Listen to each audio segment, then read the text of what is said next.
Holmes, will you stop that?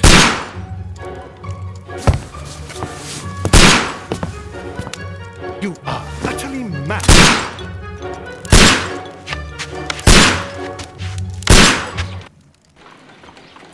Stop, Holmes! Is that you, Watson? Yes, of course it is. And you almost killed me. Nonsense. I was aiming for the vases. Blindfolded?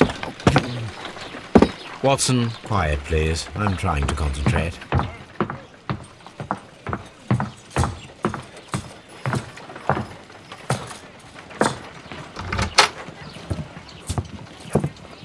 Ah, Lestrade. What is it this time? He can see me. Well, here it is, and it's a good one, Mr. Holmes. A gentleman by the name of Peter Carey, also known as Black Peter, has been murdered. A sailor, most probably. What happened here? Oh, Mr. Holmes, how could you? It's the only exercise I've had all week. A grateful client from Limoges sent me a vase collection this morning. I couldn't think of a better use for it.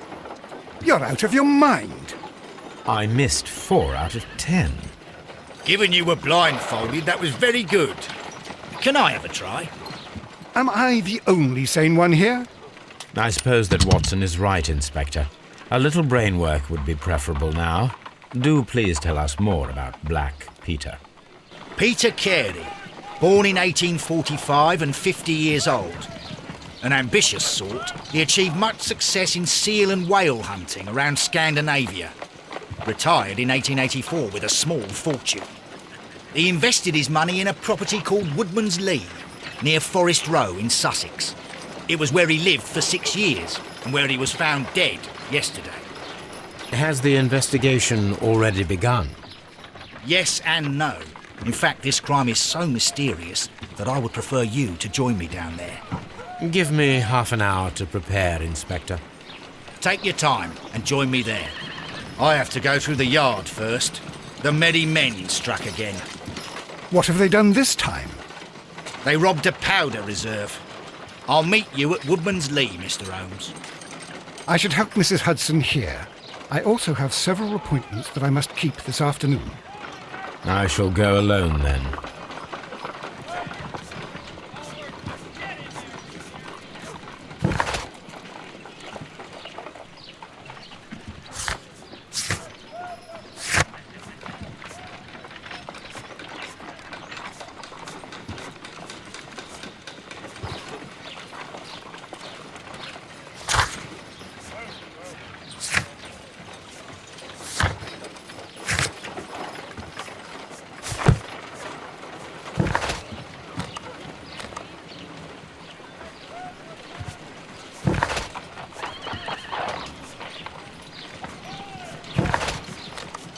I cannot leave yet.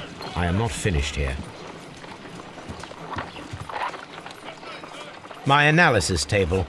It is useful for my work.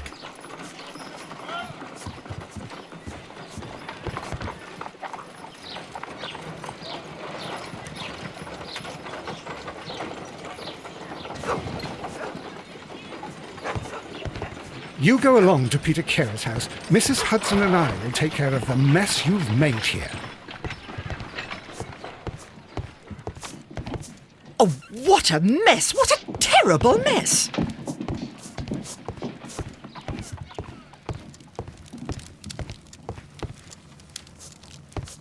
My archive. I can always consult with it.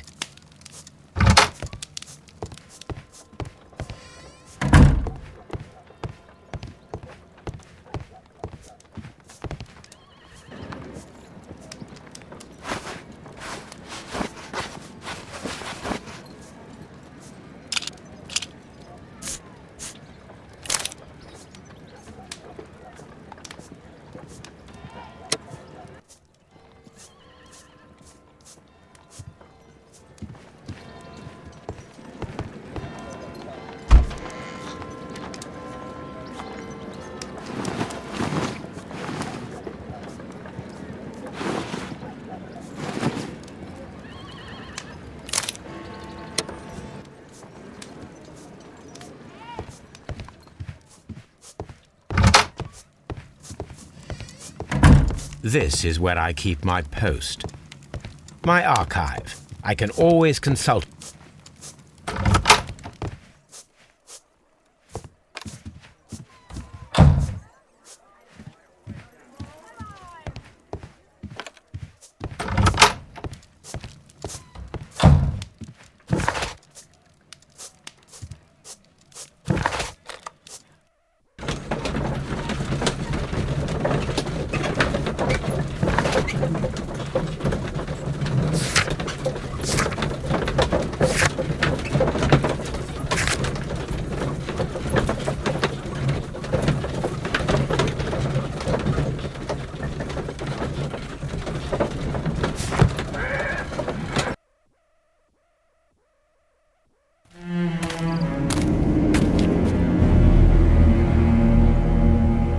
Mr. Holmes, I'm over here. Come on.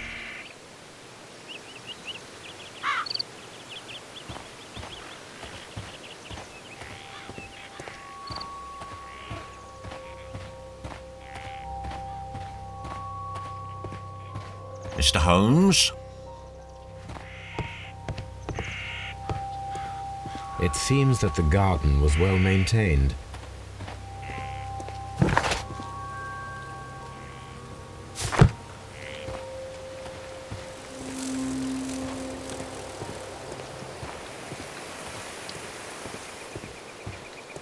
Mr. Holmes?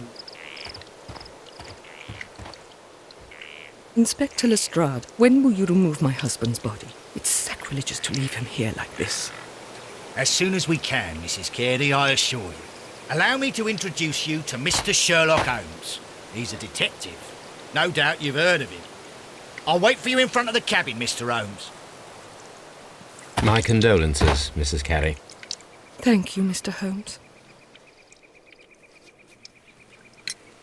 Madam, can you tell me if you saw or heard anything unusual upon the night of the murder? At 2 o'clock in the morning, I heard a terrible scream. But I thought nothing of it then. He would scream all the time when he was drunk. Can you please tell me what occurred on the evening of the murder? Well, Peter got drunk in the evening. He was in such a terrible temper. Usually, whenever that happened, he'd stay all night drinking in his cabin before passing out. Do you remember at what time you found your husband's body? In the morning, at around 7 o'clock, I noticed the cabin door was open, but I didn't go in to take a look, for I knew my husband would not have liked it. At around 10 o'clock, I dared to glance in through the door and... oh dear. Was your husband accustomed to receiving visitors? Oh, no, I don't think so. I mean, he didn't really have many friends. He lived quite an isolated life here, after his retirement. The garden is very large and well maintained. Do you employ someone to look after it? It is true, there is a lot of work, but my husband took care of it himself.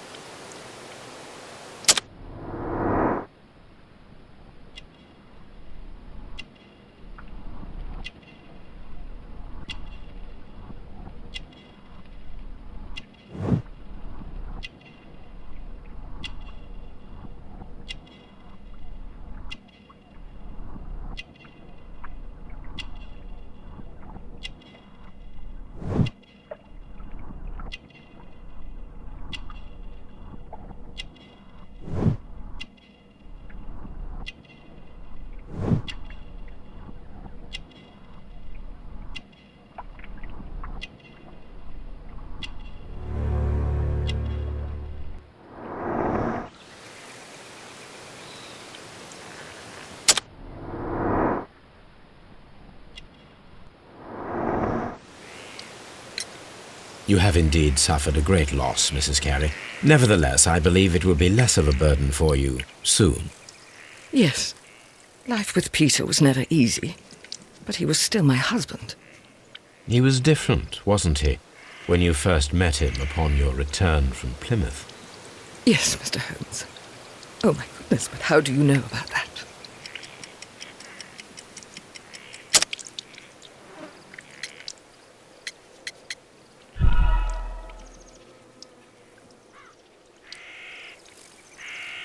You have indeed suffered a great loss, Mrs. Carey. Nevertheless, I believe it will be less of a burden for you soon. Yes, life with Peter was never easy, but he was still my husband.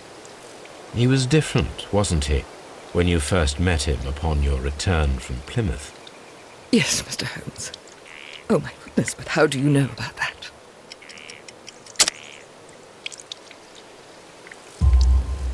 You undertook a pilgrimage to the Cathedral of Santiago de Compostela when you were young.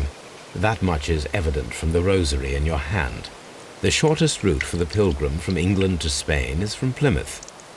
I believe that you met Peter Carey as a young sailor there, and you married him soon afterwards. That is indeed what happened, Mr. Holmes. How extraordinary.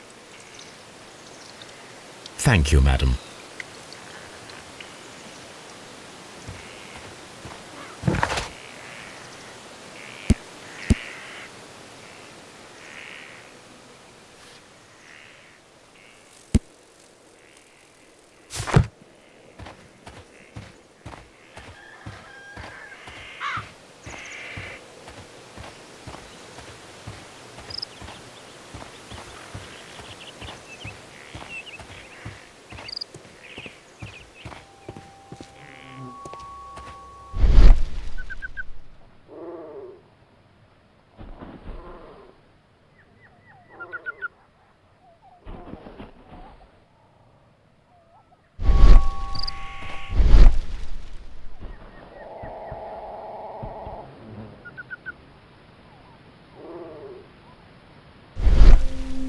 These footprints appear to be quite large.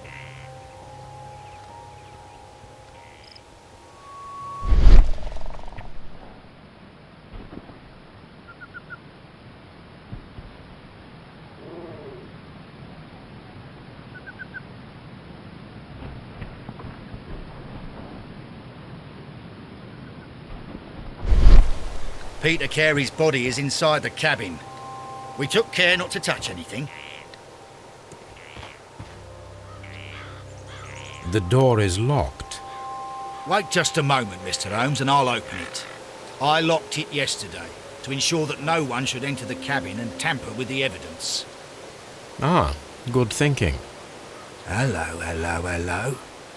What is it, Lestrade? It seems to me that someone has tried to force it, Mr. Holmes. Let me see.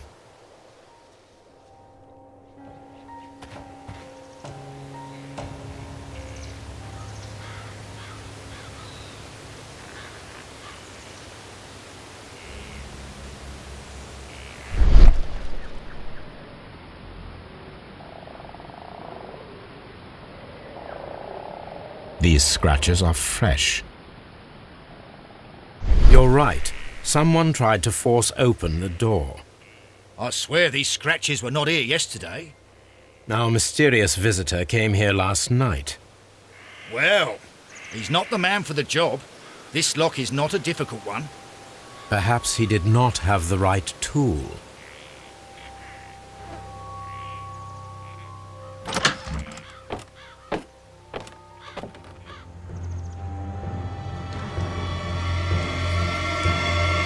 What a terrible way to die.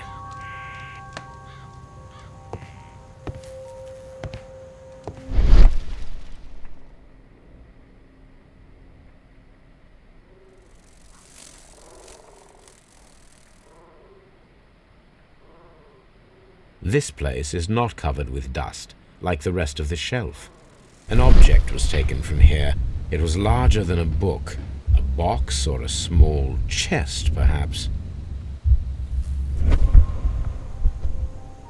The tooth of a sperm whale, probably from one of Peter Carey's catches.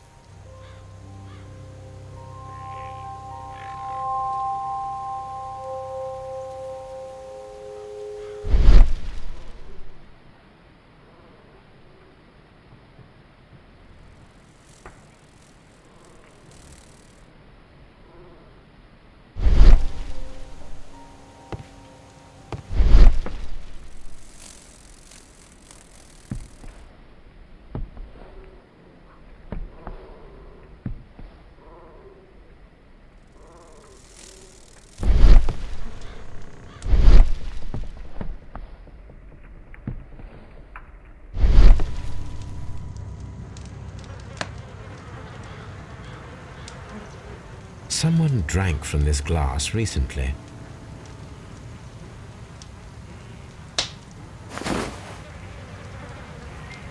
The initials PC have been crudely burned.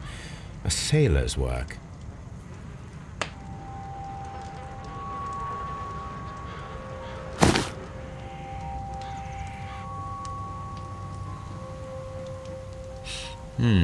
This aroma is familiar, but to recognize it, I must construct my associations in one picture.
Yes, this is a coarse tobacco, quite strong and very popular among sailors.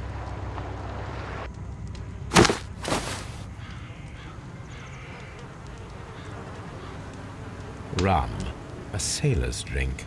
It seems that Captain Carey was enjoying a drink before he met his death.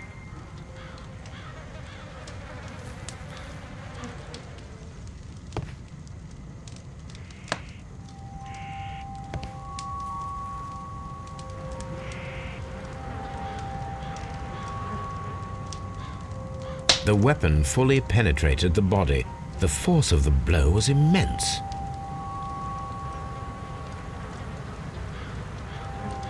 Peter Carey was impaled to the wall by a whaling harpoon.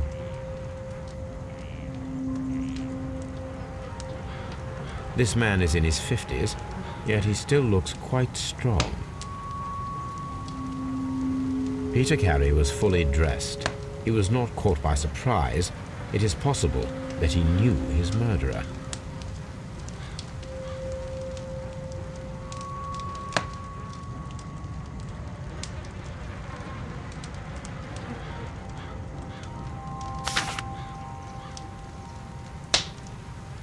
JHN are probably the initials of the owner of this notebook.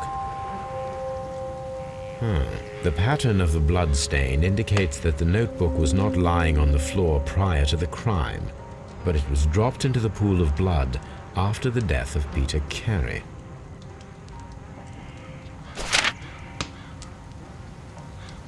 These abbreviations mean something, but what?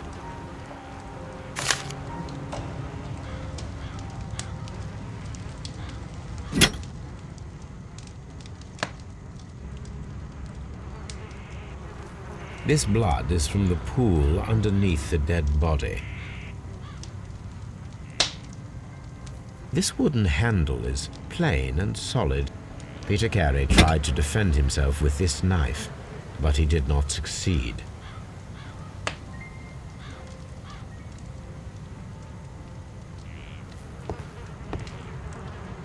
The Sea Unicorn. She was the ship that Peter Carey commanded.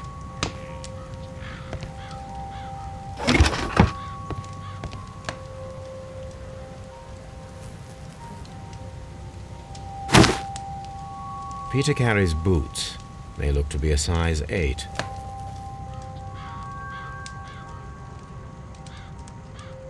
Old navigation instruments, nothing interesting.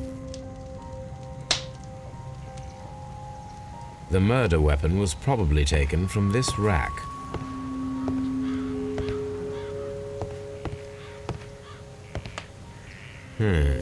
The ship's logs of the Sea Unicorn for the years 1878 to 1884. Peter Carey was her captain. The ship's logs of the Sea Unicorn for the years 1878 to 1884. Peter Carey was her captain.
Someone was here yesterday. They attempted to force the door to gain entry. The ship...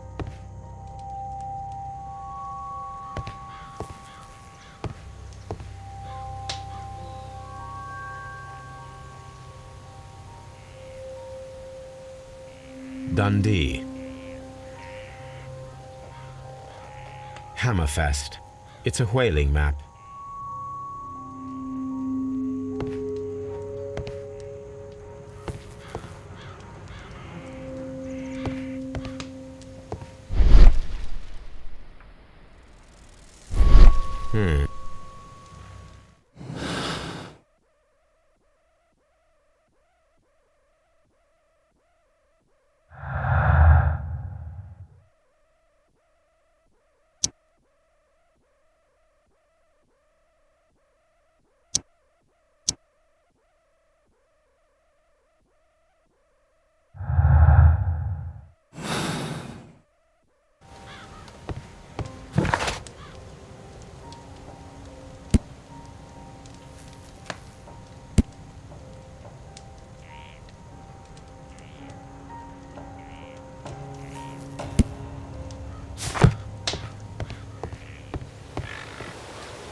Well, Mr. Holmes, what do you think?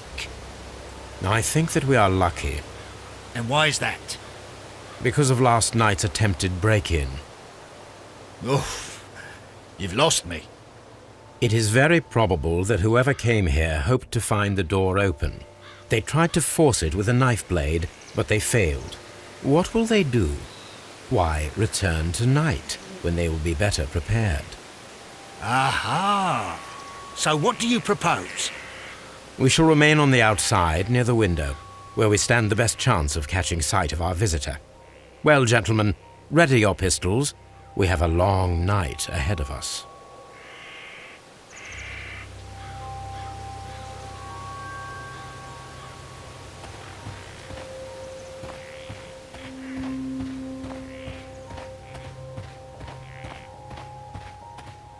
This looks like the perfect hiding place.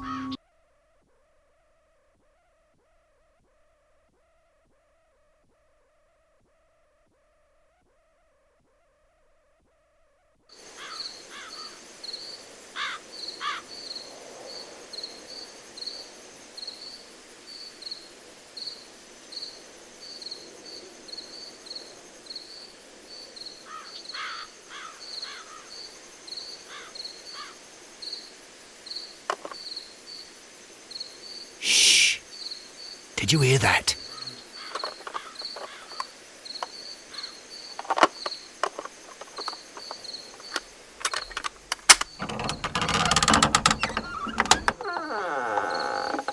There's someone there. I'm gonna collar him. I'll be right behind you. Police! Hold it right there!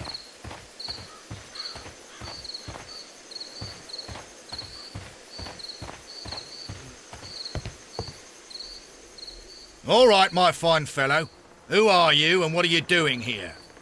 You're detectives, I suppose. You imagine that I'm connected with the death of Captain Carey. I assure you I'm innocent. Innocent? And what are you doing in his cabin? Shall I tell you? You came to retrieve what you had lost after killing Peter Carey, but we were here waiting for you. What is your name? John Hopley Nelligan, but I didn't... Do you deny that you came here yesterday? No, but yes, it's just that I couldn't... I'm tired of this. Off we go to the yard. Tomorrow, I'll see that you're put in front of the judge. What? But you can't! I'm not... It's a terrible mistake! Enough! You can explain all of that to the judge. You're coming with me to the yard. But... In light of recent events, it seems evident that your coming here was unnecessary. All the same, I'm very grateful to you, Mr. Holmes. You are welcome, Inspector, but please don't be too hard on our young fellow. I would like to question him tomorrow morning.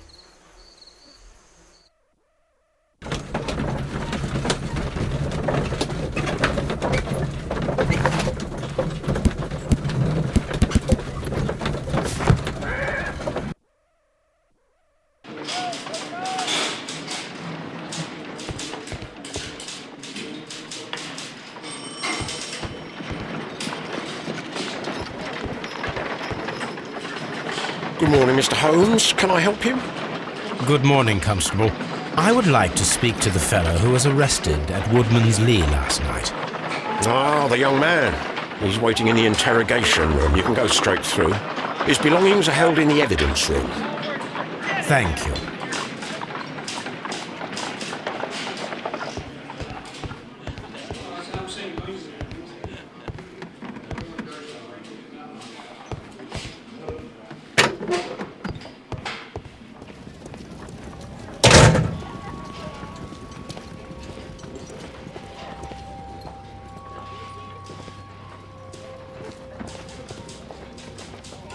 These are the suspect's belongings. The notebook that we found on Peter Carey's cabin floor. These abbreviations mean something, but what? A pocket knife. It was used to force the door of Peter Carey's cabin. A handkerchief with the initials JHN.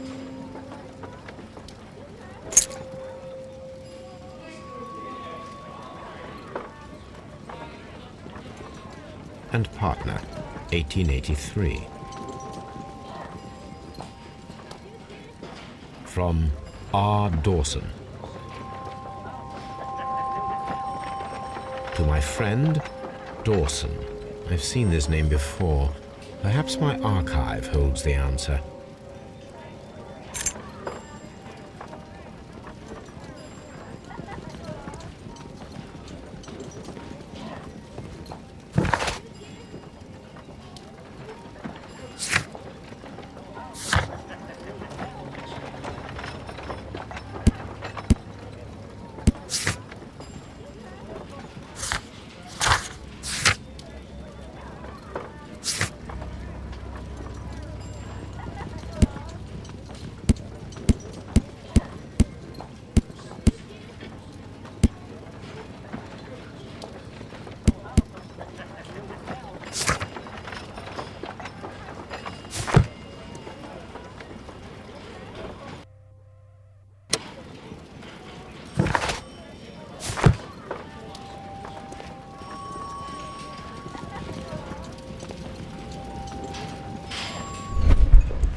Does this notebook belong to you?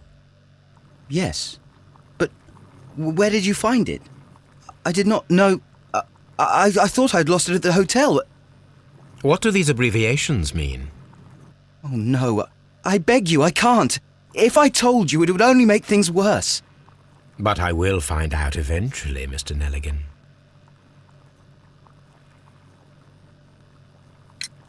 The sea knife was found near Carey's body. Tell me, Mr. Nelligan, did Mr. Carey try to defend himself or to attack you with it? I don't know. I didn't kill anyone. The police seized this valuable ring from you. Whose is it? I didn't steal it from anyone. It has always belonged to me.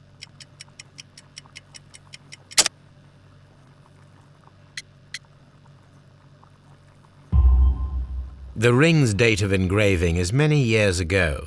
You would have been a child then, hardly in any position to receive such an item from a partner.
So, Mr. Nelligan, who is the true owner of the ring? The ring is mine.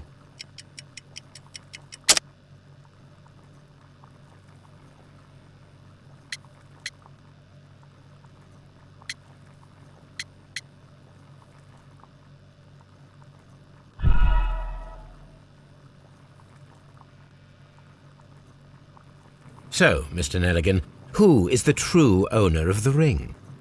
The ring is mine.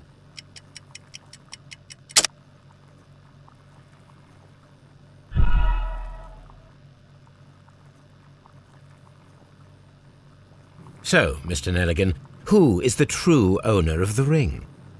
The ring is mine.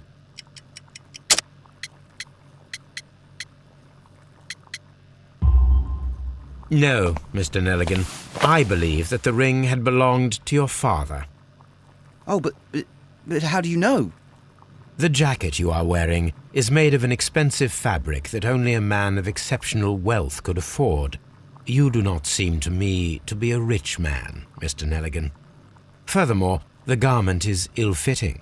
It is quite clear that it belonged to someone else, most probably your father. With your father gone and taking with him the family's wealth, as a little boy you had to find yourself a manual job, and it was most probably cleaning fish.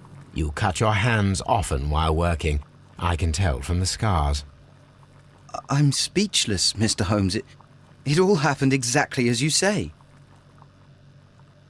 Well, I will see you soon, young man. Please, let me go. I'm innocent.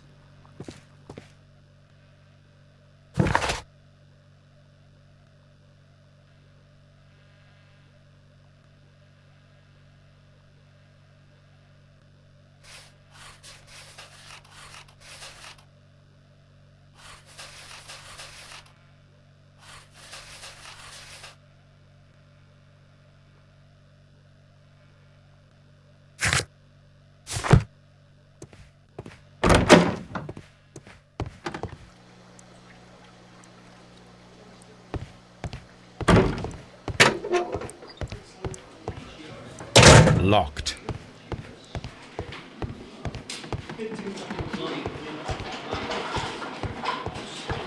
At your service, Mr. Holmes.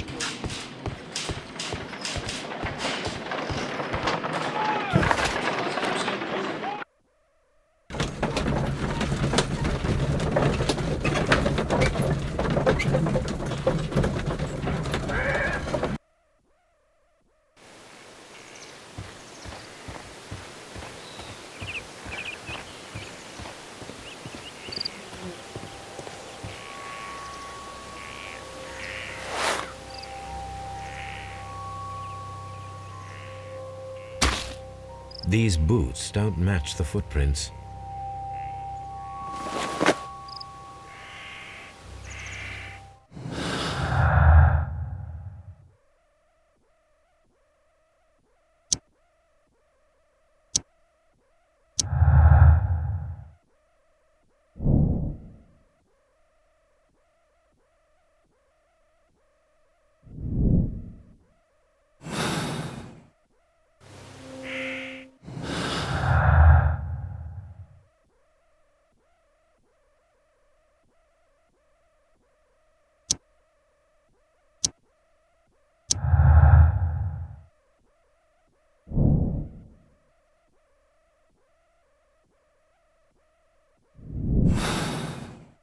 I need to stage a reconstruction.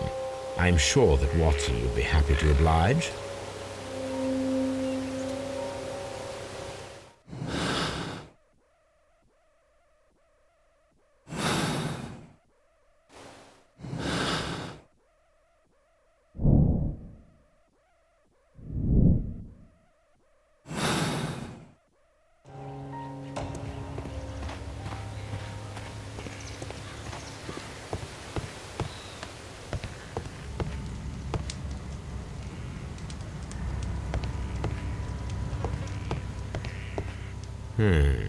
The ship's logs of the...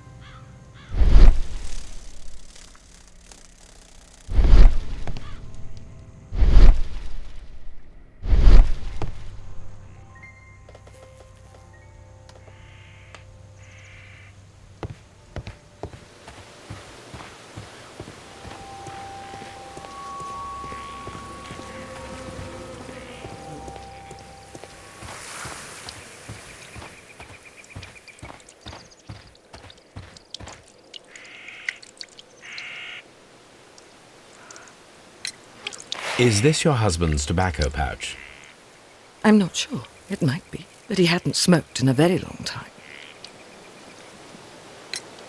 Your husband's private papers. Do you know where they are? There is a small tin box, barely larger than a book. He kept his papers there. It should be somewhere in his cabin. Thank you, madam.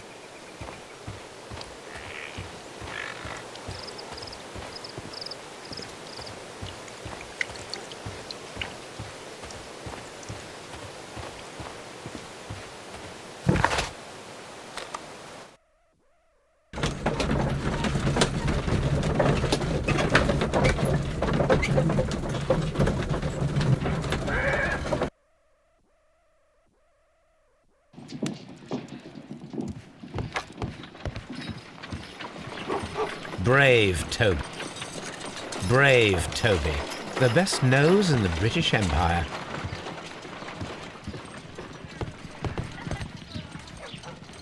A spot of whaling, Watson. Would you care to take part? Are you serious? No, but we do need to clarify what happened on the night of Black Peter's murder. A reenactment, then? Is something bothering you? The sailor's knife, Watson. Why was it on the floor? Peter Carey attempted to defend himself? It is possible. But if that is the case, then it alters many things. I don't quite follow you. Tell me, my friend, what is the animal closest to man, morphologically, I mean? Ah, I see what you're getting at, Holmes. You asked me that once before. On the Ripper case, I believe. Do you want to slit some more pigs' throats? No. Thank goodness for that. I wish to impale one with a harpoon. Wonderful. Watson, let us pay a visit to our butcher friend in Whitechapel. We require the carcass of a well-fed pig. And the harpoon? One of the harpoons on the wall of Black Peter's cabin should do quite nicely.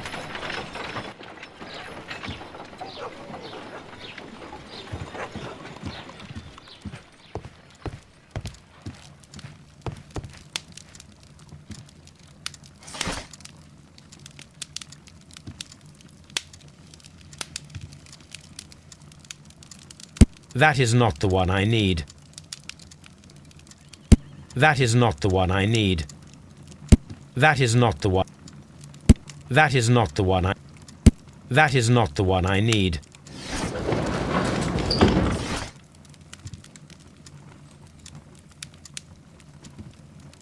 That is not the one I need. That is not the one I need.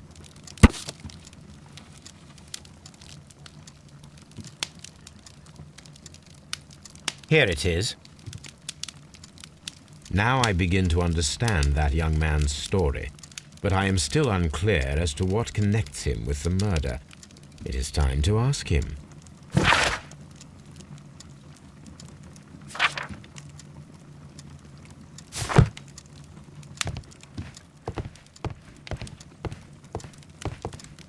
This is where I keep my post.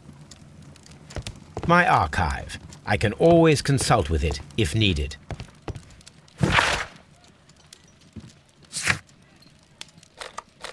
I need to take a harpoon with me.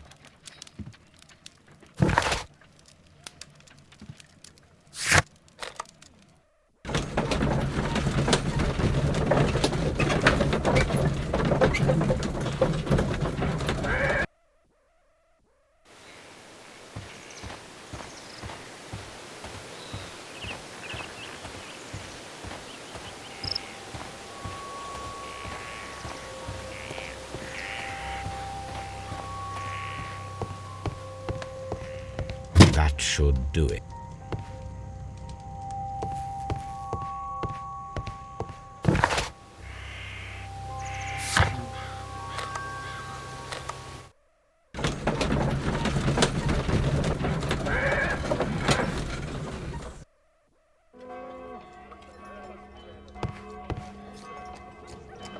Well, here we are in the preparation room. I can't say that I like the smell of it much. What do you intend to do? To indulge myself in a little experiment. The challenge of lancing a pig's carcass with a heavy harpoon. A little experiment? Stand aside, Watson. This might be dangerous. I am not well practiced in this exercise, yet. Holmes, you should aim for the mark in order to perform the most reliable test.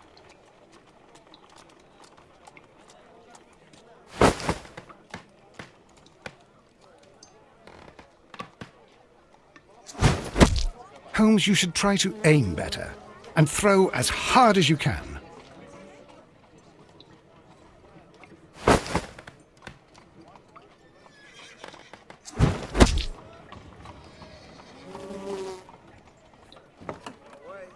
This is the best possible result that I could get. Do you see, Watson? Throwing a harpoon and pinning a man to a wall requires either exceptional strength and training or diabolical luck. If it was luck, then it was a chance in 1,000 that night. Well, yes. Let us leave now. All right. But before we go, I suppose I'll have to pay for all these carcasses you've happily mangled. Very well, but please hurry. Of course.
I have heard the story of Dawson and Nelligan, the West Country bankers.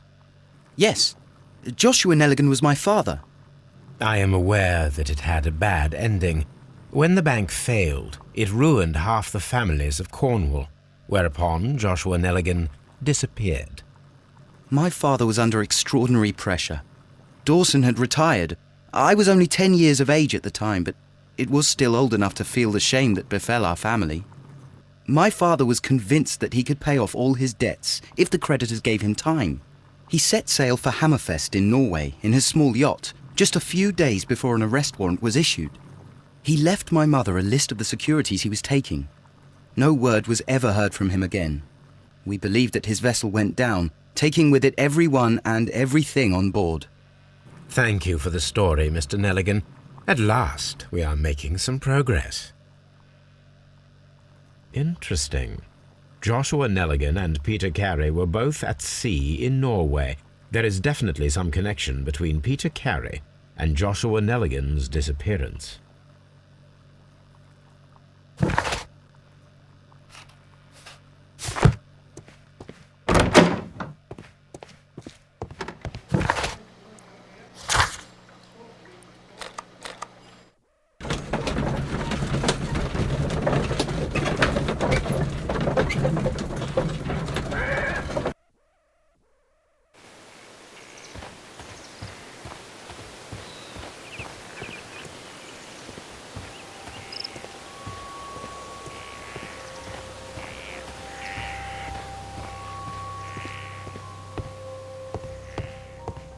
"1883.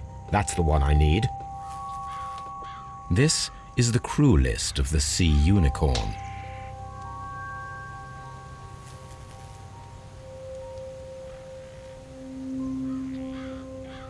This is the crew list. Log notes for June. Nothing unusual. Log notes for July. Nothing special. Log notes for August. These pages have been torn away. Canadian Pacific Railway, CPR, a torn piece from a bond certificate. I have seen this abbreviation somewhere very recently. There are 3 ways of discovering what happened in August of 1883 aboard the Sea Unicorn. The first 2 of these will require speaking with a dead man. The last would be to locate vital witnesses, the sailors involved in this whale hunt campaign.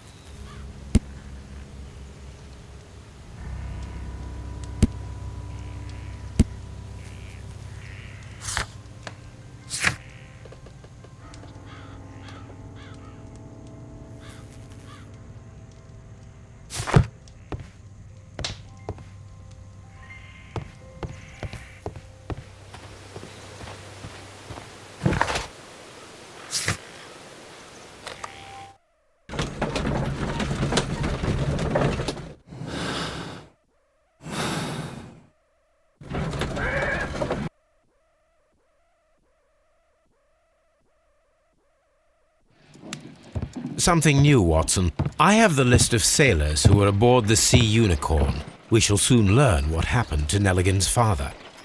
I have only to find them. Let us hope they are still working at the harbour. I think that if you pretend you're from Scotland Yard... I doubt it, Watson. And really, I would prefer that all of this remains quiet for now. But I have another solution. I'll call in the specialist. And who might they be? The secret police division of Baker Street. Ah, you mean young Wiggins and his gang? Yes. Believe me, you'll receive more useful assistance from these little urchins than from a dozen yard detectives. Those children are everywhere. They see and hear everything, and they are cunning. All they lack is organization. I'll summon them. How will you do that? There is always a watch beneath our window. I have only to call him.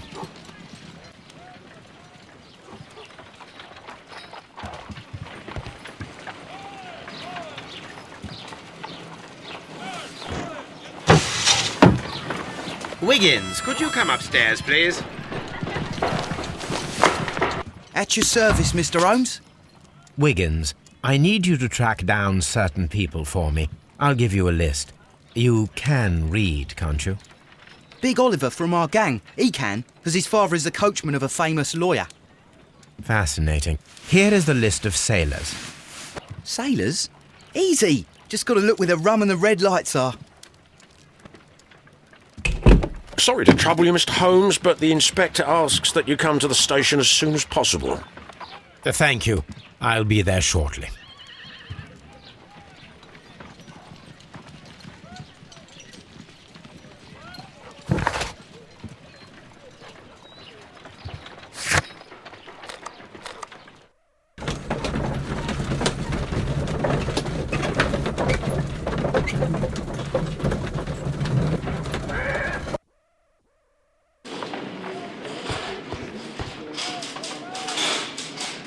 Mr. Holmes, I'm glad to see you.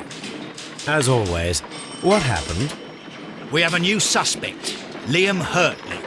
I'm thinking that this case will be resolved very quickly now. Interesting.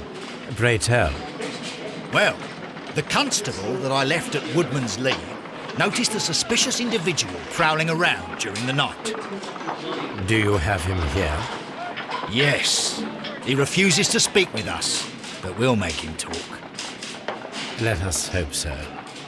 Ah, yes, and one more thing. The constable told me that at the time of his arrest, the fellow was writing a letter. Do you have it? Of course. It's in the evidence room, at your disposal. Admit that for once, Mr. Holmes, Scotland Yard is a step ahead of you, eh? Breathtaking.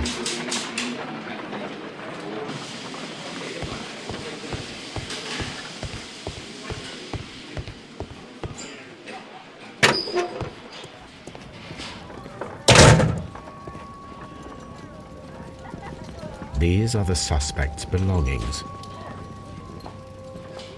Liam Hurtley's old boots. They're a size 9.5.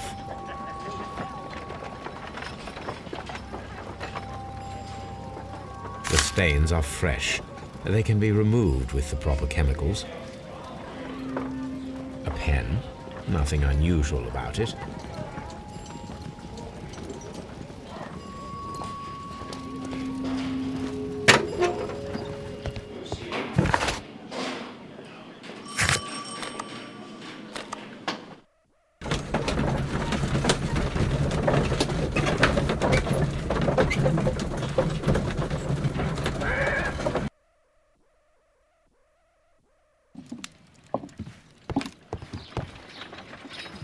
A new suspect, but this one refuses to talk.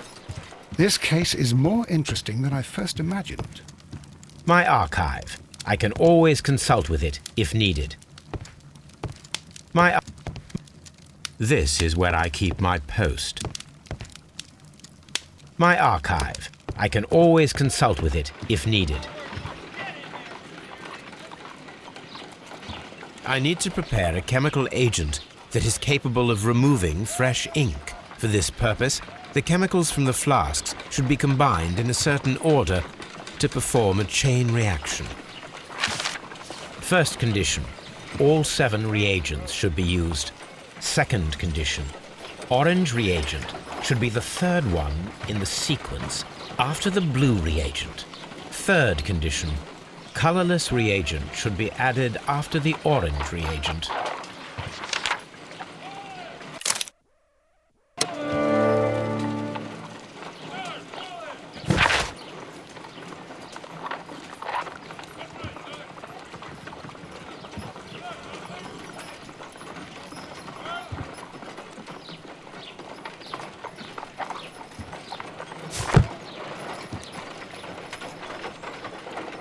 My analysis table. It is useful for my work.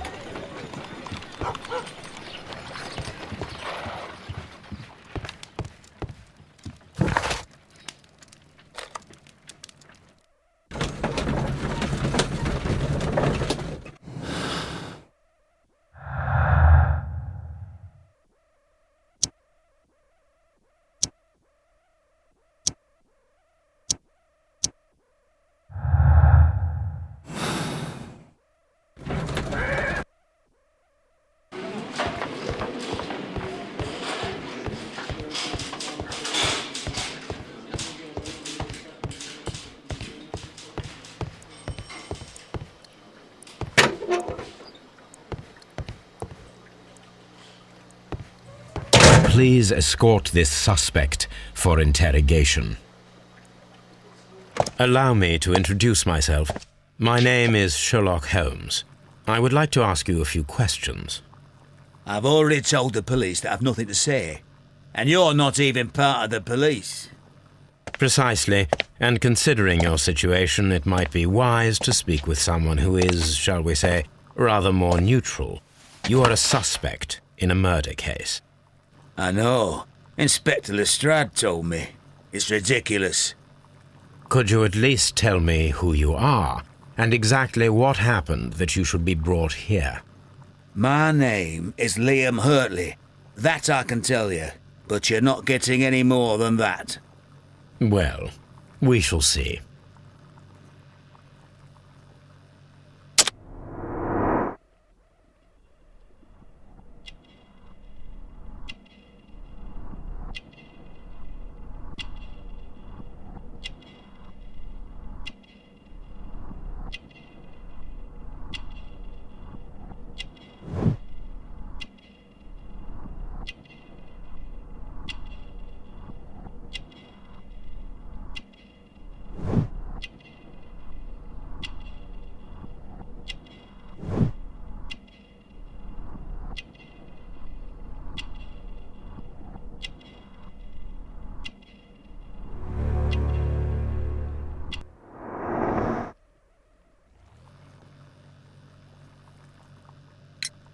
So tell me, Mr. Hurtley, what did you hide?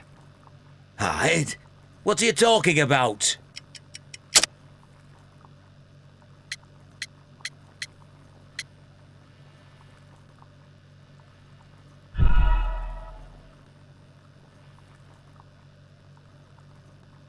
So tell me, Mr. Hurtley, what did you hide? Hide? What are you talking about?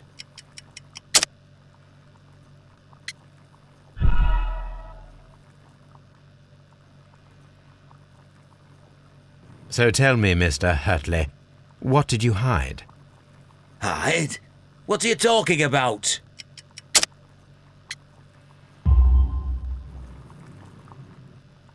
I did as you asked and hid them well. Should I continue? My letter? But the ink? That's impossible. A touch of chemistry, nothing special. Well, you're a smart one, but it's nothing. If you want to know, I was referring to my tools. It was to do with my work, see? I will check that, Mr. Hurtley. That's all for now.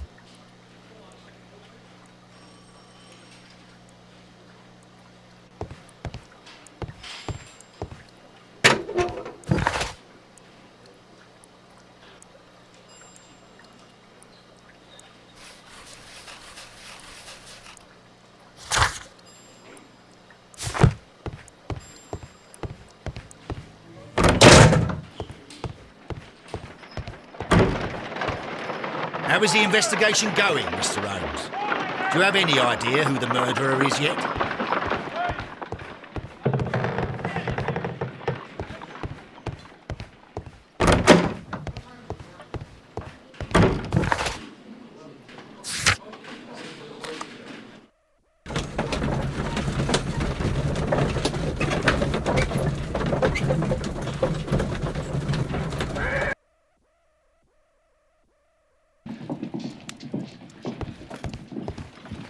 A new suspect, but this one refuses to talk.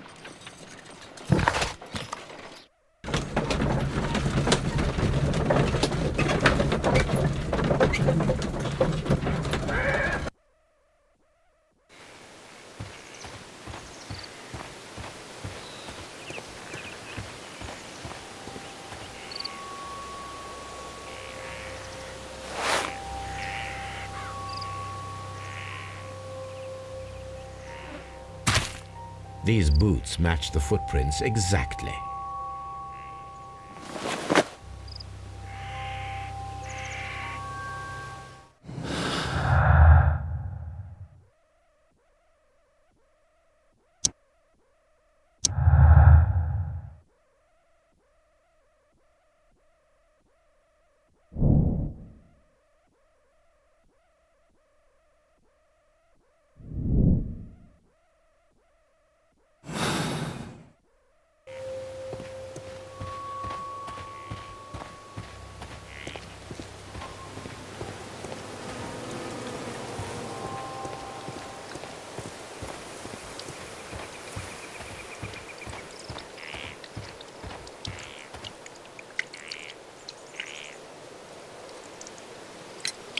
Does the name Liam Hurtley mean anything to you?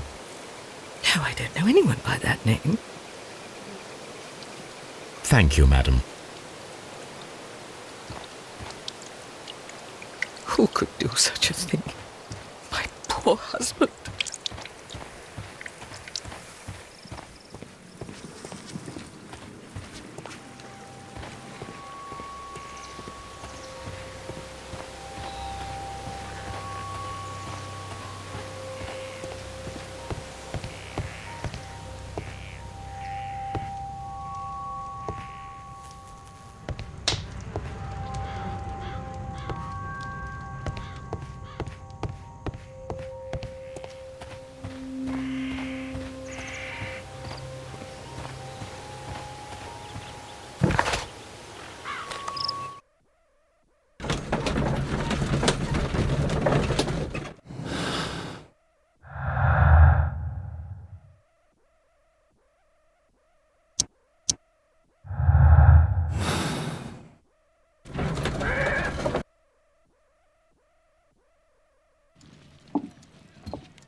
My analysis table. It is useful for my work.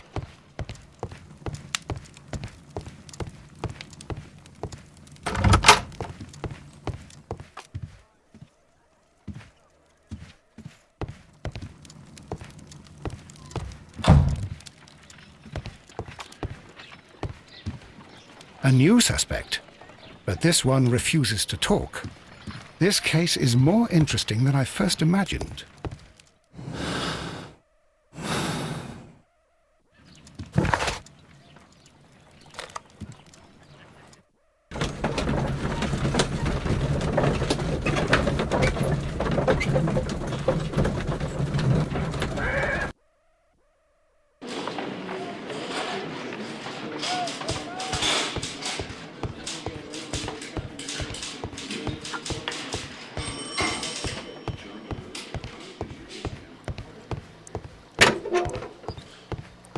Please escort this suspect for interrogation.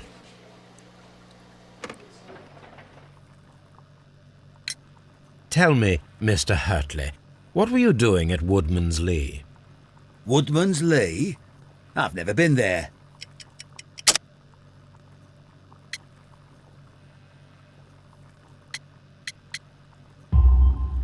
The second pair of boots that you had with you when you were arrested perfectly match the footprints found near the cabin where Peter Carey was murdered. Footprints? That's your proof? How many men have boots like mine? That doesn't make me a murderer.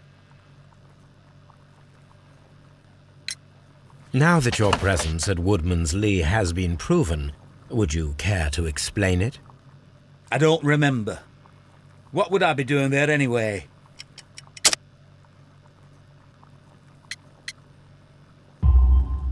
Because you are the gardener at Woodman's Lee. I'm not.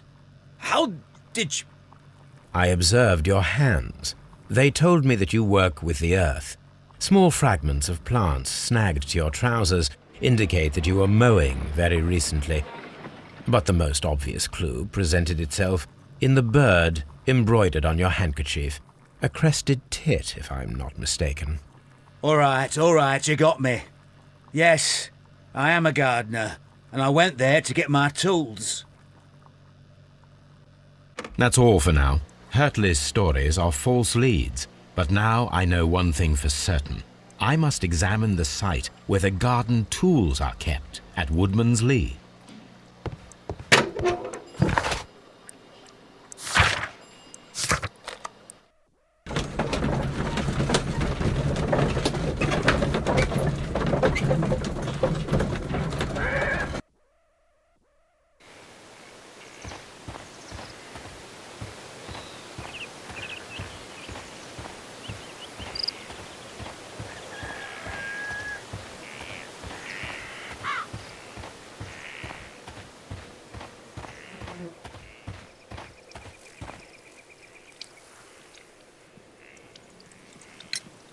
Madam, we have information that the valuable stolen papers are hidden amongst the garden tools here at Woodman's Lee.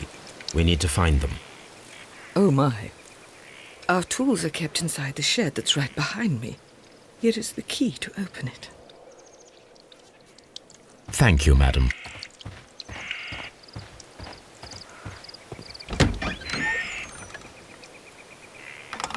Let's see what could be hidden here.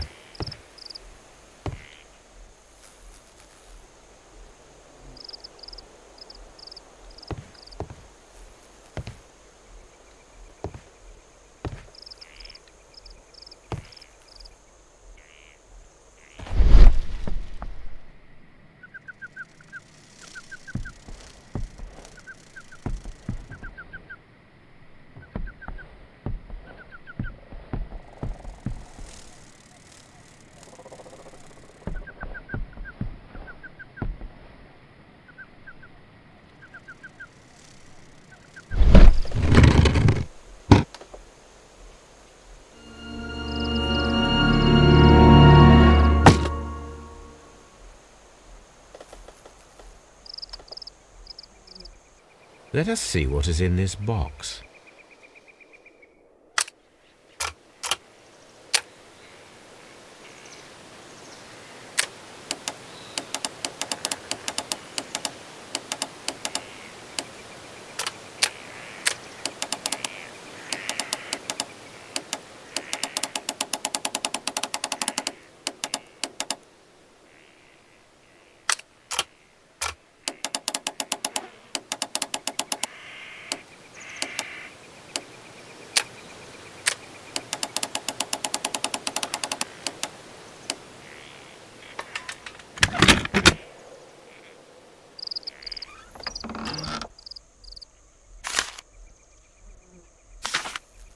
Bundle of letters in a woman's hand with the Carey family monogram. Hurtley and Mrs. Carey were in a relationship. That is interesting.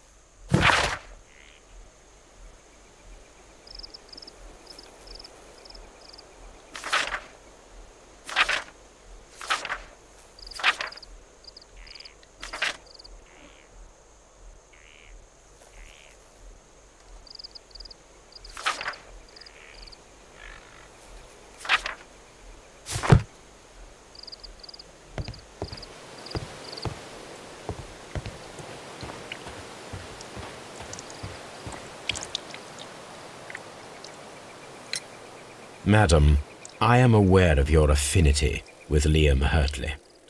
Oh, what are you talking about?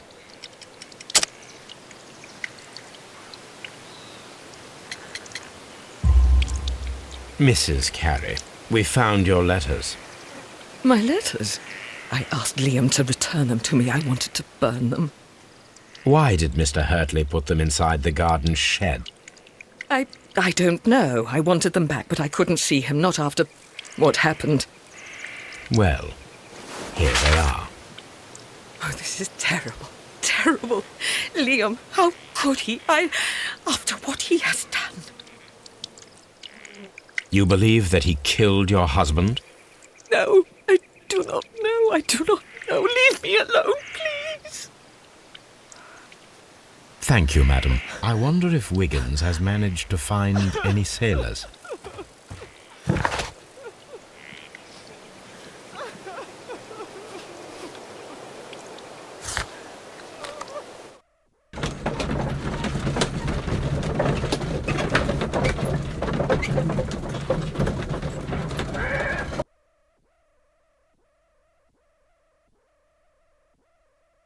Mr. Holmes, we found the sailors from that list you gave us. Well done, Wiggins. Let me see.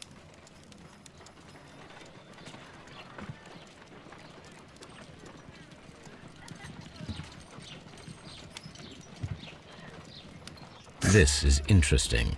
Let us review the other sailors now. This is interesting. Let us review the other sailors now. This is interesting. Let us review the other sailors now. This man is a harpooner, and his initials are PC, the same initials that were found on the tobacco pouch. Wiggins, could you gather some information on one of the sailors that you found? His name is Patrick Cairns. We found Patrick Cairns. Good job, Wiggins. Where is he? He lives in a small furnished dump of a room, but he's always at the Sea Witch pub, where he does arm wrestles for money and drinks.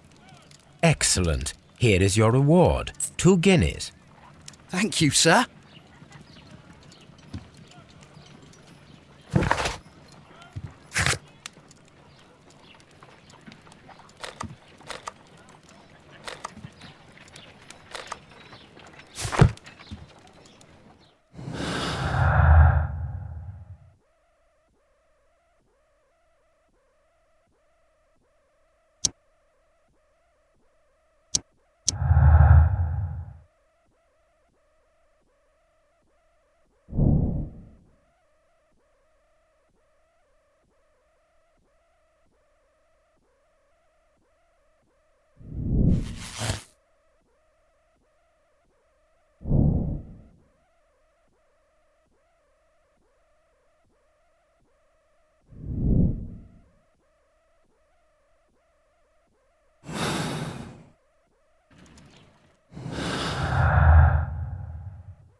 If I wish to speak to Cairns without alarming him, I had better dress as a sailor. Good gracious, you caught someone. At least now you have a suspect.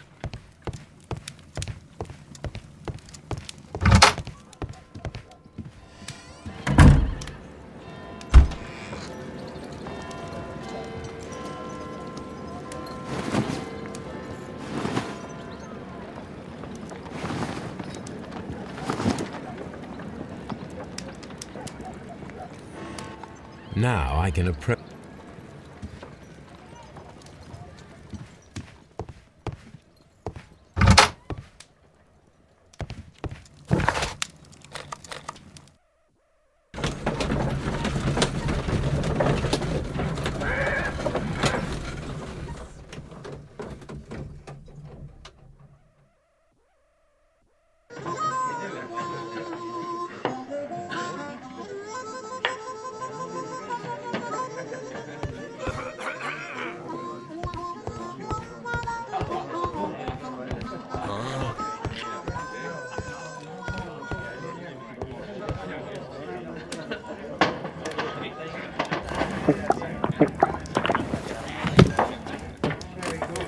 Hello there.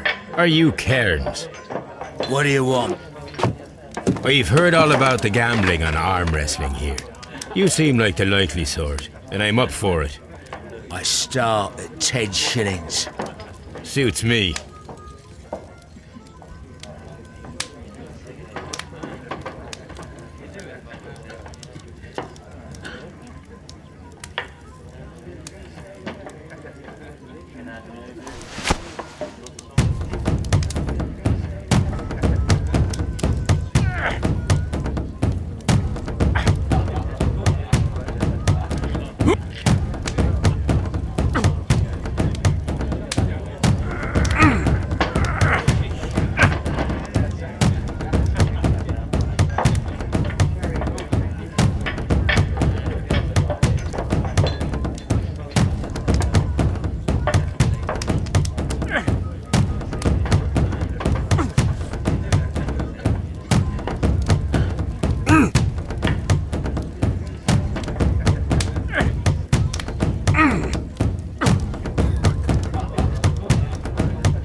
You were lucky. I wasn't focused. Let's go again. I'm ready to try again. Fine. If you want me to take all your money, no problem with that.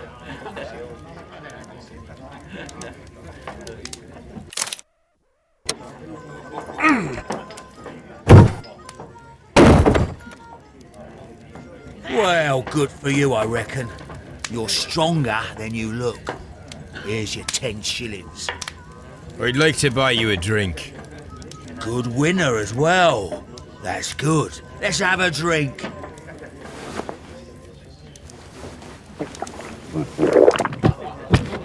You're a good type. Seems you've managed to settle down in life. You've got money, eh? Not all that much. Oh, well. At least you're not as poor as me.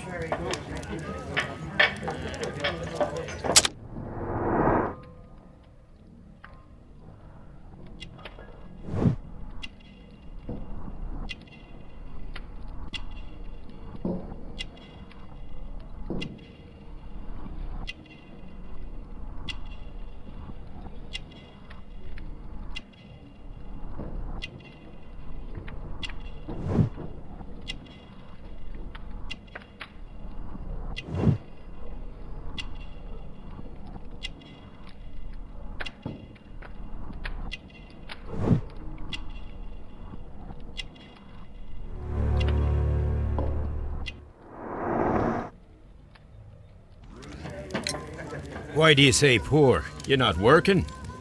I'm a harpooner. But you see, the whalers are rare. They don't pay much. So, as a result, find myself arm wrestling to pay for my drink.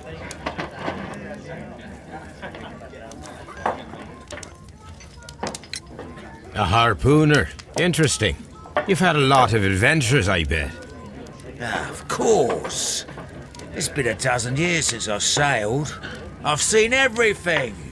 Old Wallace, damn Black Peter, Great Roger. We sailed to the Cape of Good Hope.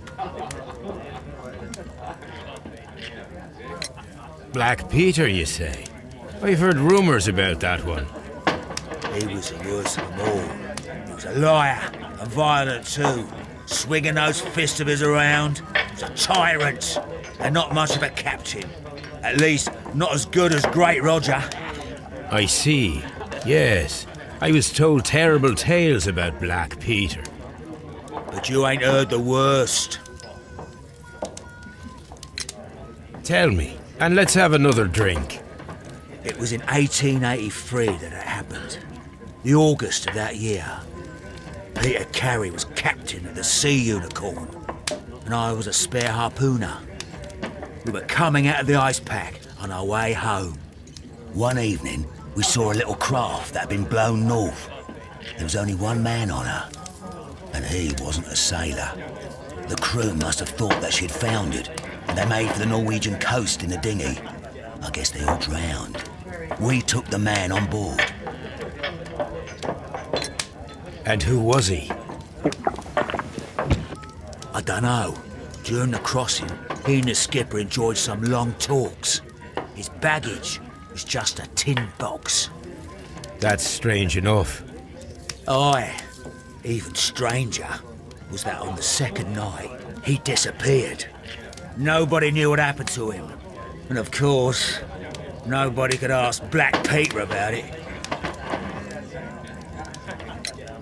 You know what happened, don't you? I do. I saw the skipper tie his heels and push him over the rail in the middle of my watch on that dark night.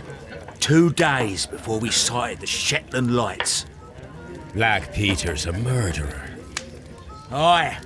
Those that know him wouldn't be surprised to hear it. But all this must stay between us.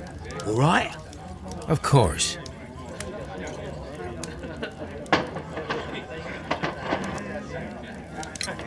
Back in a second.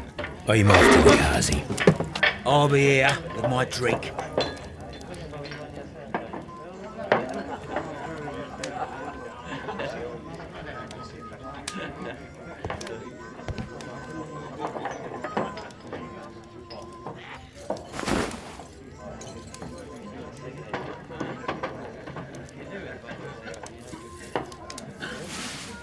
Here it is.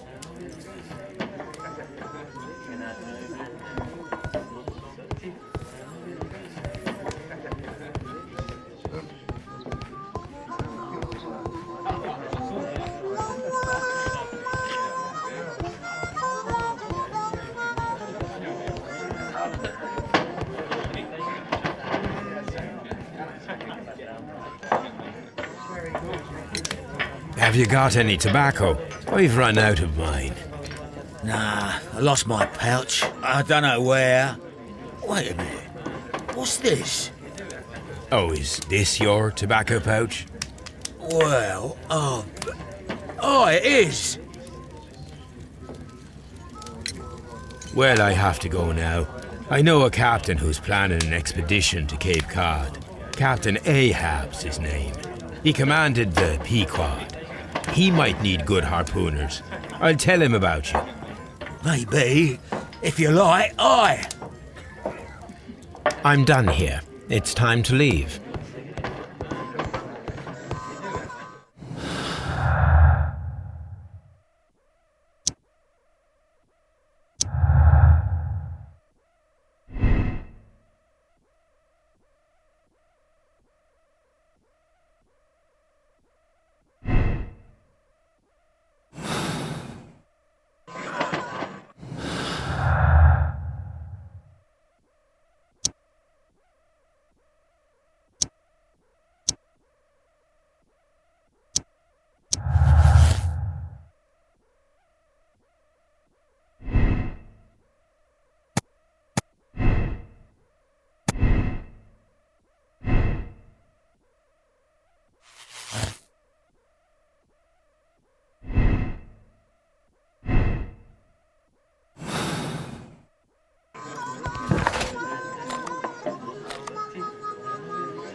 You met Patrick Cairns, the harpooner. Do you believe he's the murderer? You met Patrick Cairns, the harpooner. Do you believe he's the murderer?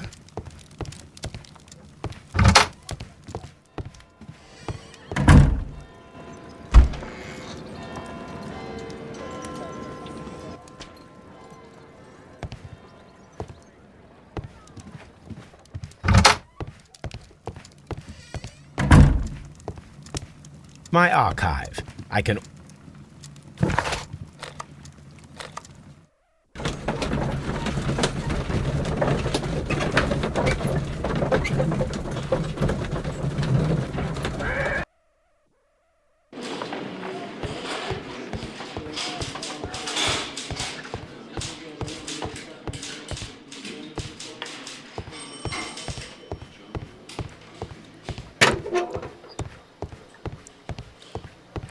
I'm not saying another word. I'm not saying another word. What am I doing here? I've done nothing wrong. Mr. Holmes?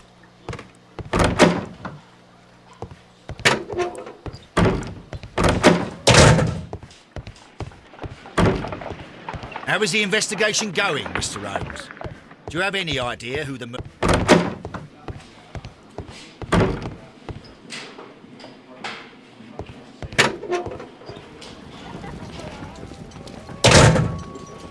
These are the suspect's belongings. I wonder if these are connected.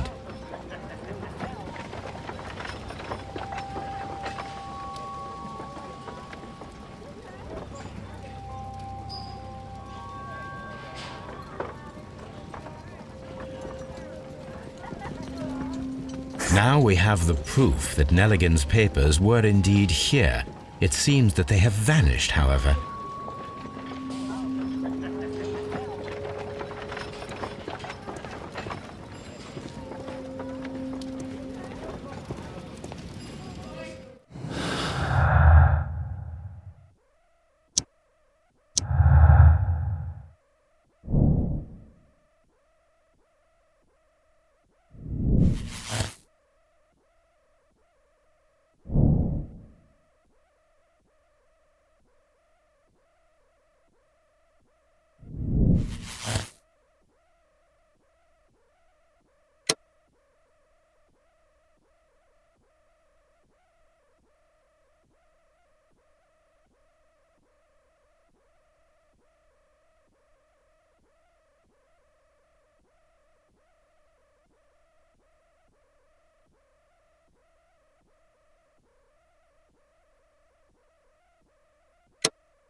Leave me alone, please.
Please escort this suspect for interrogation.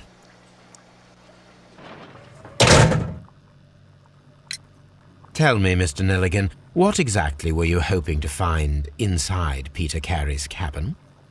I was trying to find some information about my father.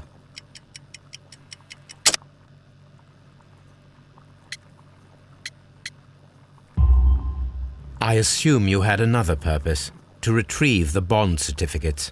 Am I correct? Yes. I discovered some time ago that a few of the missing securities had reappeared on the London market. You can imagine my amazement. I spent months trying to find them, and at last I discovered that the original seller had been Captain Peter Carey. These papers, they belong to my family, but I could not find them there. That's all for now. Well, I will see you soon, young man.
If you wouldn't mind, Mr. Holmes, could you explain it to me?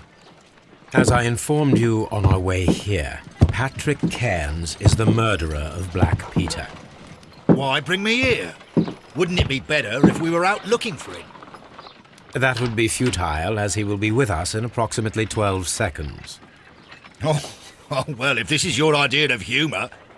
No, I just heard the front door. Prepare yourself. Good day, gentlemen. A young lad gave me a note from Captain Ahab. Am I at the right address? Is he here? Indeed, it is the correct address. But in place of your captain, may I present to you Inspector Lestrade of Scotland Yard? That means... It means, my friend, that you are arrested for the murder of Black Peter. What? What? A trap? You think you can take me? Here now. We'll have none of that. I say that we will.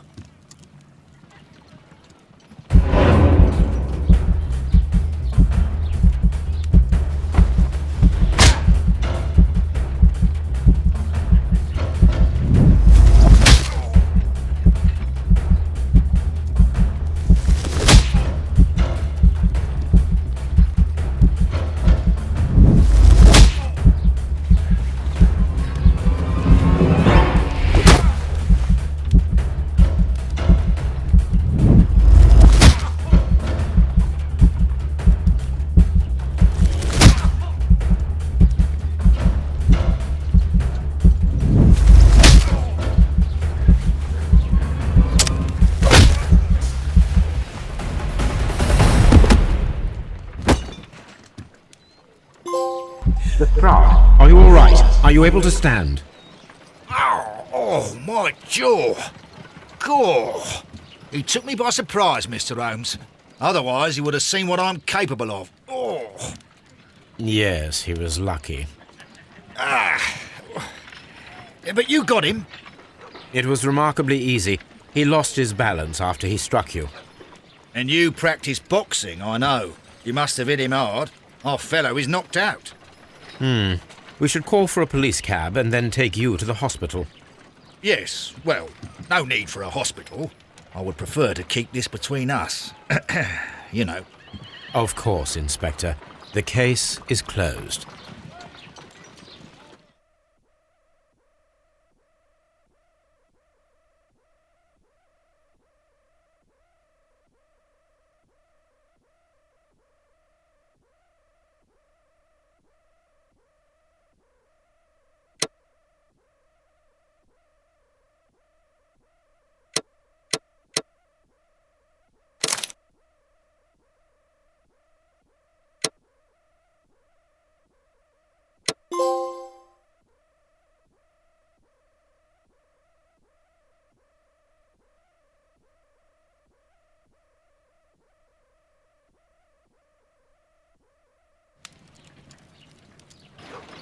This trip to the countryside will be good for you, Holmes.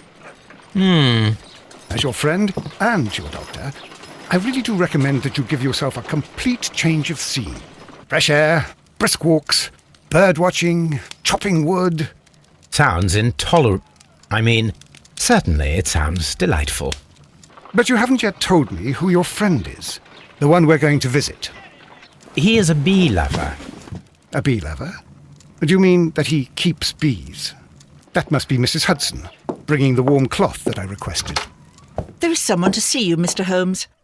I have no time. Send whoever it is away. Yes, Holmes, I really think we ought to leave now.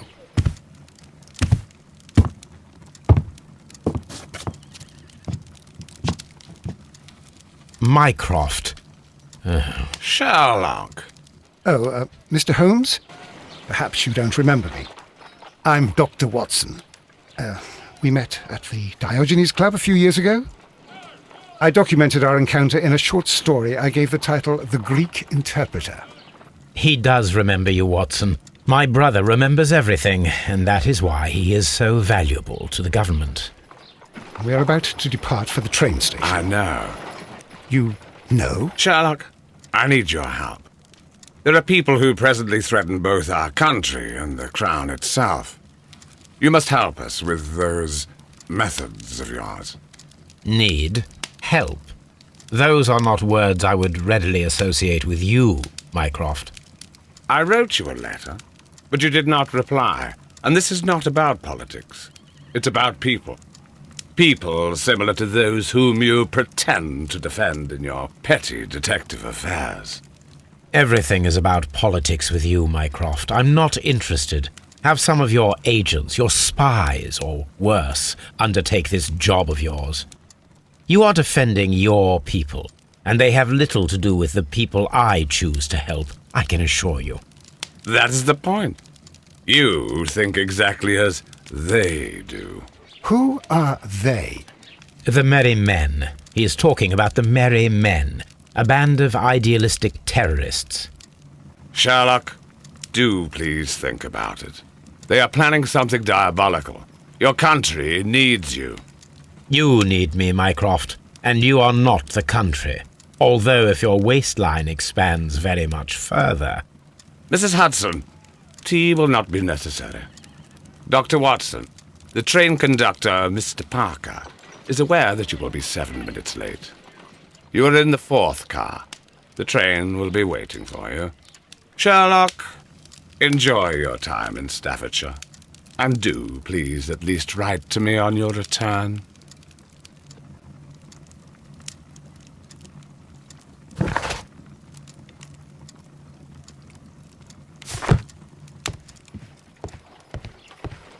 Holmes, please call a cab while I pack my suitcase. We shall be late for the train.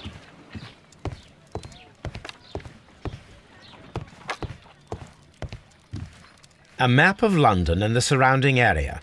It could be useful. Watson, I'll hold a cab for us. We leave in 5 minutes for the station.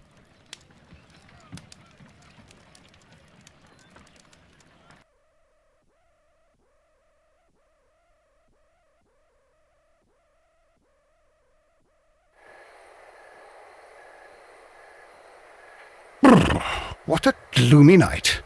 It was warmer inside the waiting hall. Since the station master told us that the train is about to arrive, we should not have to wait very much longer. Yes, at last. Attention! The train is arriving at the station. Please stand well away from the platform edge. I'll take your bags and your blasted archive suitcase. But, Holmes, the headlight. It's faded away. Something is wrong. I can't hear any sound from the incoming train. Excuse me, sir. Can you explain what has happened? I don't know. It's as if the train vanished into thin air. Holmes, say something. Quick, fetch a lantern and let us take a look. It's too dark. Only fog and rails, nothing else. There is no use in stumbling around here at night. We will come back tomorrow.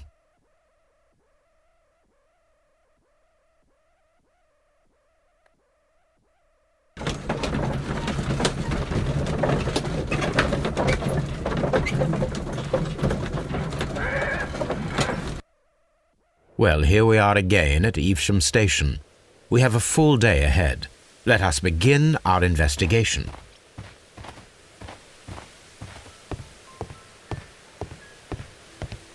First of all, let us examine the area where the train disappeared.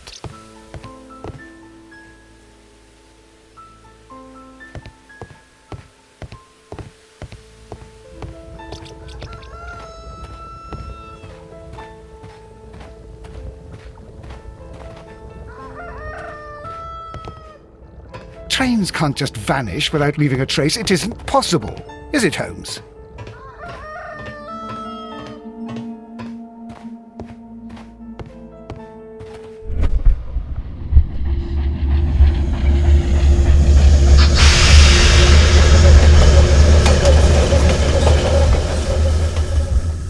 This is the place where we saw the train vanish last night. A discarded item, possibly thrown from the train. Railway sleepers, nothing unusual. There are no tracks or footprints on the ground.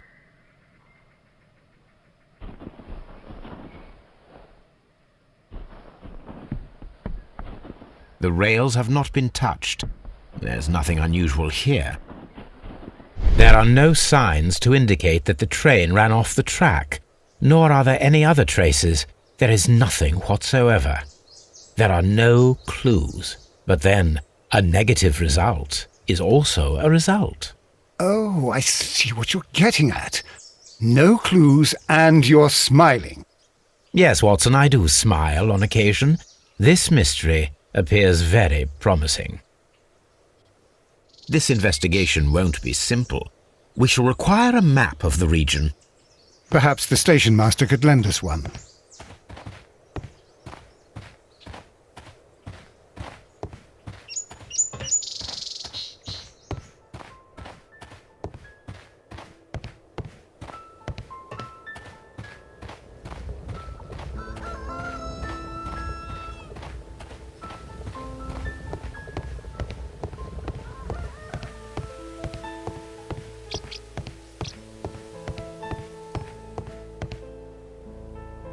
Good morning. Allow me to introduce myself. My name is Sherlock Holmes, and this is my friend and colleague, Dr. Watson. Yes, I remember you. I'm Station Master Everett. You were here last night. So, you are Mr. Holmes, the great detective. Will you be investigating what happened? I shall indeed. It is extraordinary that an entire train could disappear like that. And to think of all the poor people inside it, the passengers, the driver.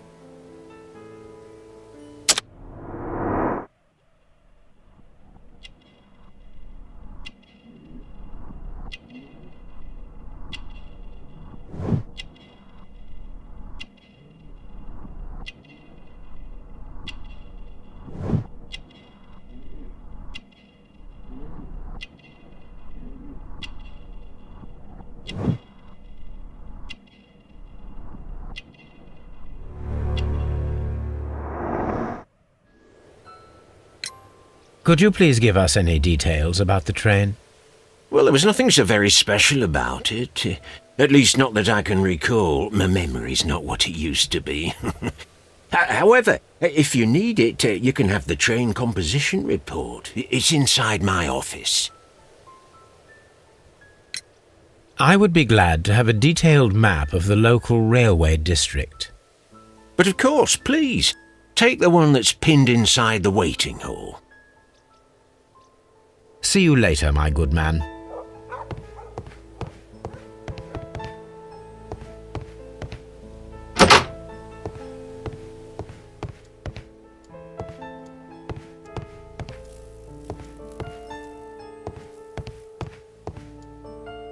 Railway post bags.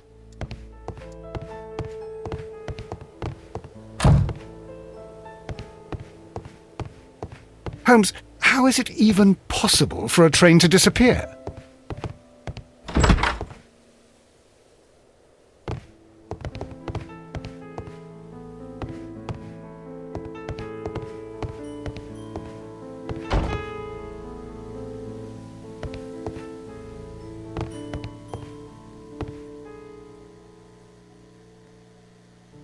This map will be useful.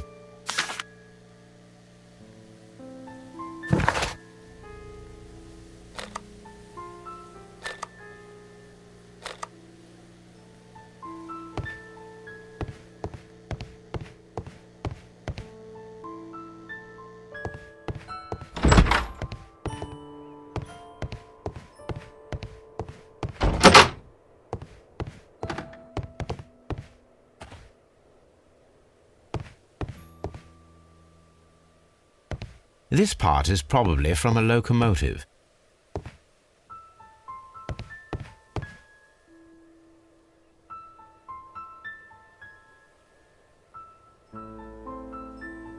This part is probably from a locomotive.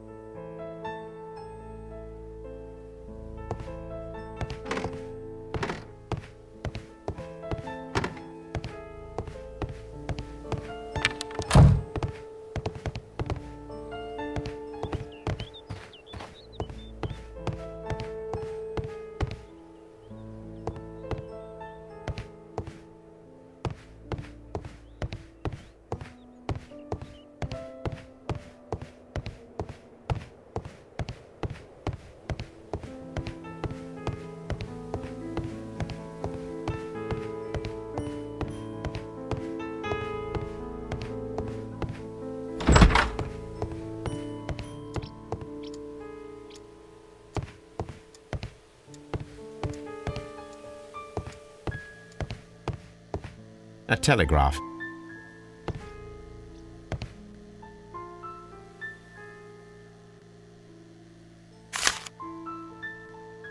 A new telegram. I think we should meet this Mr. Robinson.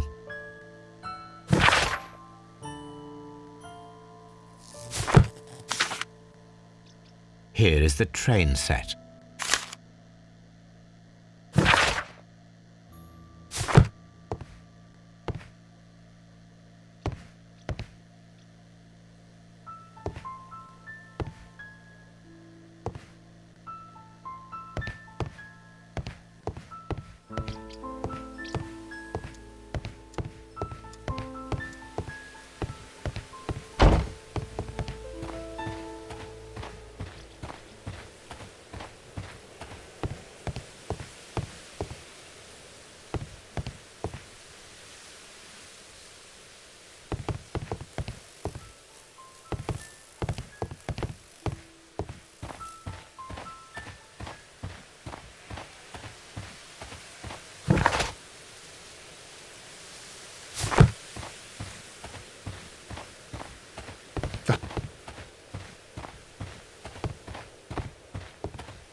According to the train composition report, there was a special wagon What does that entail? That's a highly secure car, ordered by a private party. It is generally to carry something of value. Those wagons have iron walls, you know, without any windows, and they're fitted with a complex key lock. That is important information. Do you know what was inside this particular wagon? Certainly not. No, that's private, and it's not my responsibility to allot the wagons to whoever. Was there anything exceptional about any of the passengers aboard the train? What do you mean? Like officials? I wouldn't know. Oh, but now that you mention it, yes, there was something. There was a message from Bridlington station saying that the train had been delayed because of an issue with the passengers. But what kind of problem that they didn't say? That is interesting. You mentioned a problem at Bridlington station. I should like to visit this station. Could you mark it on the local map? Of course. It's a suburban railway station. You might take a cab there. See you later, my good man.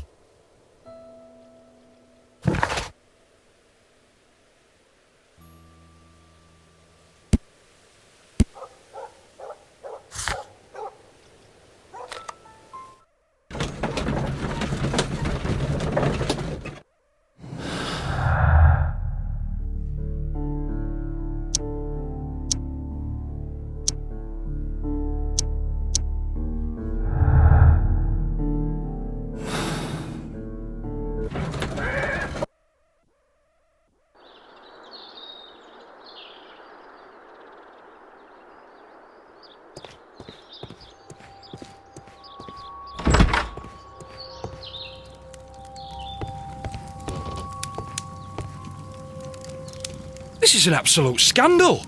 It's always the same with these rail companies. No respect for the customer.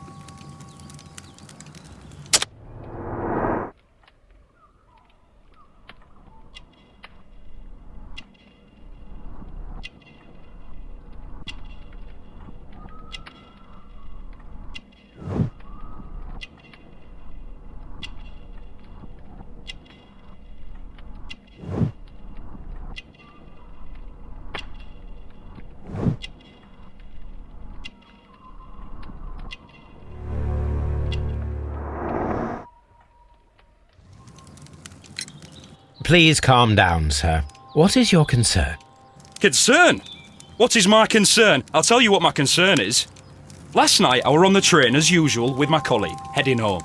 Then along came this ridiculous ticket inspector, who started arguing that our tickets were invalid.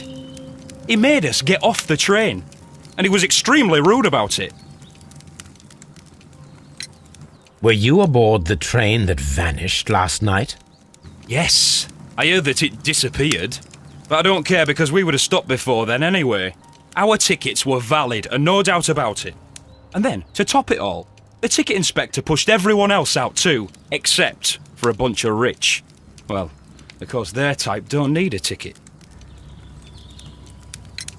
Can you recall anything more specific about this fortunate group? Well, yes. They were all foreigners. Spanish-looking toffs with snake eyes. Goodbye, sir.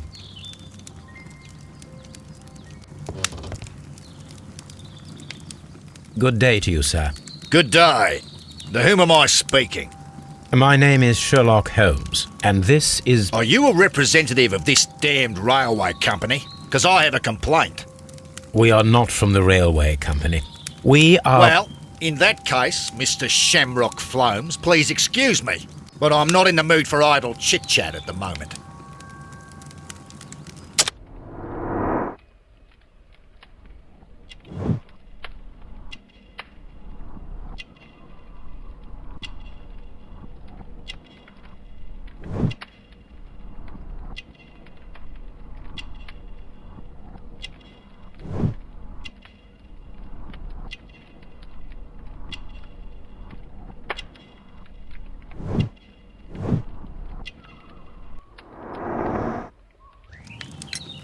You must be Mr. Robinson, is that correct? Yes? I am leading the investigation of the disappearing train. It would help if you could answer my questions. Ah, well, all right. I have nothing to hide. I presume it was you who placed the order for the special wagon. Yes, it was to transport my valuable prototype safely to London. My prototype is a revolutionary device. It is capable of producing electricity. I'm a businessman and an engineer. I had already found several potential customers for my invention, but I was very optimistic about the directors' board who were travelling on the train last night. You mentioned a director's board. Which company do they own? The Chilean Barcazes Company. I had made an appointment with them. Now they are lost, along with the train and my prototype. What do you know about the Barcazes Company? It's a large South American company. They showed a great deal of interest in my prototype, and they seemed wealthy enough to do business with. This revolutionary machine of yours, was it very valuable? For God's sake, sir, it is priceless. It could change the world we live in, and yet I was selling it for almost nothing. I am a humanitarian, you see. I do not know if I will ever be able to get over this disaster. I cannot believe that it disappeared with that damned train. Mr. Robinson, could you please clarify? Were you travelling alongside your prototype? Yes, I was. But I had to step off the train. And all because of this stupid station master. I received a telegram declaring that an important person, a Mr. Bromsby, wished to see you in the waiting room. I merely informed you of this. Mr. Bromsby is a wealthy gentleman. His interest in my invention was truly unexpected. So yes, of course, I agreed to see him. Unfortunately, he wasn't there. I thought perhaps he might have been delayed, so I chose to wait a while. But despite my requests, the train left the station without me. Absolutely unacceptable. The timetable is strict. We cannot wait any longer. The regulations require the train to be on time. You are an idiot. You will pay for it. I will sue you. The ticket inspector forced all the passengers from the train except for the directors of the Barcazes Chilean Company.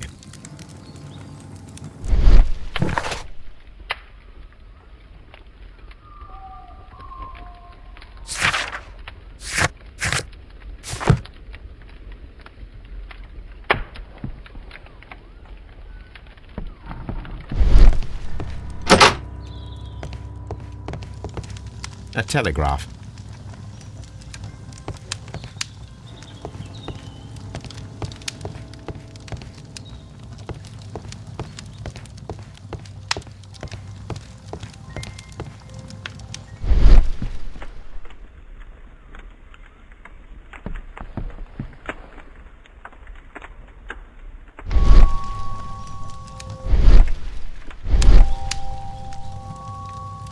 Good day to you, gentlemen.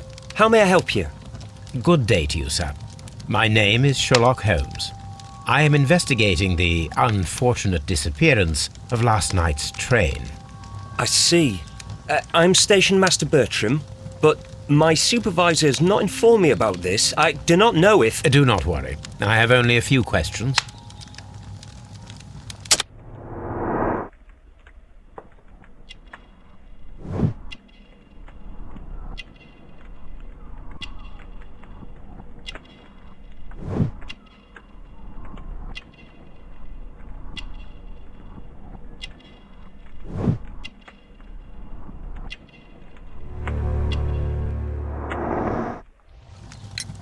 Station Master Everett from Evesham told us that you reported a problem with some passengers last night.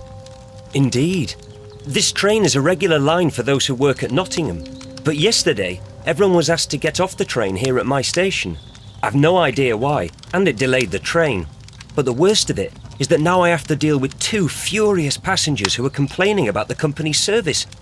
They stayed here the whole night. But people do not usually pay much attention to the regulations, you see. There are very strict and clear rules. paragraph 234 of Article 2G-43 states that in the event of a complaint, you must... Yes, thank you. I understand.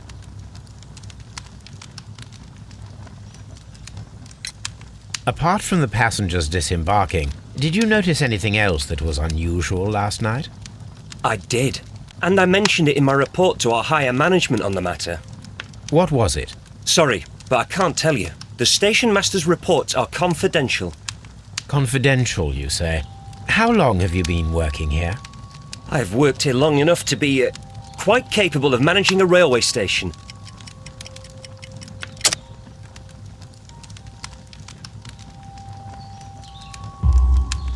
Let me speak frankly, Mr. Bertram. Your age and your lack of confidence in your position are quite apparent.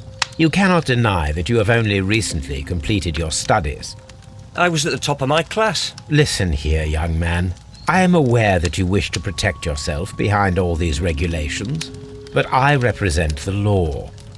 And you are obstructing the investigation of an important case. I would suggest that you cooperate with Mr. Holmes. Think of your career. That is... Well, I'll tell you everything. First of all, I scolded the ticket inspector, for it was he who asked the passengers to leave the train. It was not his right to do so. He was very rude. And then, later on, I received a most peculiar telegram from my colleague at Chesterfield Station, the next stop along the line. What did the telegram say? Well, that was the peculiar thing. It was almost unreadable. It was full of errors and awfully vague. It was hard to understand if the train had correctly passed that station or not. You can read it for yourself. We ought to visit Chesterfield Station. We need to confirm if the station master saw the train or not.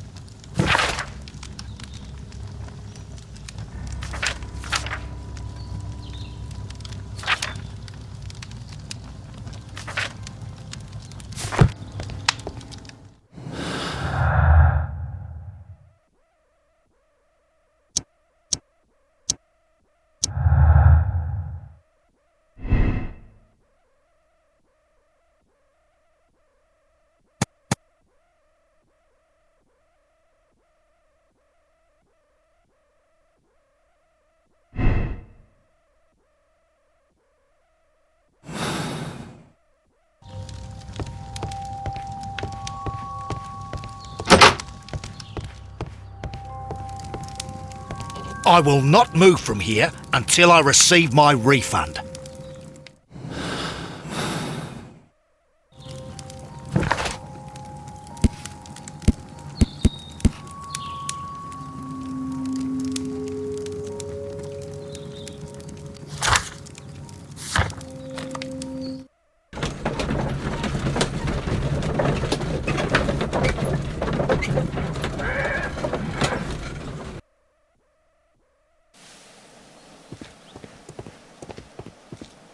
Holmes, how is it even possible for a train to disappear?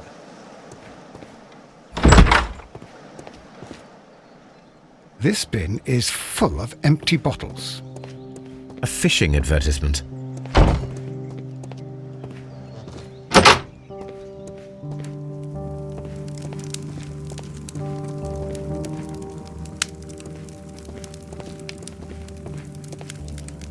A telegraph. I had thought that all station masters knew the Morse code, but apparently not.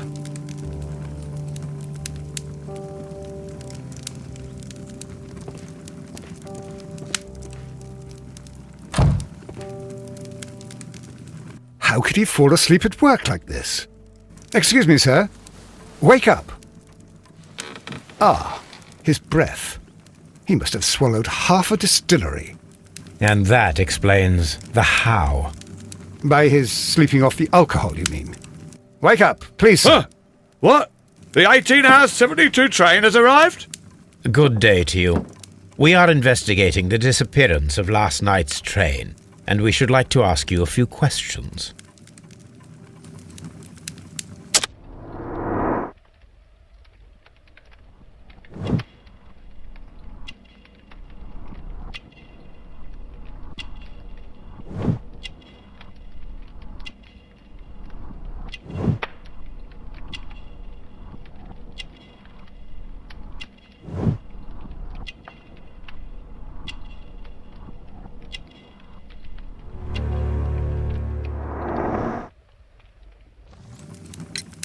Were there any passengers who got off that particular train at your station last night?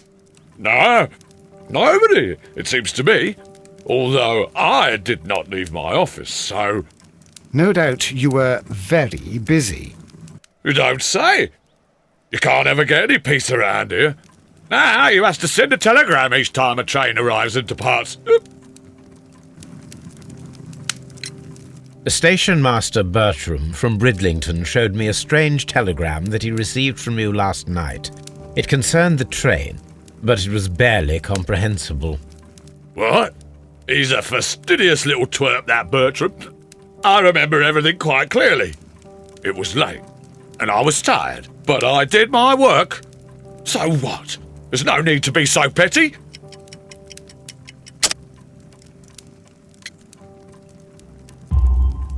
You were not tired, you were inebriated. Tell me the truth now, or I shall not hesitate to document your state in my report. My friend means that you will end up by being sacked from your position. All right. So I was drunk. I don't remember all of yesterday, to be truthful to you. Please don't go harsh on me. Holmes, this man has consumed a considerable amount of alcohol. He's not entirely helpless yet, but... It will not be long before he is. Obviously, his testimony cannot be trusted.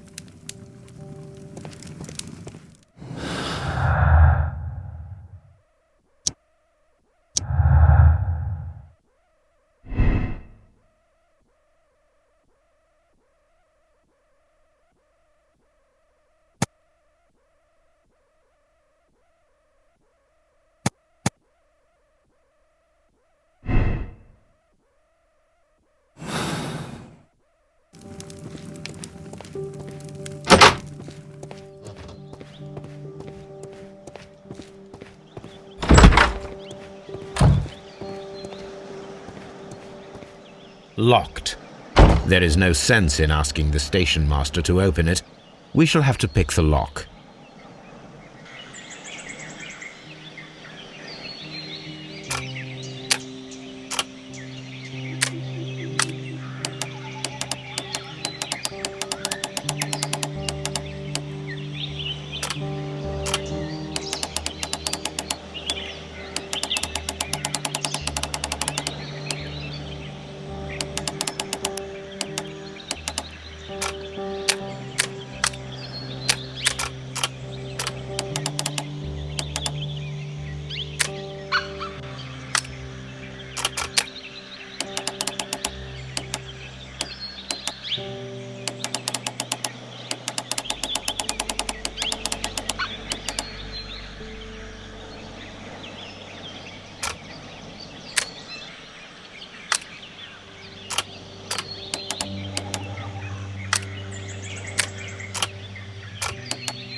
These tools were used quite recently.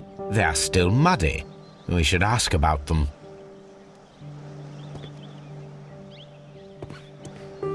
Railway post bags.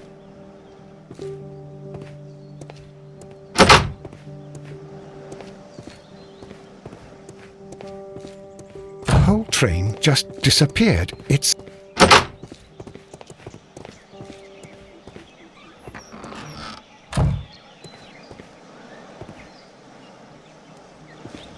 A handcar wheelbase. Interesting. It appears that elements of the same construction were scattered everywhere. Watson, please tell me, do you believe in magic? Of course not, Holmes. Then you are of the opinion that a train cannot simply disappear? Well, we both know that that is obvious. Why are you asking such peculiar questions? A little patience, Watson. You will understand my point quite soon. So, are you quite certain that you saw the train at Evesham Station? Yes, of course. We saw it coming. The headlights, and heard the whistle. But that is it. We didn't see the train itself. But... Oh, Holmes, I'm a little confused.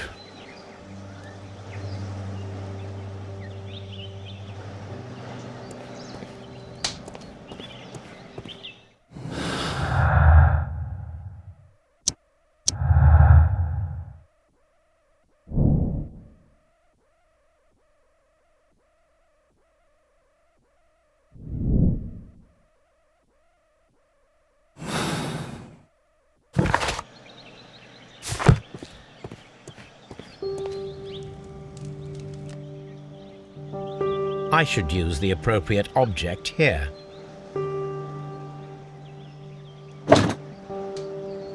I should use the appropriate object here.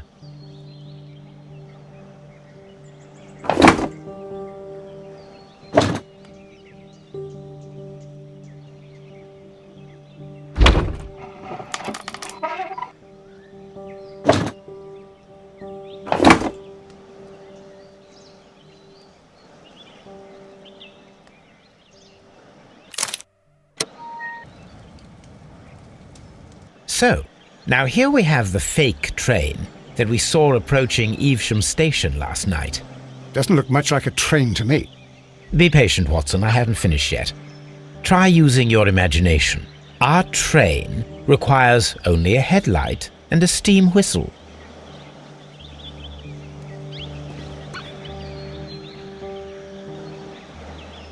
We need to attach a headlight and a steam whistle.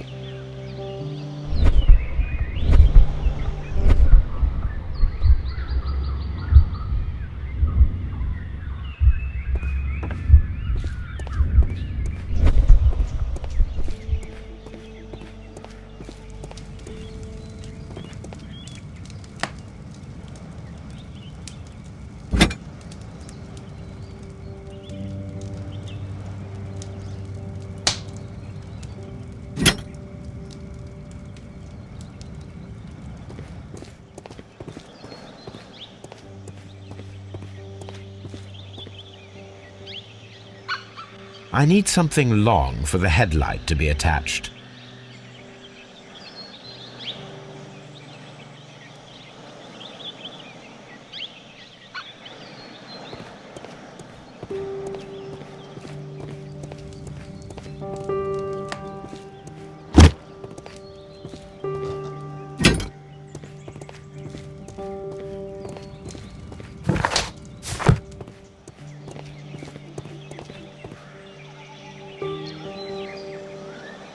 The long pole is now attached.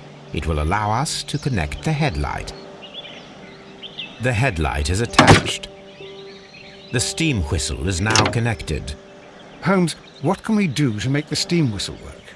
It is elementary, my dear Watson. We shall need a fire extinguisher. The fire extinguisher. Now let us see what we have here. First of all, let us pump the pressure inside the extinguisher. First of all, let us pump the pressure inside the extinguisher. The steam whistle is ready to be used.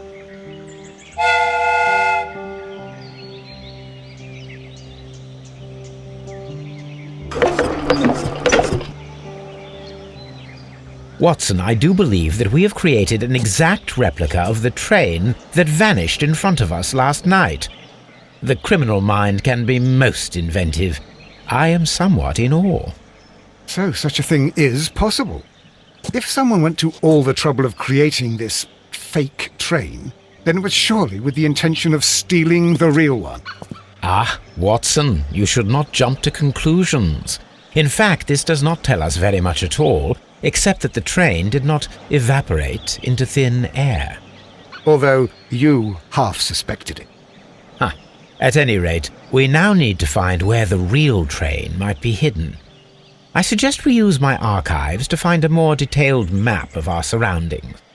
Well, I hope that justifies our having to load your massive archive suitcase onto the cab. It made us extremely unpopular with our driver.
The whole train just disappeared. It's unbelievable.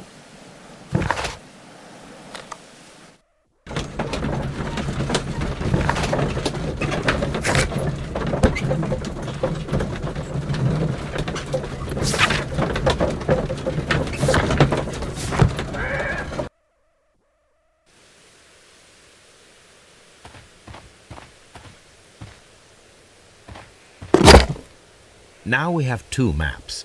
We must combine them properly.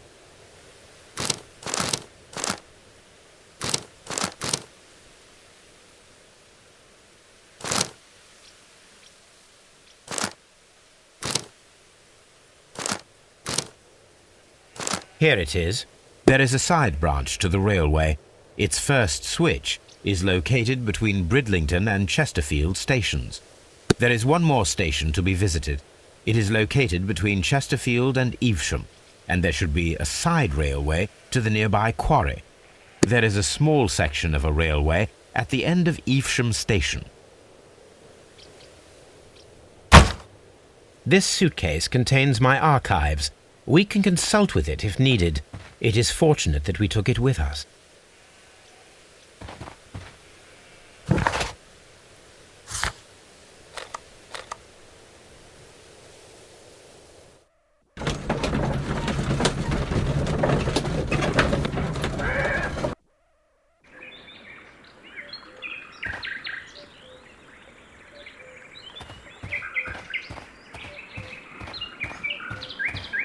Mines. This is interesting.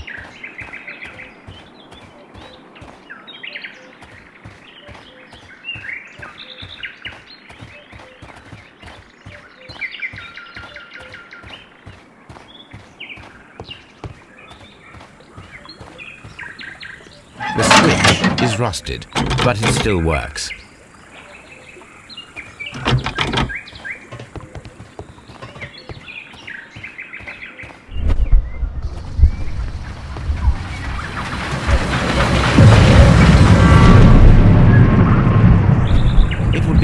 Possible for someone to redirect the train towards the mines.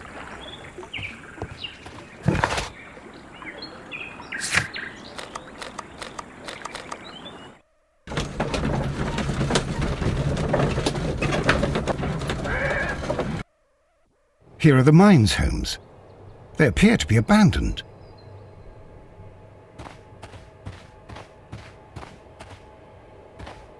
This is an administrative panel. See what it says.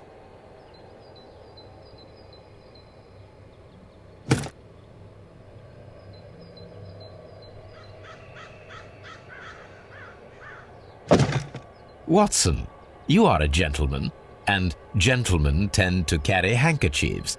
Might I borrow yours? And where is your own?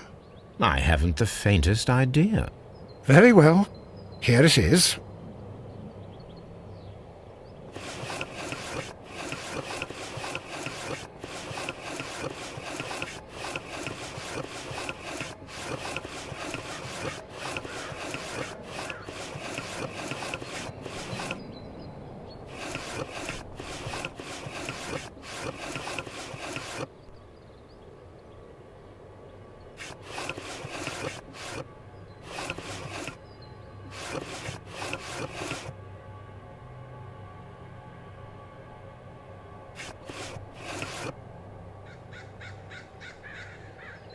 WEA Coal.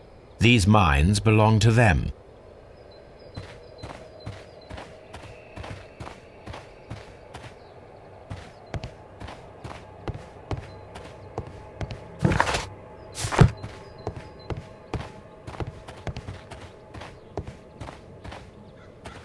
This mine has completely collapsed, Holmes.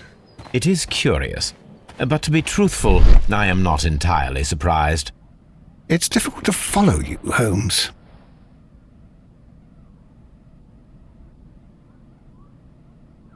Someone removed these screws, most probably to take down the rails.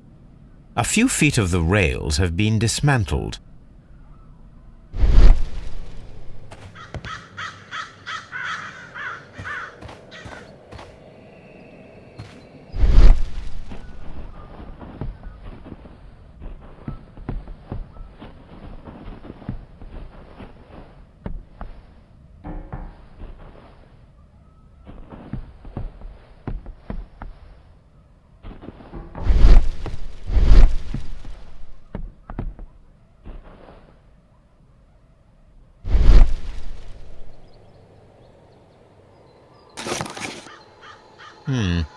This is an unusual kind of paper, stiff and dry.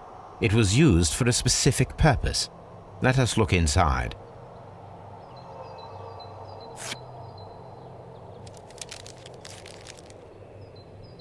Sawdust. I am almost certain it is a... Watson, could you assist, please? Do you have your pistol? Good. Fire at this package.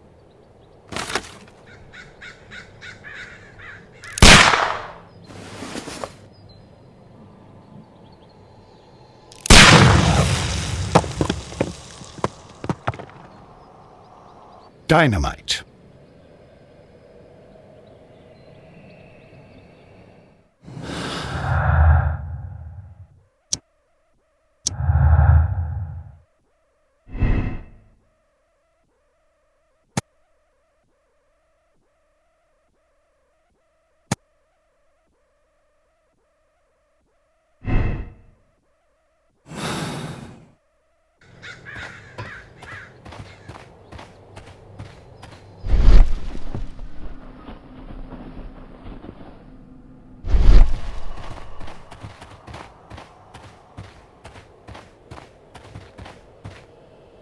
This is the cabin for the mines.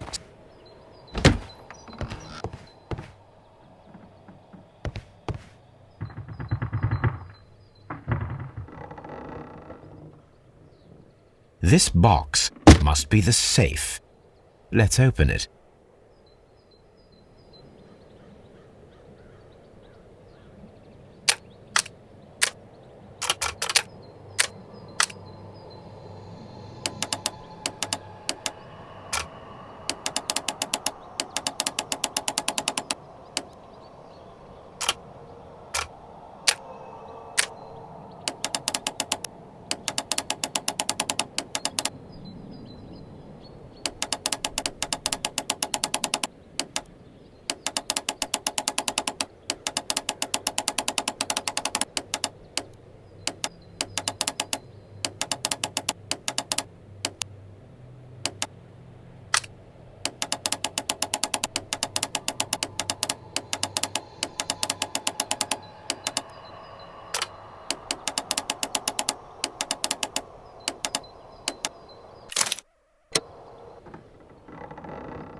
The Mexican company Caracal and the Chilean Barcazas both want to buy the mines.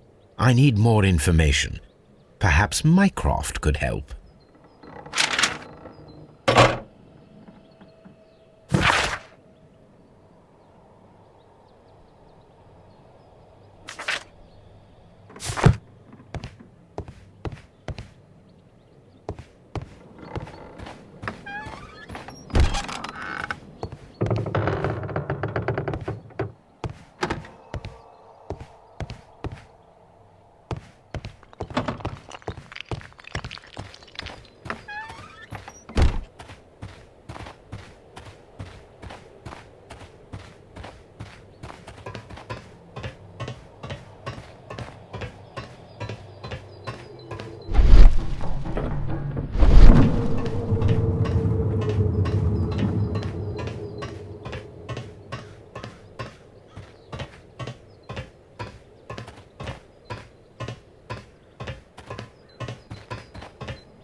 A funny character.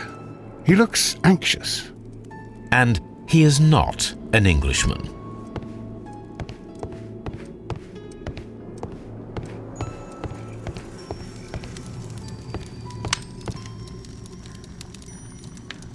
Newspaper articles on horse racing. Hurdle, steeplechase and flat racing. He is a true enthusiast, Holmes.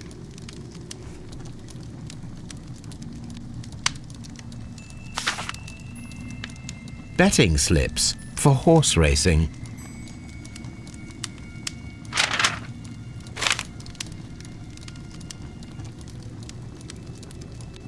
The sums are quite impressive.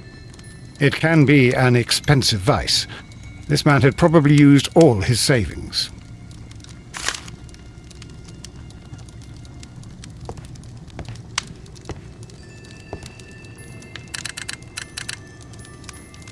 I asked Mycroft to find out some information on the WEA Coal Company. Here is his reply, and it is an interesting one.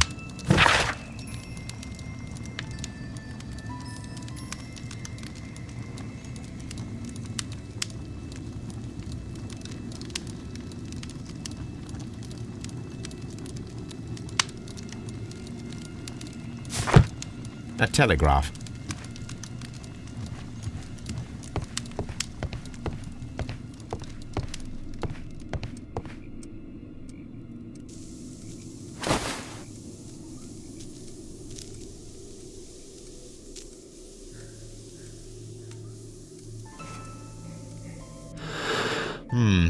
This scent is familiar to me, but in order to recognize it, I must combine my associations into one picture.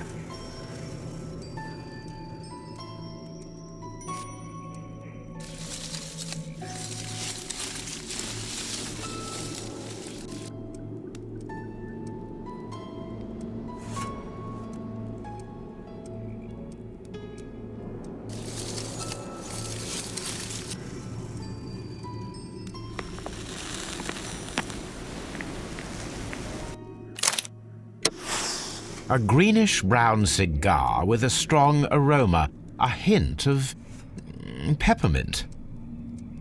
Ricardo. You already know the name of this man? Holmes, you amaze me. No, Watson, I refer to the cigar. It is a Ricardo Turrent, a Mexican cigar of an excellent quality. Quite an expensive one, too.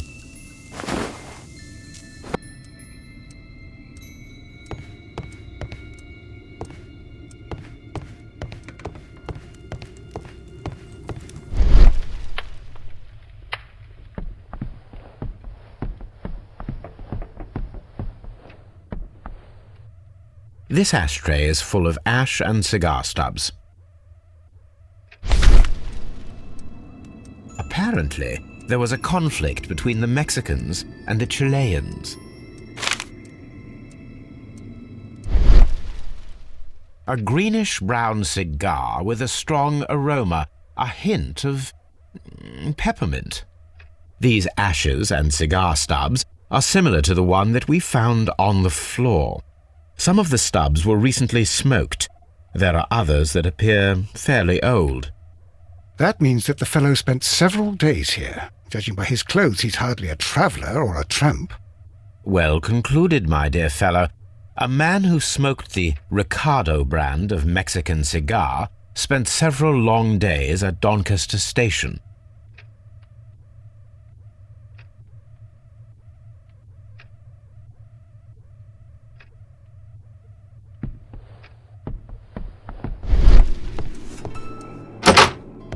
Holmes, look. There's a flooded area over here. I believe that the flooded area might be worth checking.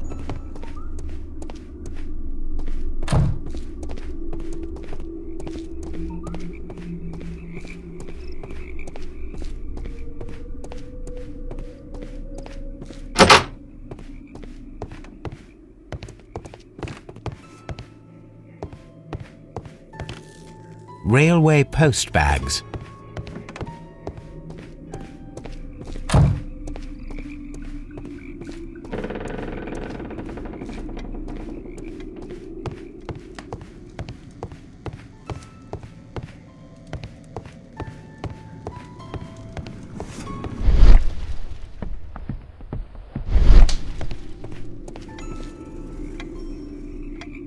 Good day to you, sir. My name is Sherlock Holmes, and this is Dr. John Watson. We are investigating the case of the vanished train. Is that so?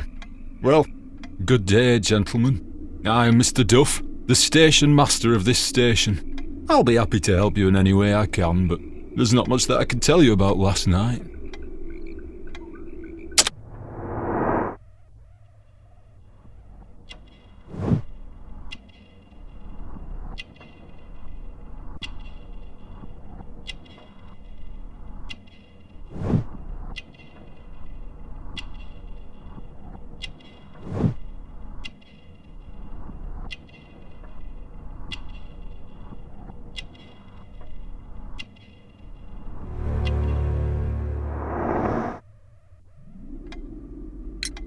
It appears that you may be at risk of some flooding along the line here. You mean that the whole bloody lake is at our feet? Quite so. But it is strange, because according to my map, there should be a quarry here, and behind that, the lake. How should I know? I only arrived here a few months ago. And where did you work before that? I was working in Nottingham, but I asked for a quieter place, so they transferred me here. Life is cheaper. I can't really complain. Did any passengers leave or board the train last night? No. I saw no one as usual. I reported the train's passage by telegraph, just the same as all the other nights. I observe that you are a gambling man, Mr. Duff. You had hoped that your relocation to this small town might have helped ease your addiction, but it was not to be. I beg your pardon? Addiction to what?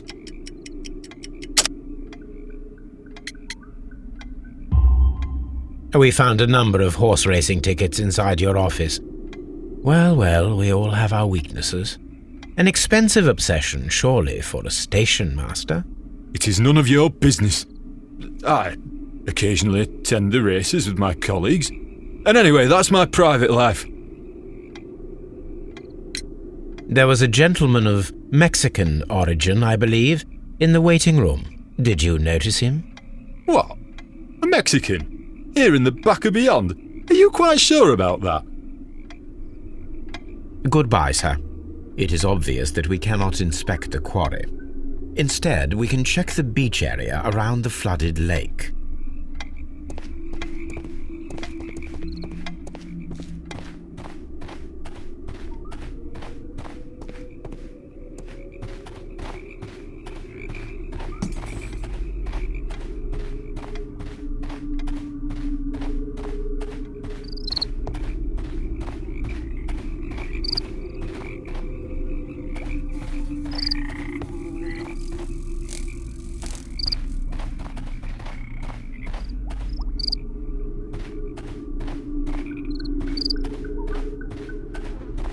Holmes, how is it even possible for a train to disappear?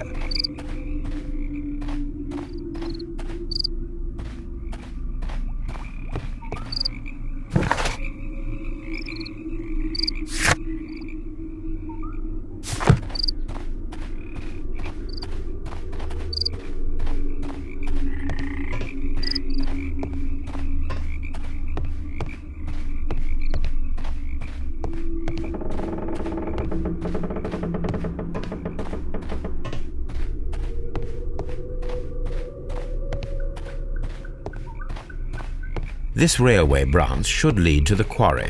Let us take a look. The switch is rusted, but it still works.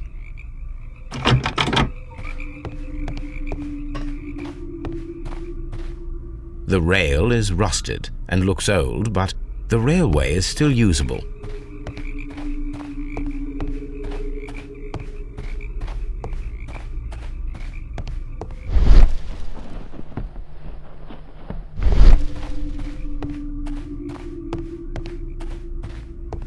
The railway ends here. That is strange.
The entire train has disappeared.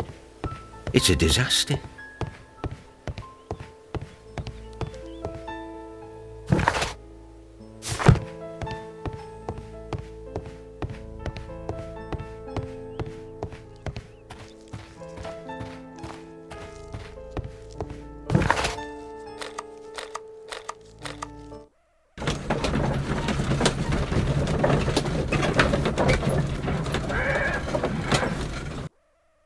Here we are at the beach that is located near the quarry and Doncaster station. It doesn't look like a very good place to rest. These traces were made by a carriage. Look.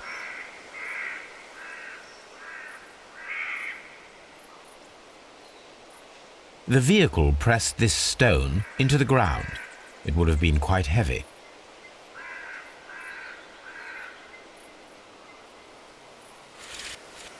Nothing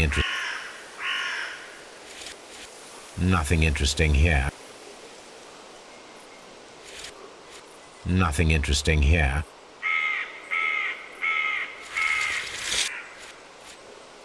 Nothing interesting. The vehicle would have been heavy, as these tracks are quite deep. These traces are relatively fresh and were made by a large truck loaded with materials.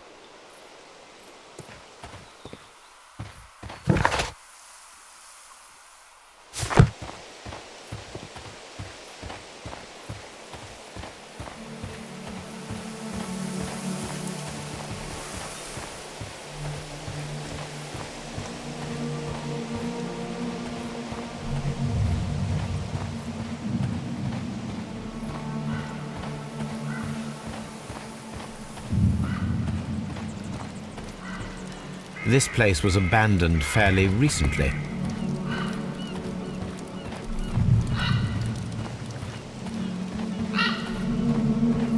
An abandoned gypsy caravan.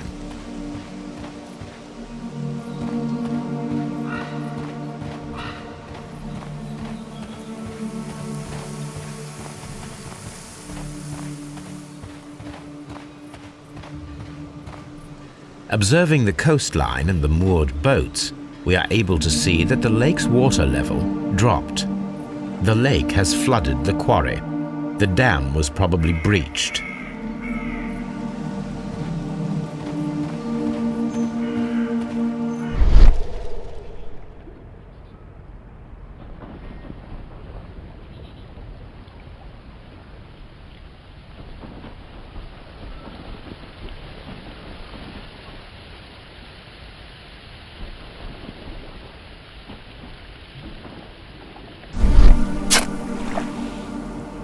a label with the name Las Zarpas.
There was a building here not so long ago. But I don't understand, Holmes. Why would anyone destroy the shed in such a manner? It was disassembled in great haste. It is most odd.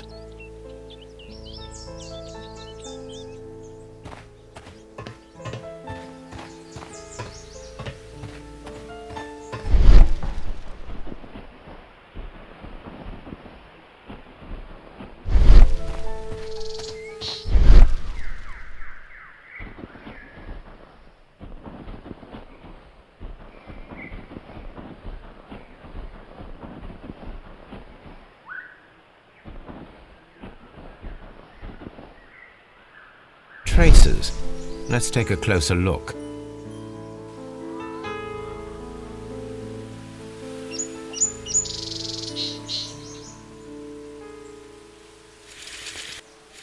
The distance between the tracks is about 6 feet 7 inches. The vehicle would have been heavy, as these tracks are quite deep. These traces are relatively fresh and were made by a large truck loaded with materials. The traces found at the disassembled shed near Evesham and at the lake were from the same vehicle.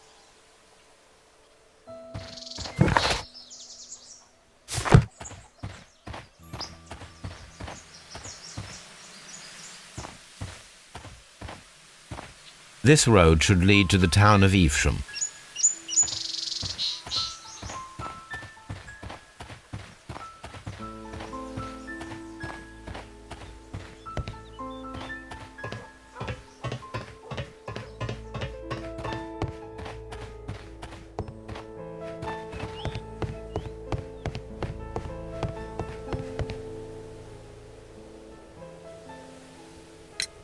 It appears that there was a small warehouse near your station and that it was disassembled. Why is that? It was burgled overnight about 2 weeks ago. The police have already started their investigation, but I doubt that they'll find anything. What was inside the warehouse? Nothing of value. A few 100 feet of standby rails and some spare railway parts. But it wouldn't be easy to steal all of that. Why would anyone want to? See you later, my good man.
My search should be focused upon the name Las Zarpas.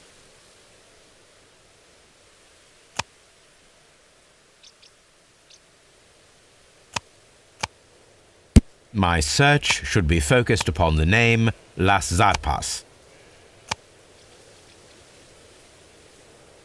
My search...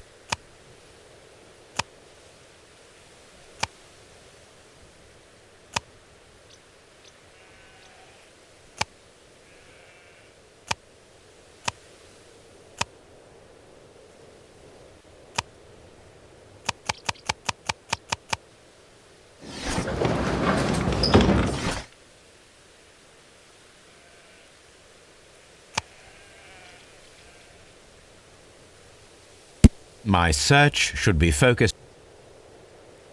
My search should be focused upon the name...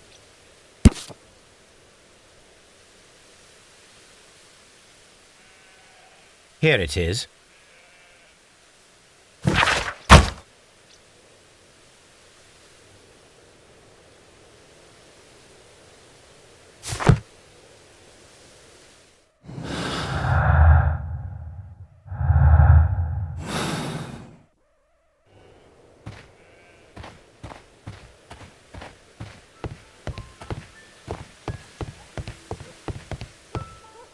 The entire train has disappeared.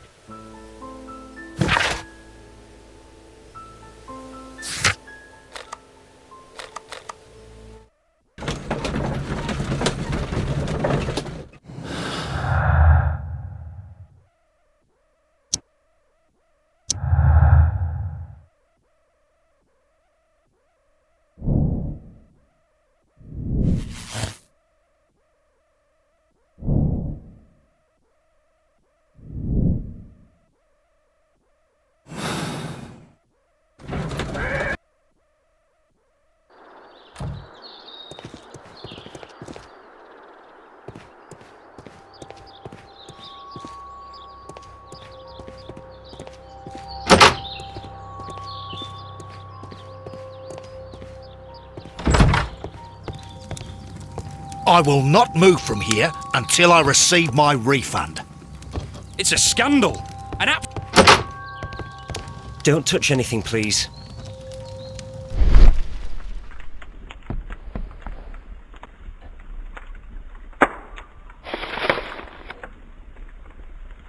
The insurance policy for Robinson's machine. A significant sum.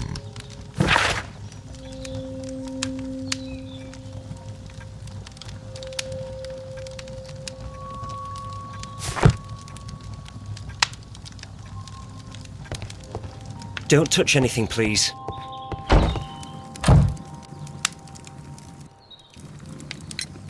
According to this document, you have insurance for your prototype. Oh, thank God. Where did you find it? Near the telegraph station. I must have lost it when I tried to send a message, which I was prevented from doing. I apologise for that, but regulations state that public access to the telegraph is strictly prohibited. Upon my word, you keep on digging that hole of yours. You have no idea who I am. I see that you kept your grip sack with you. Why don't you leave it in the luggage room? I've had other things to think about. I lost my prototype, and this idiot station master just stands here doing nothing to help. Oh, but... Well, that won't do at all. Station master, I believe that the regulations state that any passenger luggage should be taken to the luggage room. I'll do it right away, sir. Sorry, sir. This Robinson is quite a character. We should learn more about him.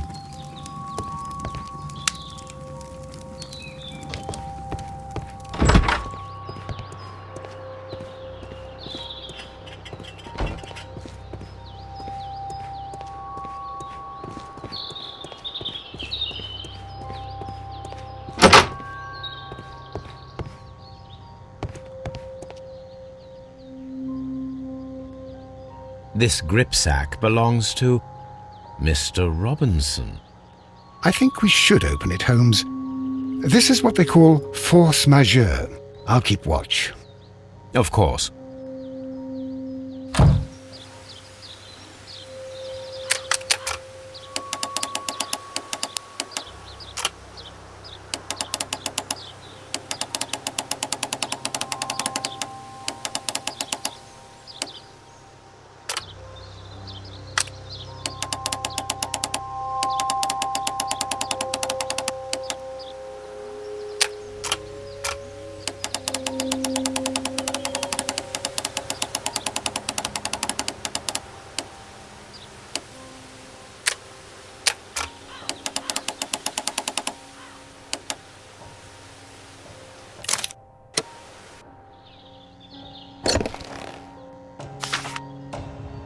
Look, Watson, a bundle of contracts.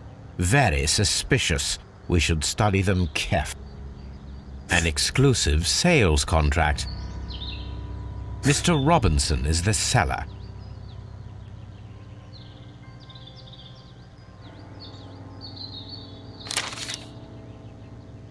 Yet another exclusive sales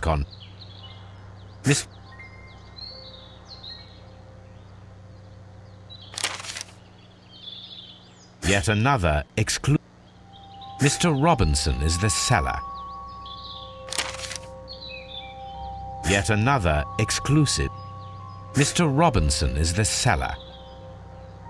Well, it is very clear that this Mr. Robinson received prepayments from various people for his machine.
I will not move from here until I receive my refund.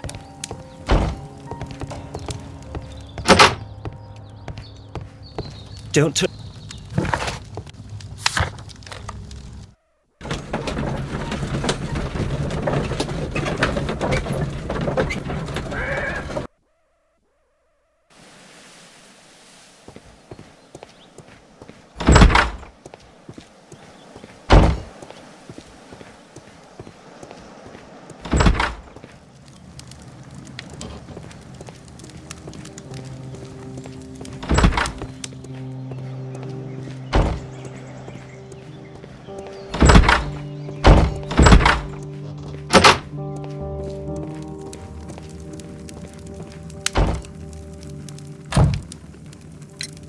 You have quite a number of dirty tools lying around here.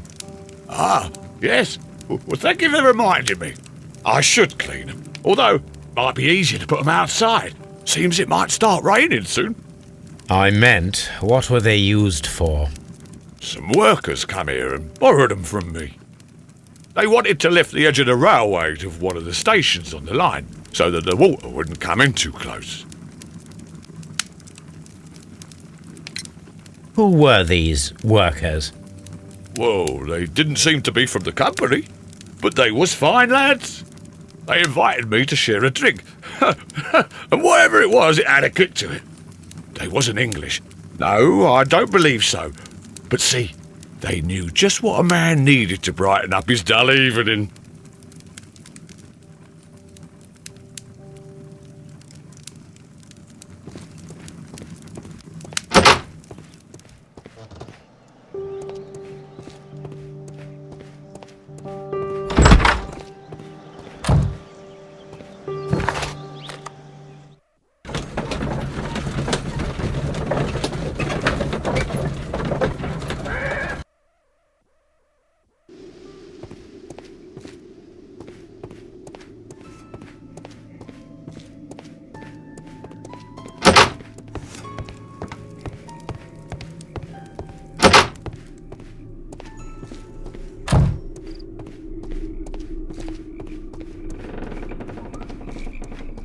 You'll find.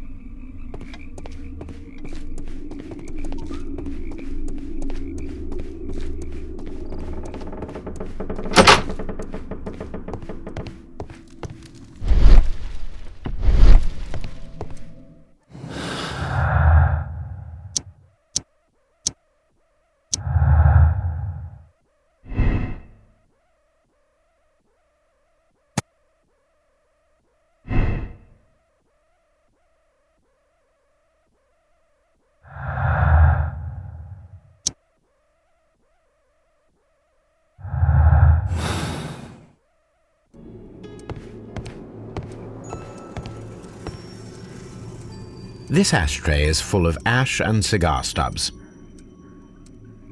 This ashtray is full of ash and cigar stubs. Watson, it seems that both South American companies were involved in the purchase of the mine. The man at Doncaster who flared our approach, he smokes Mexican cigars. Perhaps...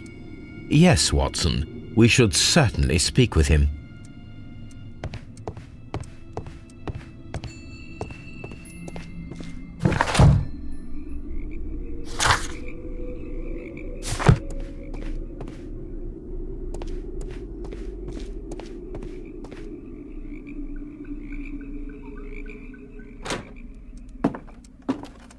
Please, sir, we would ask you not to leave. We have some questions.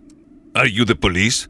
No, we are employed by the railway company. We are collecting witness statements about the train that disappeared last night. Lo siento, I'm in a hurry. Really? It seemed that you were waiting here for someone. Could you tell us if you were at the station last night? No, I just arrived from South America. A formidable journey, no doubt. Which country are you from? De Chile.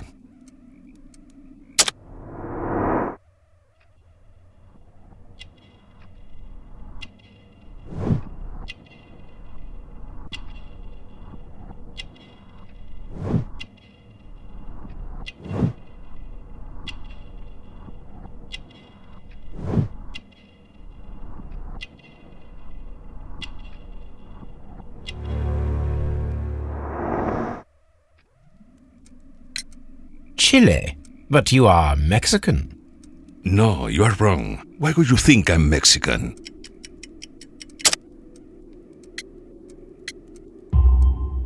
Because of your cigars. Sí, cigarrillos. So what? Those cigars are the Ricardo brand, from Mexico. It is quite impossible to find them anywhere but there. Pero not your business. I don't suppose that you are on vacation. What business brought you here? I was to meet my fellow compañeros. Where did you arrive yesterday? They were on that damn train. I will stay here and hope that the authorities find them, or their bodies. It's now my responsibility to repatriate them. Who authorized you to do that? The company I work for. Could you tell me the name of the company? It's not your concern. And what is your name? Enough questions. Buenas tardes. Not a very friendly man, and he is lying. He said that he just arrived, but we know that he has been here for several days.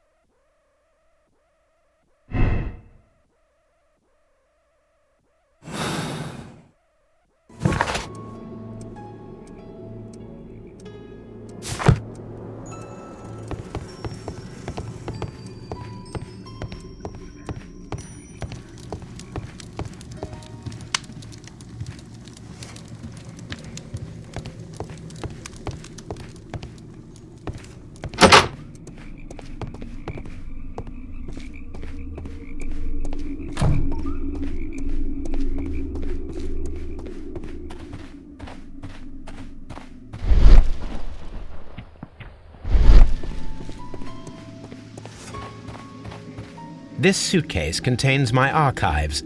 We can consult with it if needed. It is fortunate that we took it with us.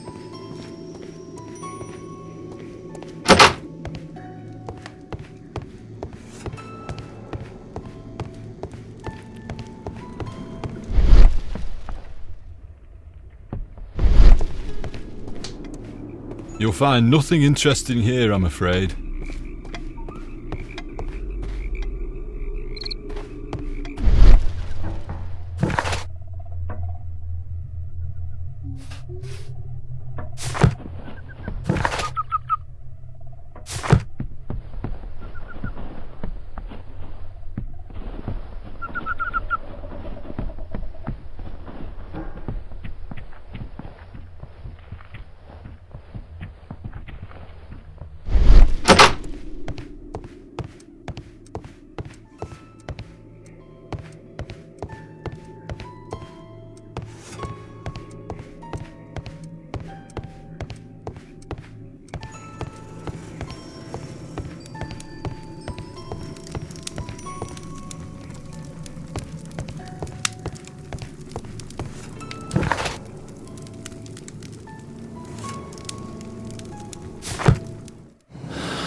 This postbag belongs to the station master.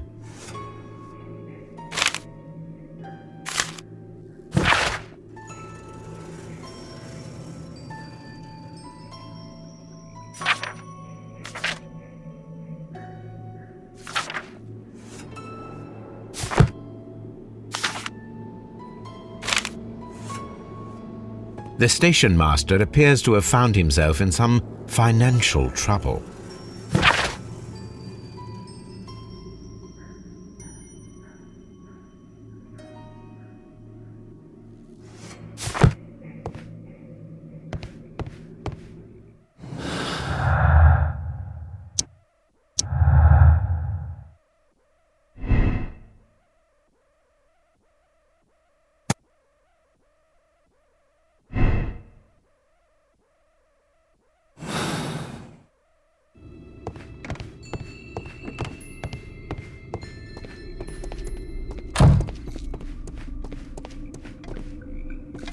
You'll find nothing interesting here, I'm afraid.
Then the case is solved, Holmes. What do you intend to do? Well, I shall require assistance for the arrests. There were accomplices. Ah, but I know that look. You have your own ideas. What are they, Holmes? On the one hand, we have Mycroft and his tedious political games. He will locate the guilty parties without any trouble. But it will be a long and drawn-out process, and possibly with some compromise that will be to Mycroft's benefit. Our other option is the local constabulary, and advice from our friend Lestrade. The problem we have there is that the authorities seem to be incapable of acting quietly. They rely on brute force. It could result in an international scandal.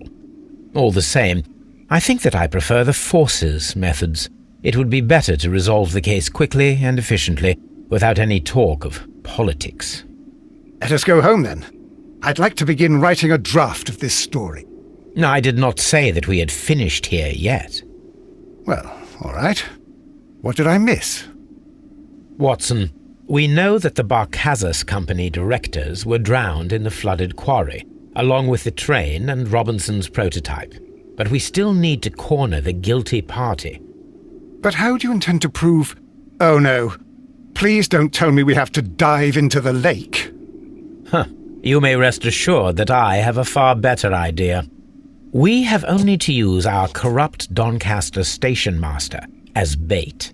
He will unwittingly trap our Mexican friend. Of course, you already had a plan. I shall follow you, Holmes. Well, the case is solved, and we shall be heading home. May we have 2 tickets to London, please? Right away. Wait a minute. You've solved the case? In a manner of speaking. Can you believe that the rescue service miraculously saved one of the Chileans who were on board the train? The police have ordered his immediate escort to London on the next train. He pulled through, then? He's alive? Yes, by extreme good fortune. His condition is quite serious, and the method of transportation has its risk, but he will be held securely by the doctor and police officers. The gentleman carries some vital information on this case. I am sure of it. Ah, really? Your station will be famous, Mr. Duff. The journalists will be here before you know it. Goodbye, sir. Goodbye, gentlemen.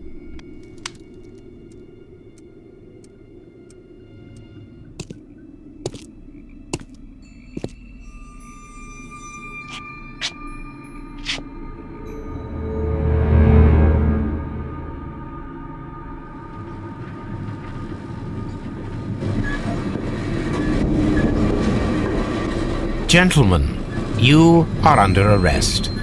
Caramba! You traitor! You double-crossed me!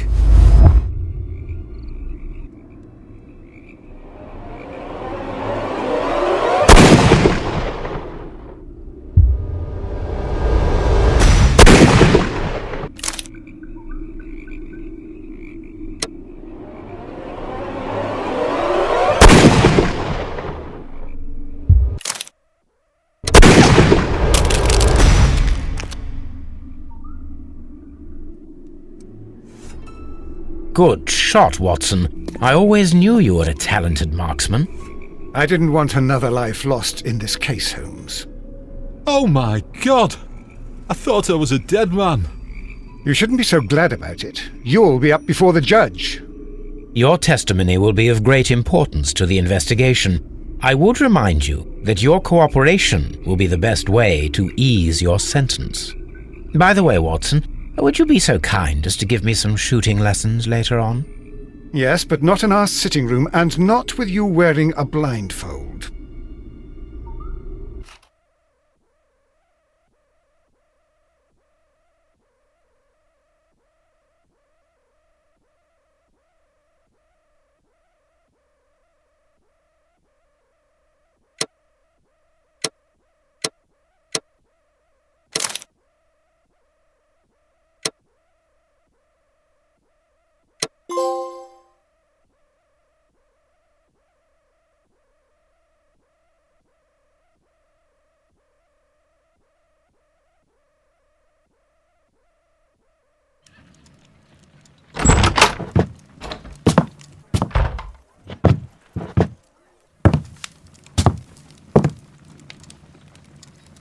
Holmes, what happened? I feel deathly. And you look it. Let me examine you. Please don't tell me that you've returned to your old habits.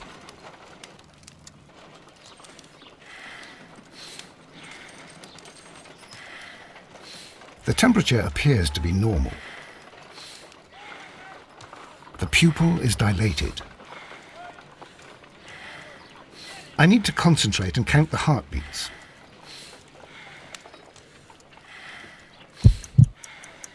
I need to... a weak pulse, around 50 beats per minute. But you're dying, Holmes. Your pulse rate is dropping. We need to get you to the hospital immediately. The antidote. Give it to me. The antidote? You mean that you're poisoned? Now. Please. Here, drink it all. Don't tell me that you did this to yourself. Hemlock and datura. I was compelled to. Holmes, imagine if I'd not returned home when I did. What might have happened? I knew that you would. Mr. Holmes, Inspector Lestrade is here to see you. Mr. Holmes is unable to see anyone at the moment. He is unwell. A good day, Inspector. Ah, Mr. Holmes. I'm glad to find you here. I need your help. This is a strange one. We have brought in 2 young bankers from the city, sons of lords, members of the chamber, and so on and so forth. They were found stranded in a rowing boat that was drifting on the Thames. A romantic escapade with an unhappy ending, Lestrade. What? Well, yes, they were both in the bath, but... what? As I said. And they were tied together. You are lacking in imagination, Inspector. Well, no, I'm not. Anyway, there was a banner flapping about in the boat with the RMS Oceanic printed on it and signed by the Merry Men. The Oceanic? Isn't that the largest steamer ever built? Yes. And these 2 young banker chaps are sons of the owners of the White Star Line, the company that built it. There are rumours of corruption.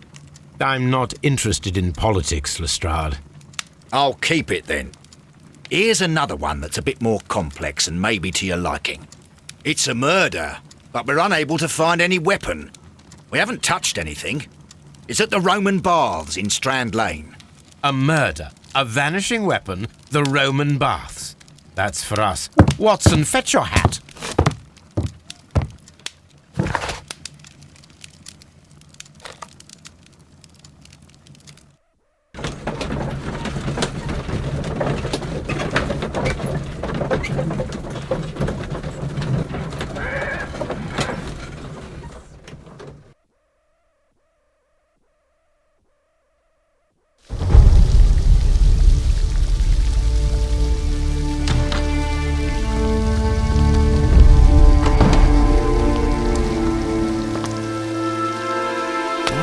Beautiful place. With a dreadful murder. The body of Sir Rodney Bentcliffe is still in the steam room. It has not been touched, per your usual instructions, Mr. Holmes. I shall be waiting for you here, but please hurry. Are you able to identify the men who were with the victim in the steam room? Yes. The manager of the bath, Sir Gregory Pitkin, a lad from the City Council, Garrow, and an archaeologist by the name of Blinkhorn. I think the plump one, Garrow, did it. He doesn't seem right in the head. Well, we shall see. You found no murder weapon? No, and that's why I called you. All 3 witnesses and the victim were locked in when the murder occurred, and they remained so until we got here. We even had to pick the lock to enter. I see. Was there anyone else here, apart from those gentlemen in the steam room? Yes, a Mr. Phillips. He was the one who called the police. He'll be able to give you more details.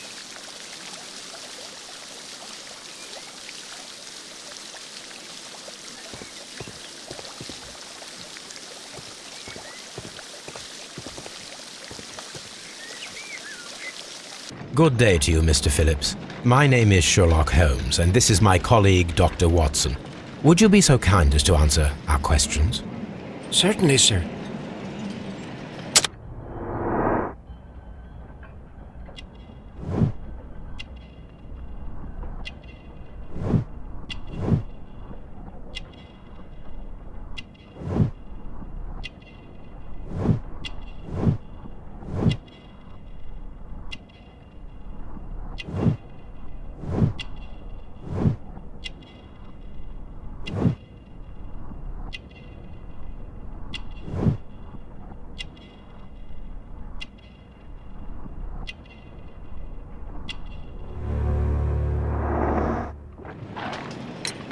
Please tell us the chain of events from the start of your day. Everything that you can remember. The slightest detail may be of importance. Very well, sir. I came in at 6:30 this morning, and I opened the baths. I made sure that the room was clean, and I prepared the towels. The brazier was still burning. There was a fire burning all night. Yes, Sir Gregory ordered me to light the brazier yesterday. It takes some time until the room is fully heated. The gentlemen had a meeting at 9 o'clock this morning. I wanted everything to be perfect. They'd been in the steam room for 20 minutes when I suddenly heard shouting. I ran to the door, but it was closed. I couldn't open it. So I ran out to the street to call for the police. One constable came up, and then there were others, and they picked the lock. Then Inspector Lestrade came along, and he told us that nothing should be touched. Did you receive any other visitors this morning? No one. Until these gentlemen arrived. Sir Gregory was the first. And then, while we were discussing work details, Sir Rodney and Mr. Blinkhorn arrived, and Mr. Garrow followed. What happened after that? I waited until they'd all entered the steam room, then I returned to the hall. The changing room door was open, so I should hear if they needed anything. You would have heard if someone had entered or left the steam room. Certainly, sir. These doors make a lot of noise.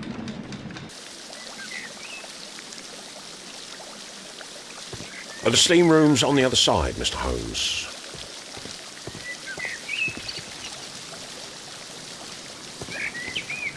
The steam room's on the other side, Mr. Holmes.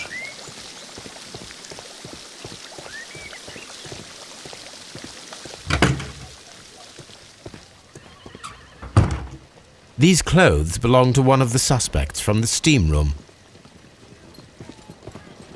Clothes belonging to one of the suspects. Expensive clothes belonging to one of the men from the steam room.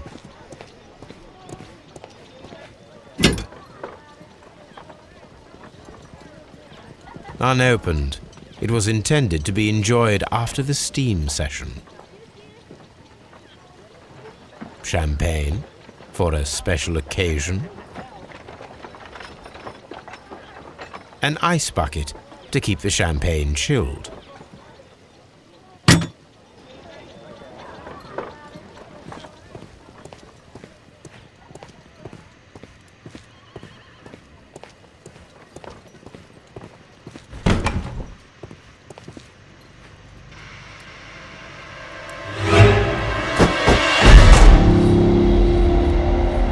Lord, Holmes.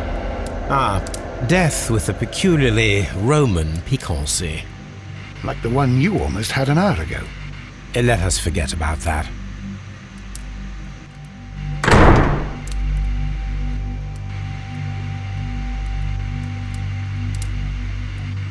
There was only one hit from the weapon.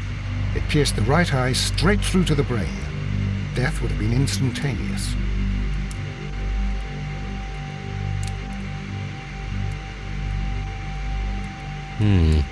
The wound should not have bled so profusely.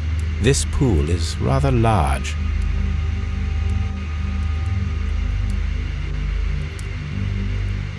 Look, Watson. He was wearing a ring. He very likely removed it before the steam session.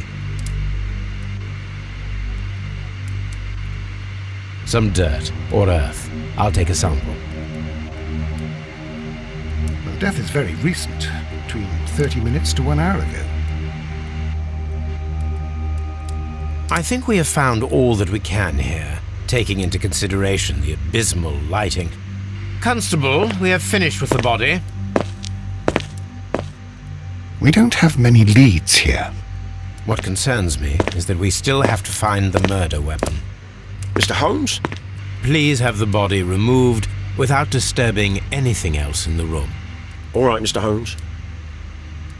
I was wondering, Holmes, it's fairly reckless to carry out a murder inside a closed chamber.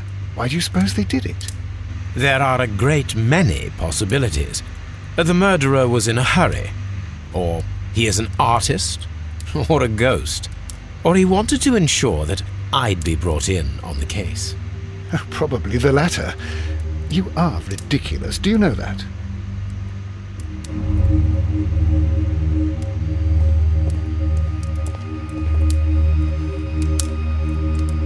Blood traces wiped on the towel. It's horrible. So Rodney, he's dead. Can't we speak about it somewhere else? I'm in shock. I don't want to talk. It's horrible. I can't talk at the moment. The brazier is still burning. The heat here is extreme. It is too hot. I cannot reach into it.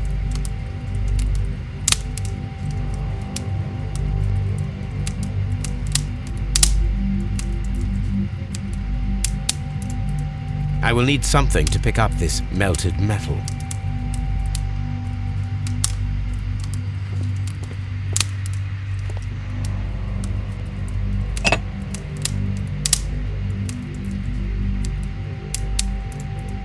One lens is cracked, probably due to the temperature of the brazier.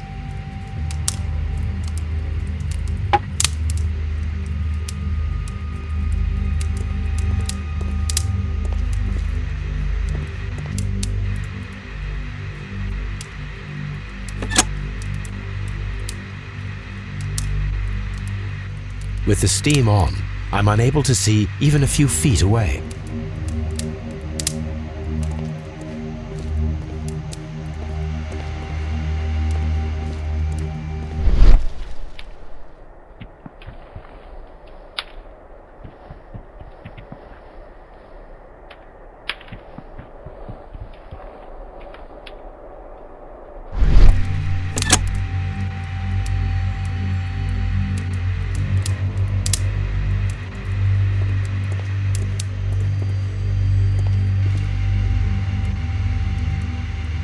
I should check this blood sample at Baker Street.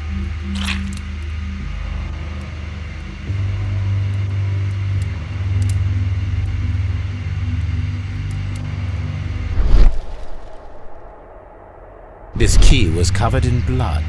I should ask Phillips about it.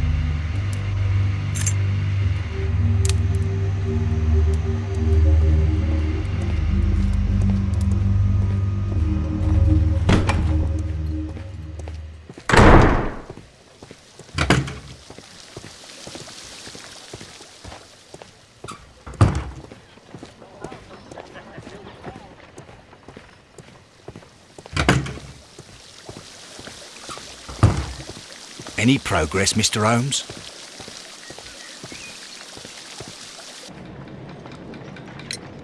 How many people have keys to the steam room? We have just the one key for now, which Sir Gregory gave to me. So, this morning you opened the steam room, and then? I put the key inside my desk, but when they called, I couldn't find it. It had disappeared. I don't know where it is. Did you leave the baths at any time, or receive any visitors? No, sir, I did not.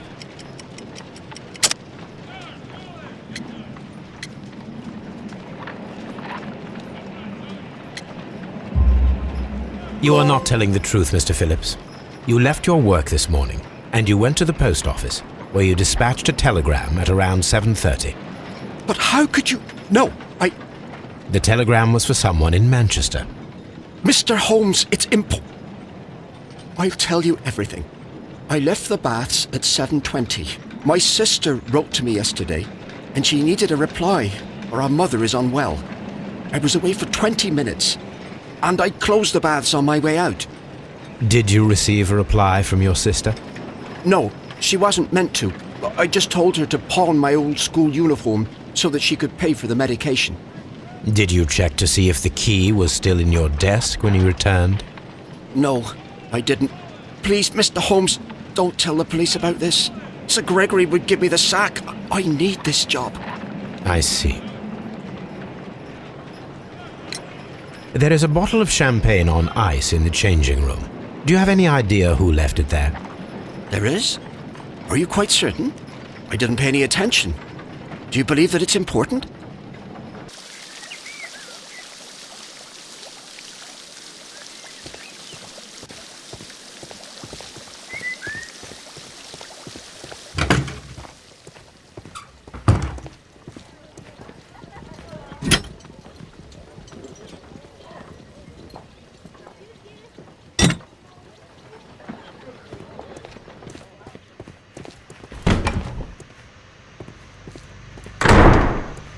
I can't understand what happened.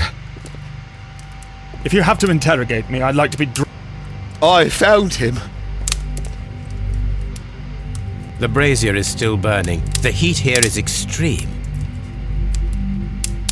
I will need something.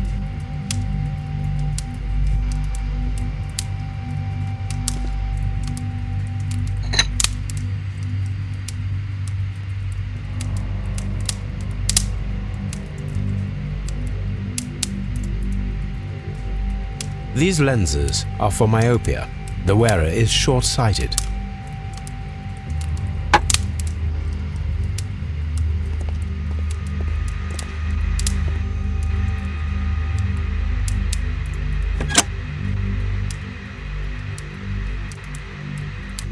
With the steam on, I'm unable to see even a few feet away.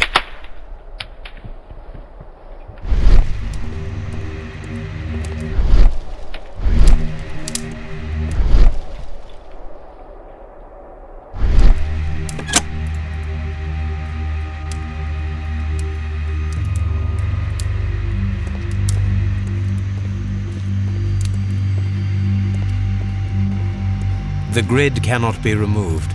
The weapon is nowhere to be found. Mr. Holmes?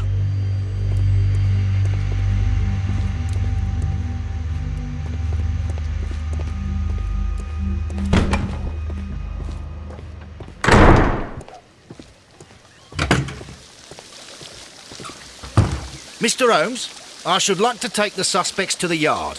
You can interrogate them there. Any objections?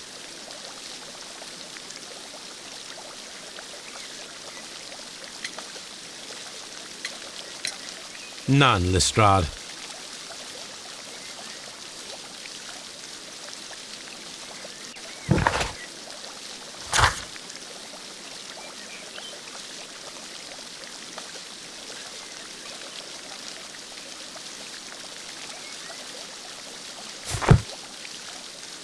These baths are becoming sinister.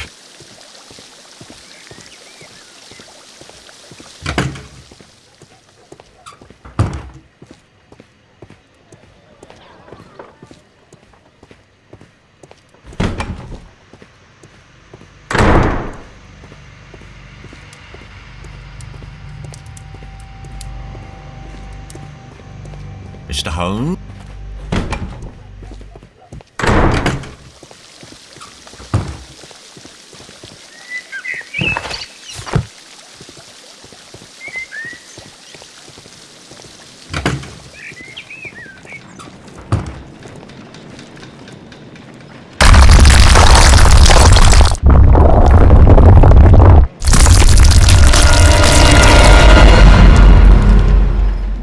My God, are you all right? I wonder how this could have happened. Yes, it is somewhat treacherous. Fortunately, I am unscathed. To where does this corridor lead? To the frigidarium, the coal room. Barely unscathed and by a very small margin. And treacherous is an understatement.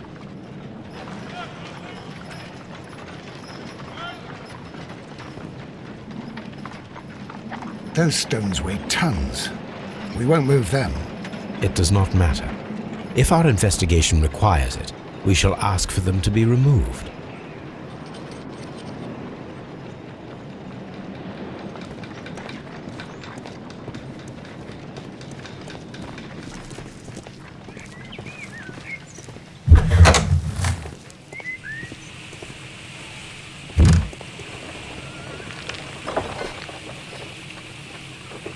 tools used by archaeologists in their research. I will need these tongs.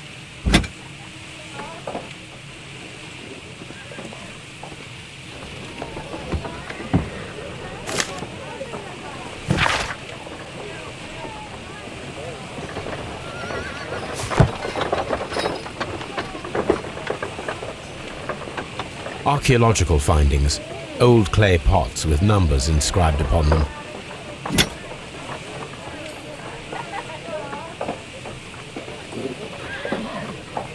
A shape has been cut in the plate. What should be done with it?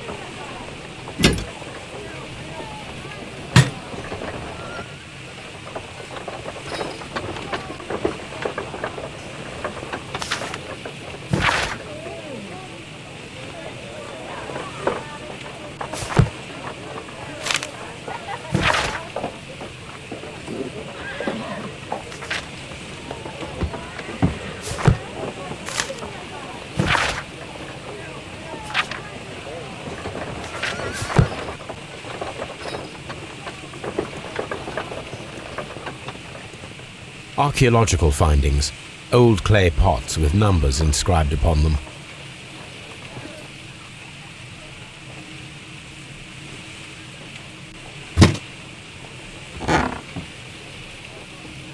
A glass plate negative is missing.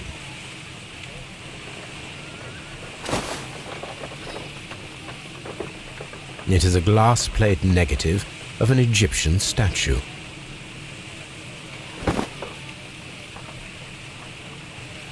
Glass plate negatives, a remarkable method for recording ancient civilizations.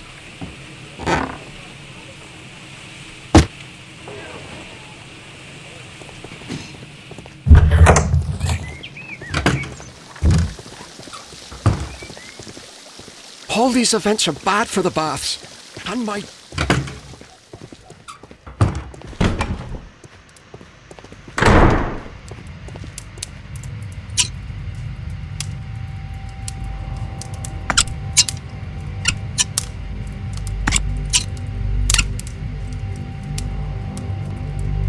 I should analyze this melted metal.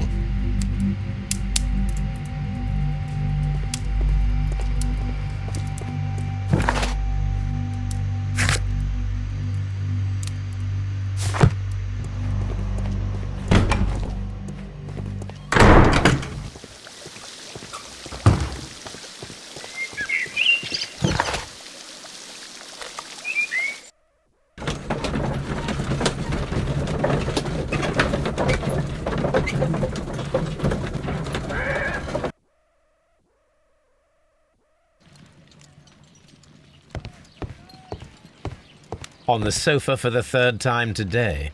Well, don't be surprised if Watson sits on you again. On the sofa for the third time today. Well, don't be surprised if Watson...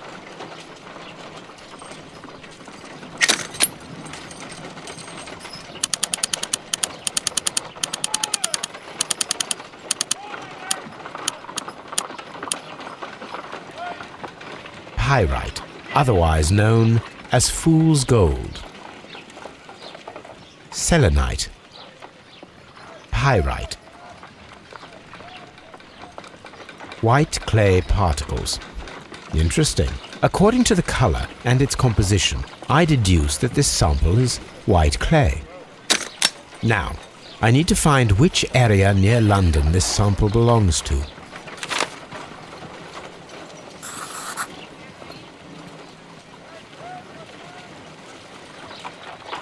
The sample of dirt belongs to the White London clay region, located near the city of St. Albans.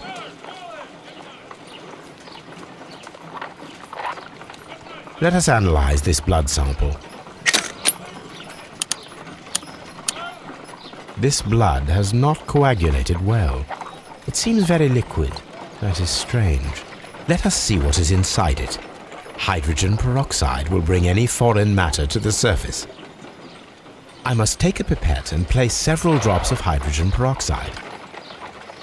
I must take a pipette and place several drops of hydrogen peroxide.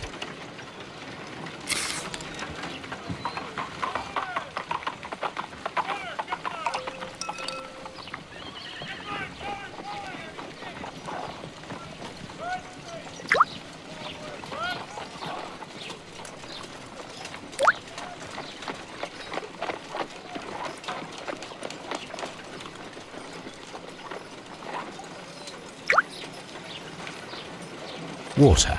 This blood is heavily diluted with water.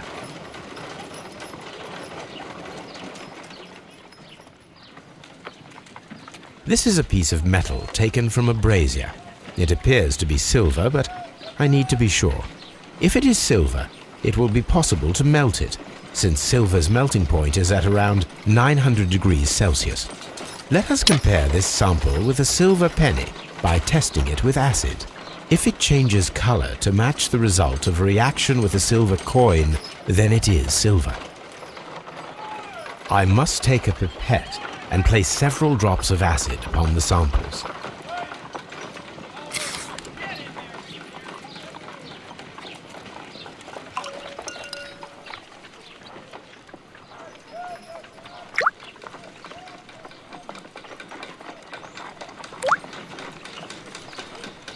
The reaction is the same red stain. It is silver, Britannia silver quality. My analysis table. It is useful for my work.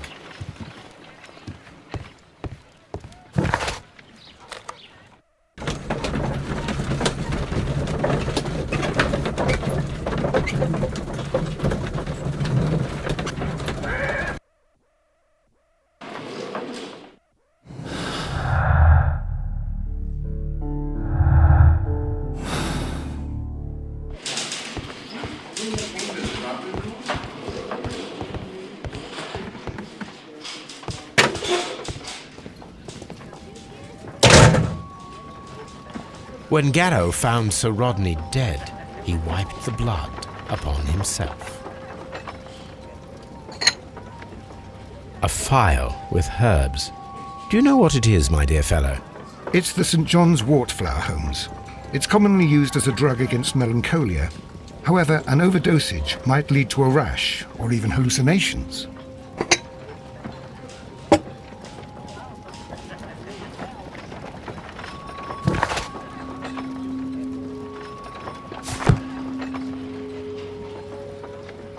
An embroidered silk handkerchief. A fountain pen with solid gold trim.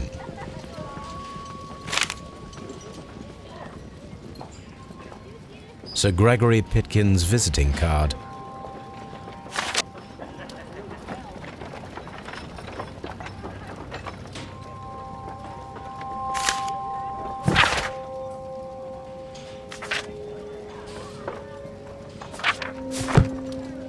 An ordinary pencil.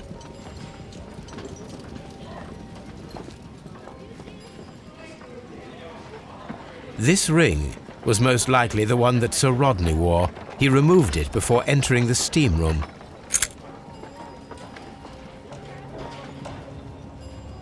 I see the join. This ring was repaired, and quite badly too, with silver. An Egyptian symbol. It is a very old jewel. Why on earth would they wear such a ring? A very pertinent question.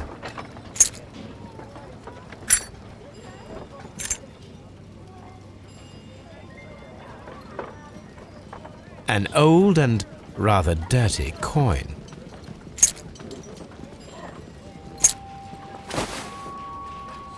Rodney Bentcliffe's notebook. It may contain something of interest. The last pages were torn out. We must find a way of retrieving Sir Rodney's last lines. Watson, please prevent anyone from entering the room. But first, fetch me a pencil. To begin with, a few strokes of the pencil will be enough. I don't want to damage the traces.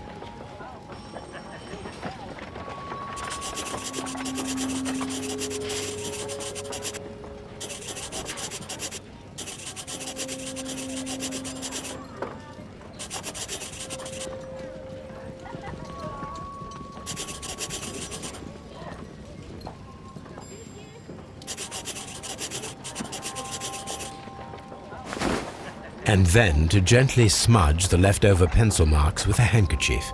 I'm sure that Watson won't mind if I use his.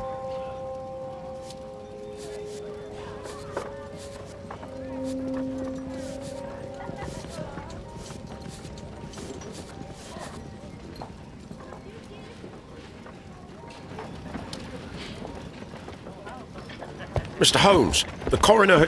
But what are you doing? Tampering with the evidence? I prefer to make them talk. Today, I almost found it. This date will go down in history. Sir Rodney was about to make an outstanding discovery. Wonderful. I could retrieve only the final words. The rest of it is lost. Perhaps the autopsy will assist us in that matter. I'm not sure that I can allow you to inspect the body now. I am sure that you must, Constable. Well...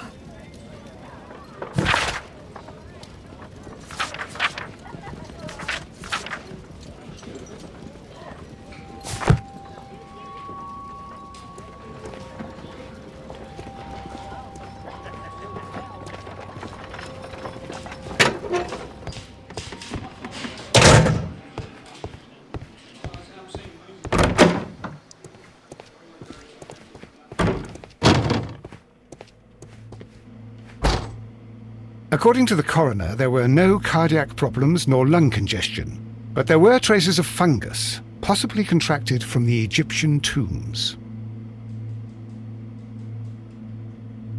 The coroner observed no stomach nor liver disease, if we're to accept that Sir Rodney was an occasional drinker and 63 years of age.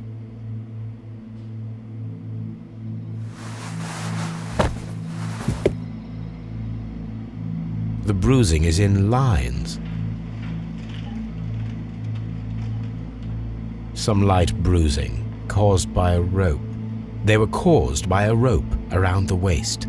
Sir Rodney was descending somewhere.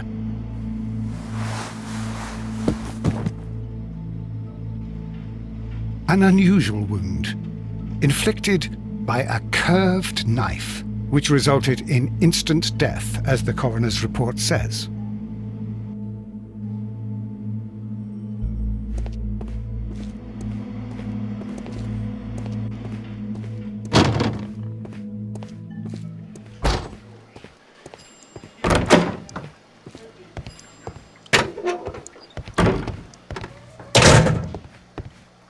Please escort this suspect for interrogation. Good day to you, sir. My name is Sherlock Holmes, and I am assisting the police with their investigation of the murder of Sir Rodney Bentcliffe. Would you mind if I asked you a few questions? Not at all, Mr. Holmes. My name is Percival Blinkhorn.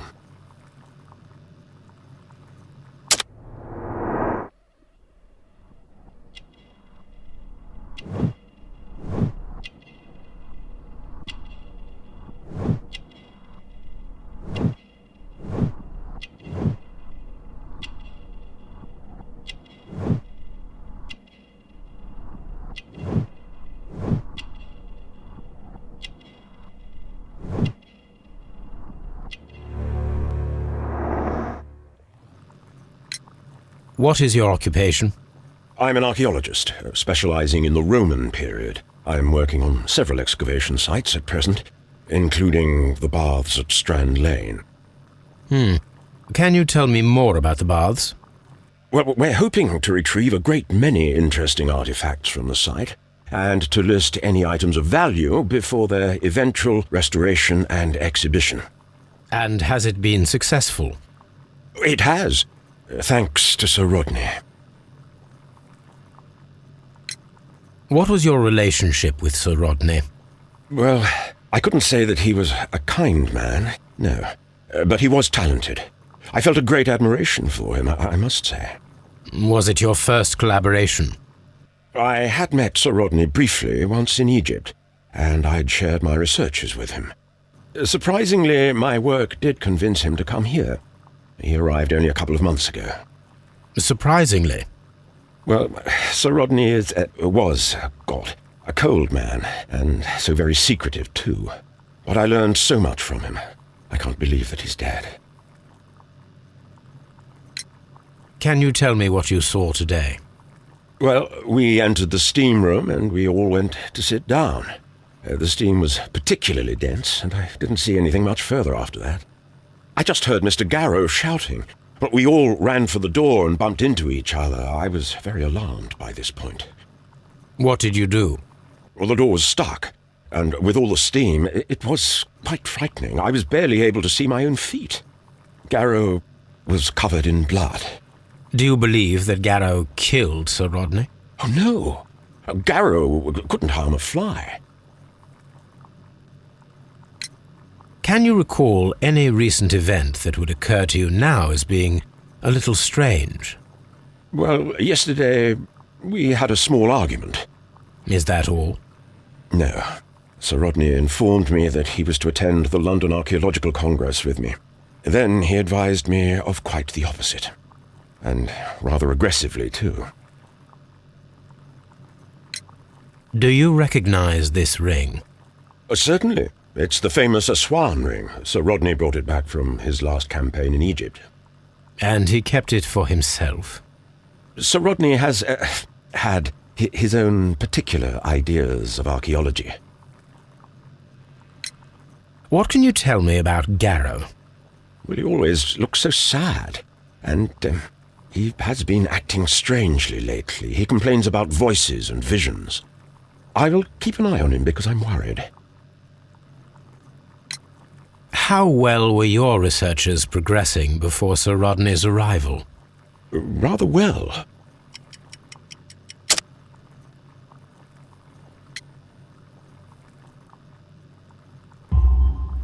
This letter reveals that Sir Gregory was prepared to put a stop to your work. Yes. But since Sir Rodney's arrival, he had calmed down. He allowed us to work. I'm not sure what they agreed on. What will happen now that Sir Rodney is dead? Well, I haven't thought about that. But if it's needed, I will fight to defend Sir Rodney's expectations. We discovered some melted silver in the brazier. Did you put it there? No. Silver, you say? No, I don't know how it got there. Did you place the bottle of champagne in the changing room? No, I did not.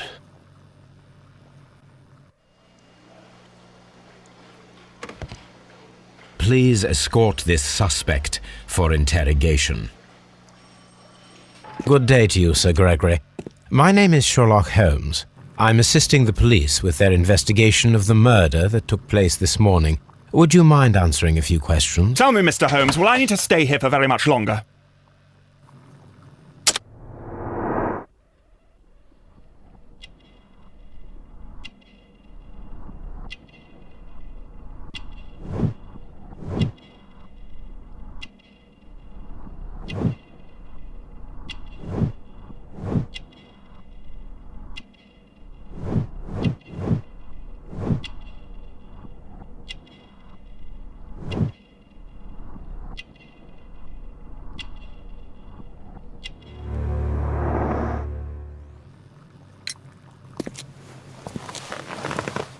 You are the manager of the baths, is that correct?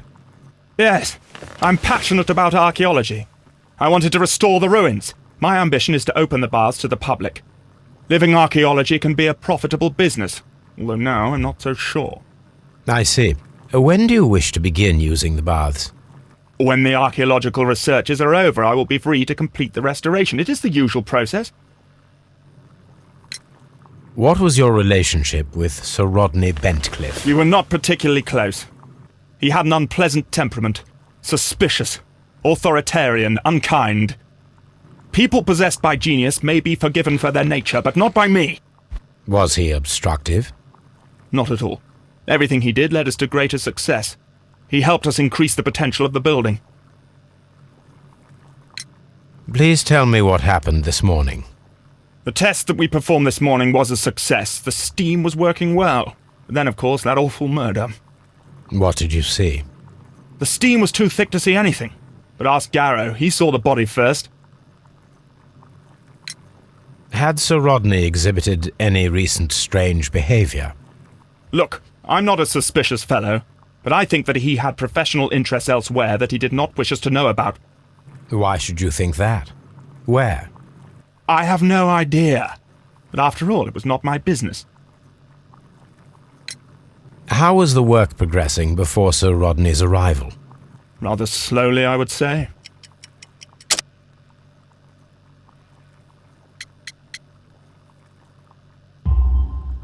Sir Gregory, could you please explain this letter? You expressed the wish to call off the research work at the baths. It was all about Blinkhorn. He was merrily digging away and taking very little care about it, ruining everything and finding nothing of any value. But the arrival of Sir Rodney changed your mind? Sir Rodney's work was extremely promising, and it was good for the bath's publicity. So yes, I changed my mind. Are you aware that Mr. Garrow is under a form of medication? Garrow? No, but I never liked that parasite. Do you believe him to be capable of murder?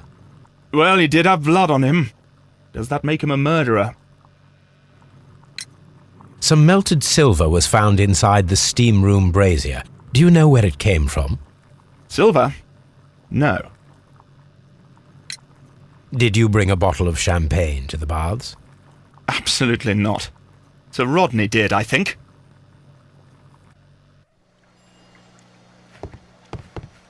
Please escort this suspect for interrogation.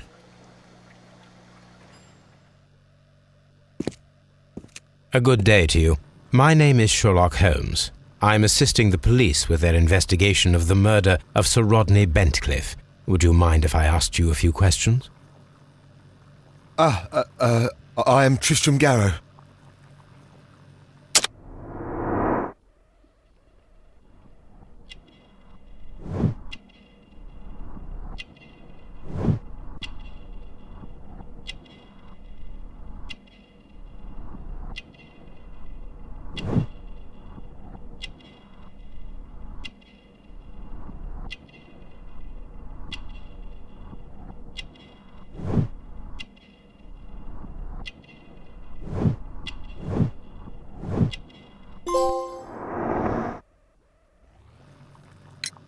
What is your occupation?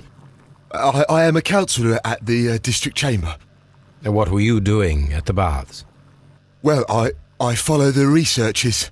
I am interested in archaeology. You follow them? Yes. So many things happened and we need to know. Or perhaps it's better hidden. I beg your pardon, Mr. Garrow. I meant nothing by that. I apologise. What was it like to work with Sir Rodney? It was like working with a genius. He was a hard man, but then you know this world is hard. There are always people who want to steal from you. And he trusted me, but oh. Are you feeling unwell? Oh, I'm sorry. It is I remember. Oh, I feel so sorry. Do you need anything? I feel bad. I hear... No, nothing. I'm better now. Please try to recall what you saw today. The room was so hot, I had to remove my glasses. I was not feeling so very well in there. But you found the body. I saw the knife, you know, flying through the air. I saw the blood. I tried to escape. I don't remember. You saw the knife? What did it look like? Everything was as if in a nightmare. It all happened so fast. The knife was shining like gold. Had Sir Rodney exhibited any recent strange behaviour? Well, he had been rather secretive these past few days. Last Thursday, for example, I saw him leave.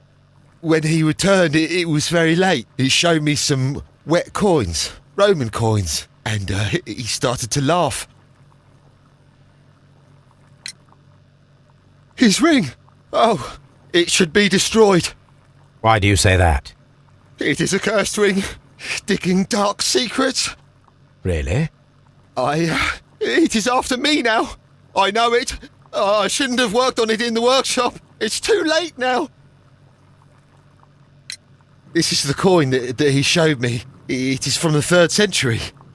It must be very rare. No, I don't know.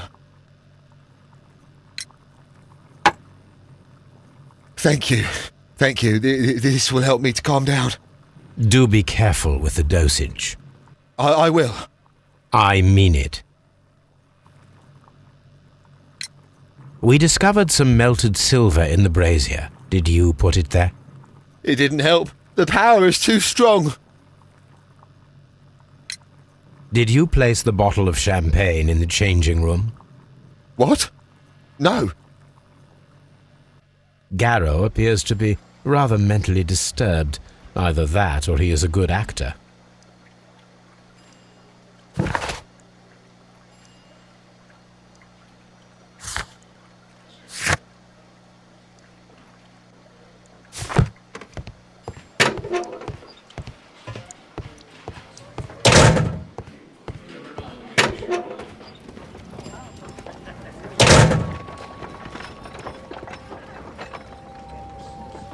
A hand-drawn map.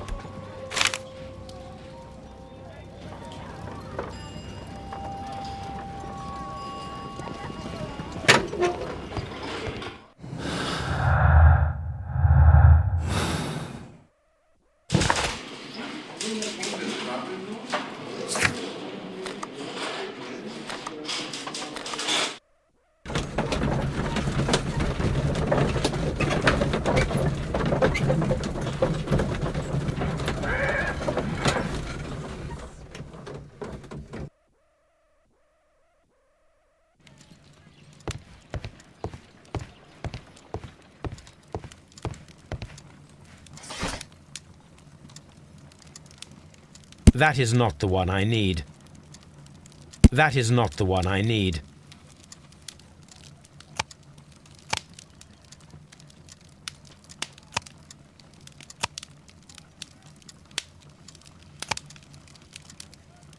That is not the one.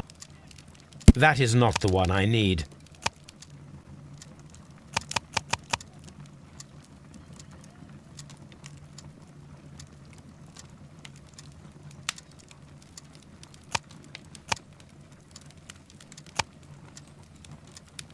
That is not the one I need.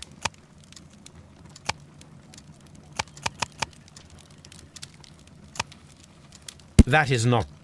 That is. That is.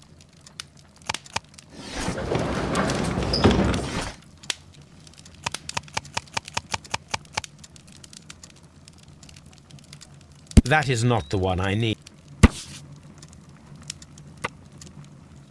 Here it is. By the eye he was punished, for he saw that he was not worthy. Dreadful.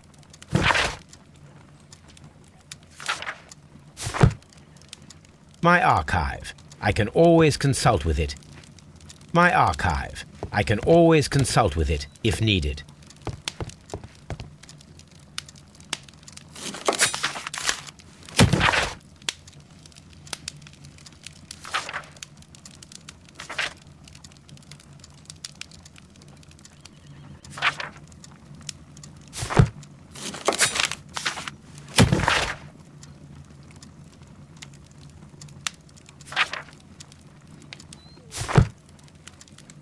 This is where I keep my post.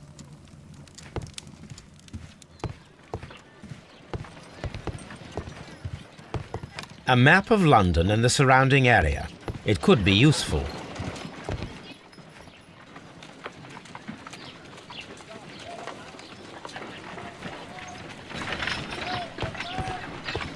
My analysis table. It is useful for my work.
Mr. Holmes.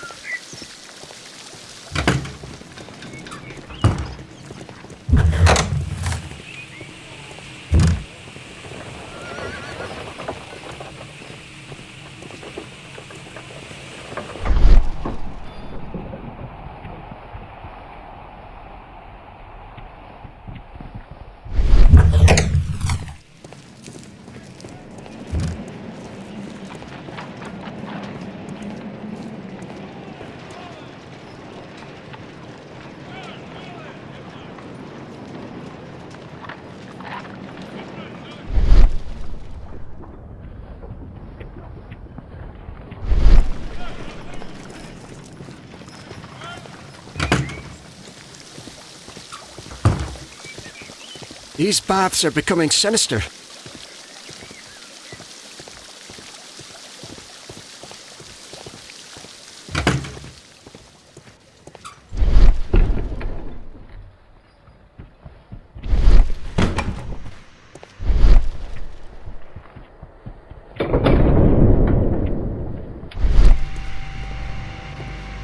The grid cannot be removed.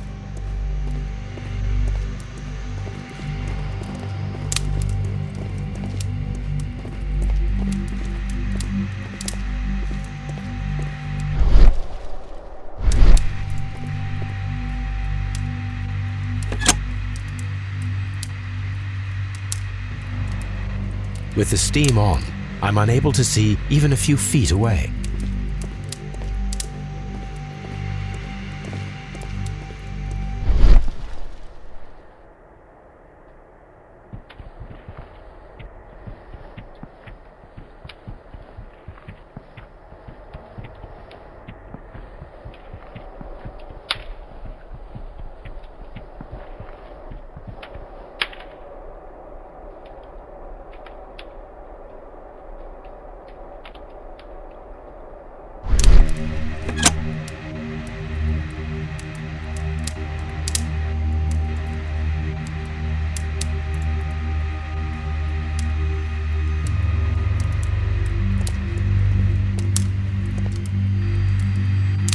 G. Newell and Sons, steam specialists, Seattle, WA.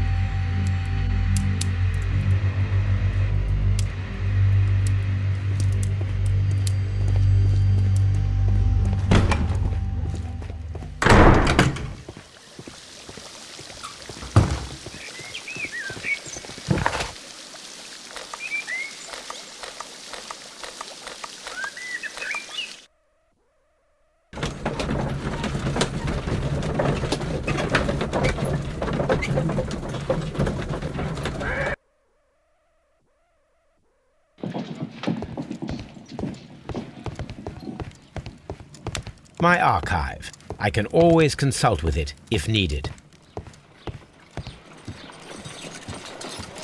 What should we do next, Holmes?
Locked. Locked.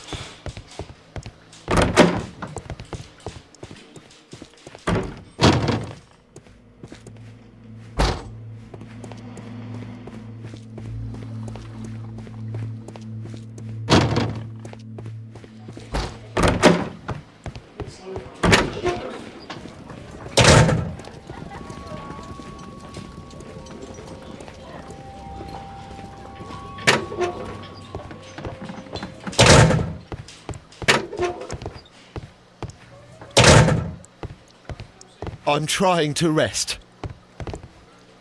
I'm not sure that I can be helped. Do you have something else to ask me? Good day to you, Mr. Holmes.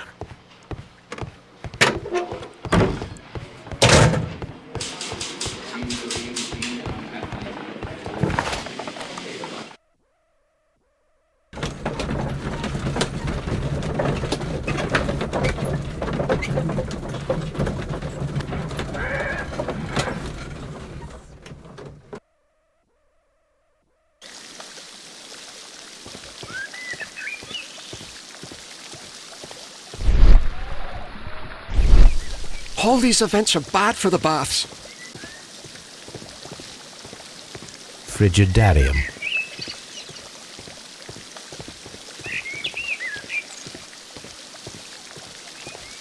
The steam room.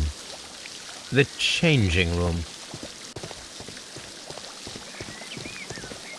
These baths are becoming sinister.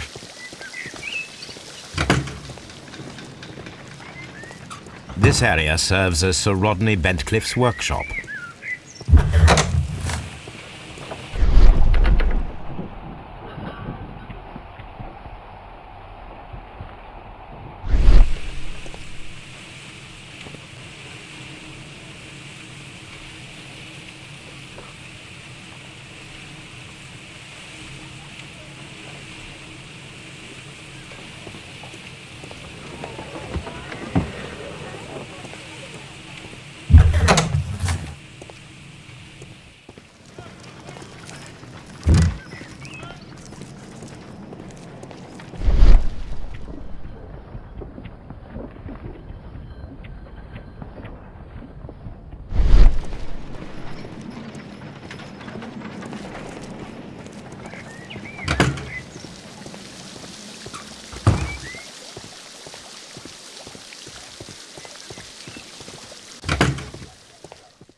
My analysis table. It is useful for my work. On the sofa for the third time today. Well, don't be surprised if... My archive. I can...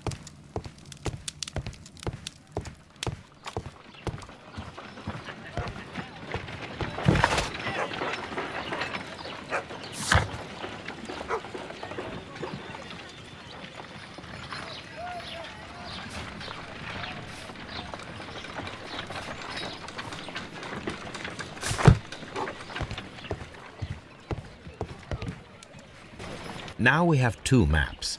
We must combine them properly.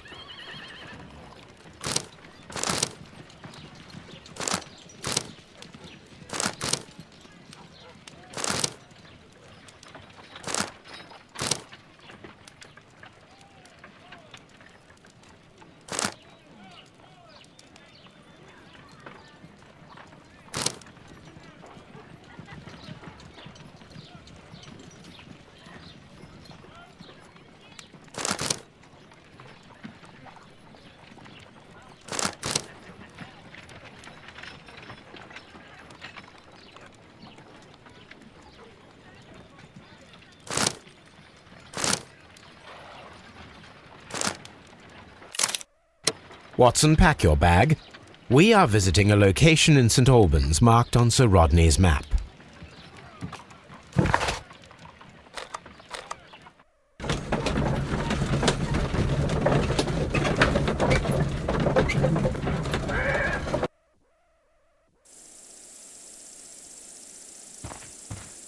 This archaeological site has been abandoned.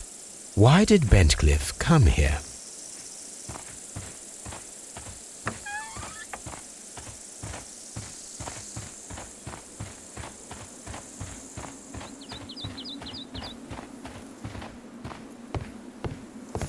The door has been left open. Someone did not care or was in haste.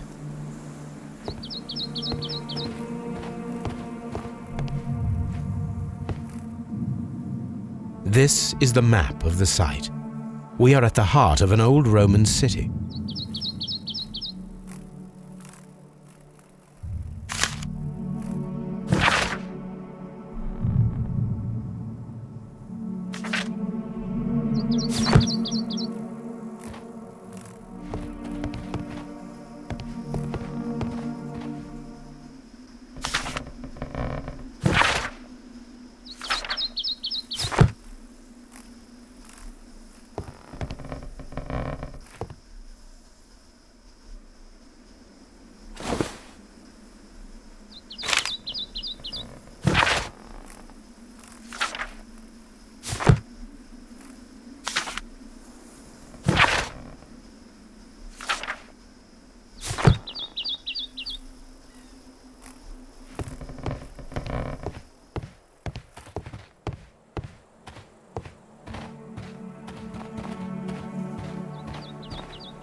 The Cyclops, a one-eyed creature helping Vulcan at the forge.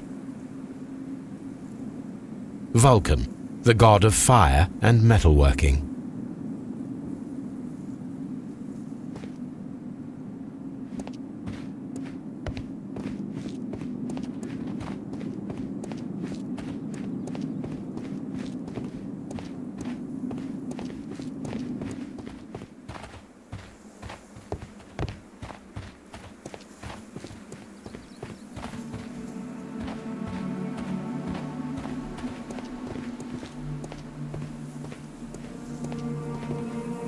Construction hooks.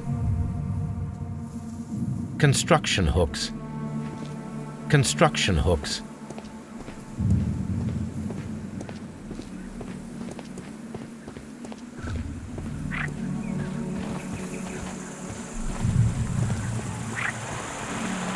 It is a broken statue of a bull.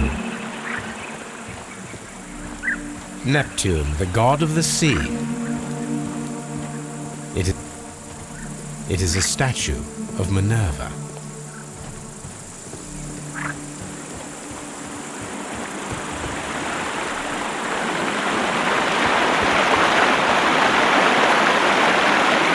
This is the map of the site. We are at the heart of an old Roman city. The gastrofetes were used with ropes and hooks for sieges.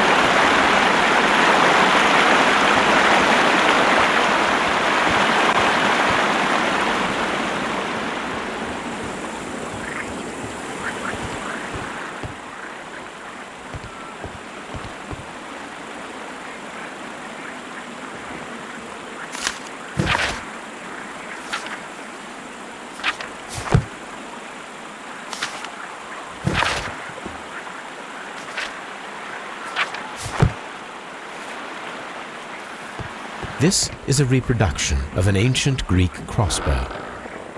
This is a reproduction of an ancient Greek crossbow.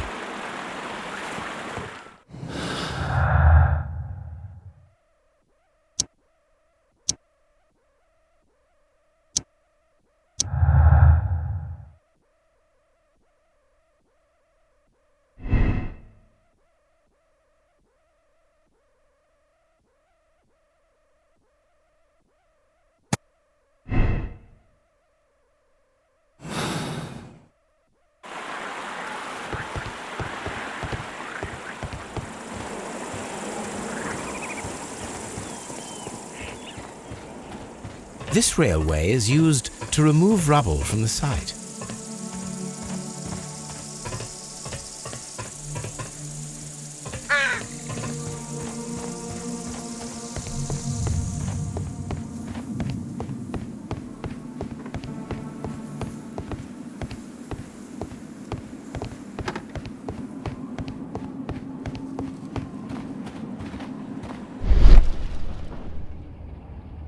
This wall was covered with mud recently. What could be hidden here? This wall was covered with mud recently. What could be hidden here?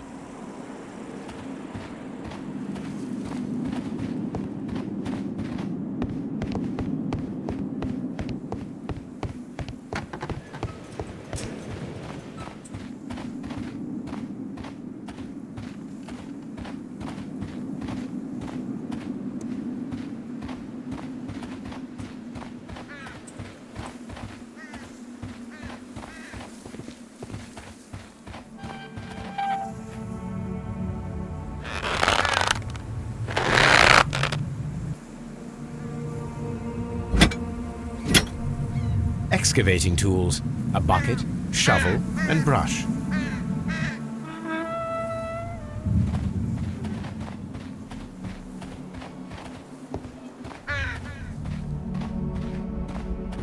I don't need the ropes for now.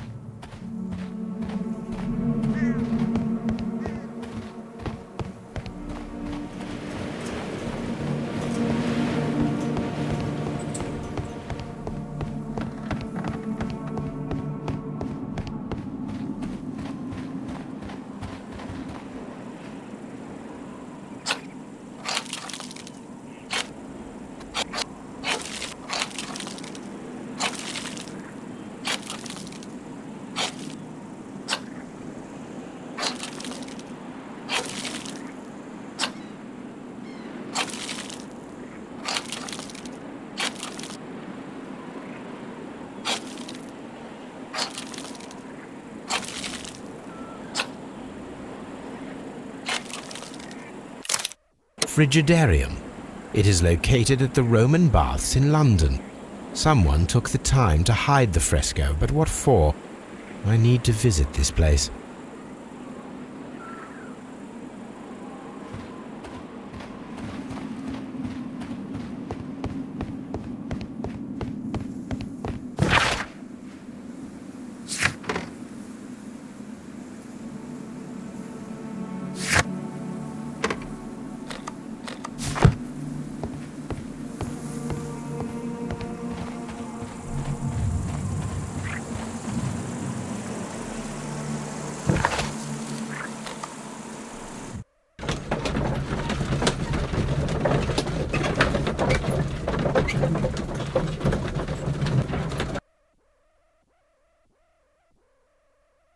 Mr. Holmes, we've cleared the corridor to the Frigidarium.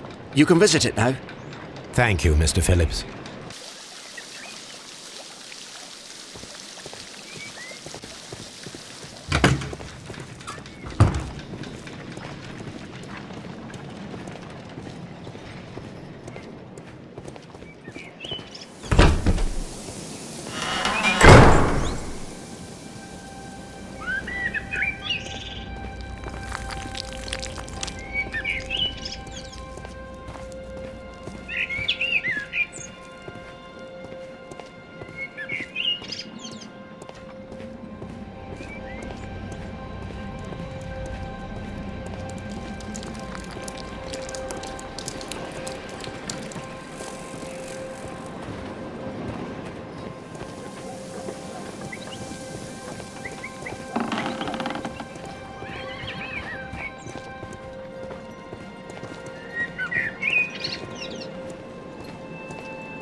Perhaps I could find some clues by activating the flagstones.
A hidden symbol.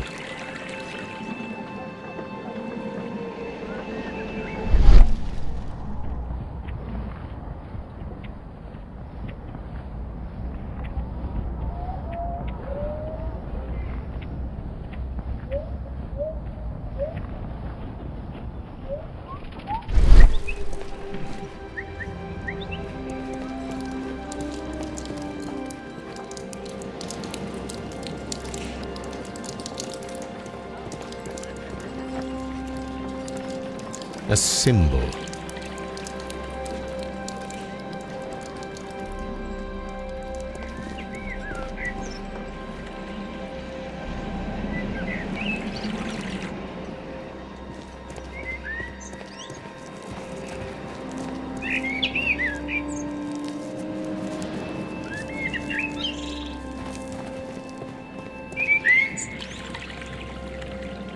A hidden sign. Now I have all the clues to help me find where these symbols are leading. All I need is imagination.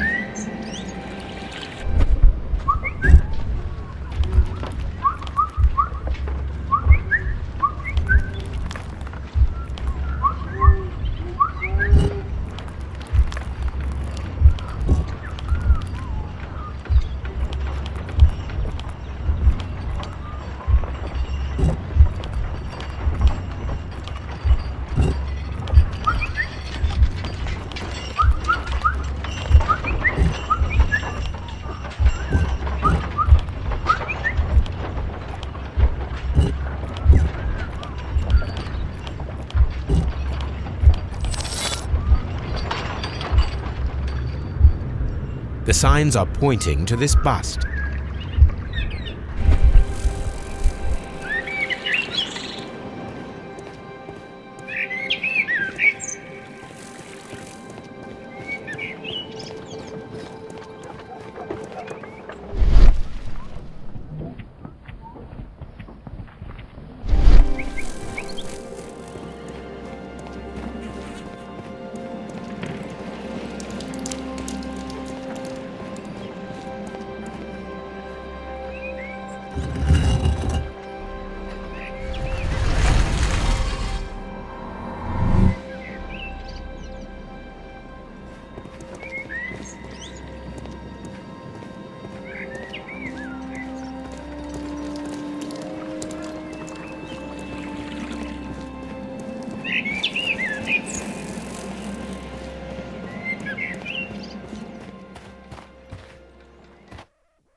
What is this place? I am unsure, Watson, but everything points to the fact that it was the last place visited by Sir Rodney Bentcliffe. We are approaching the end of this mystery.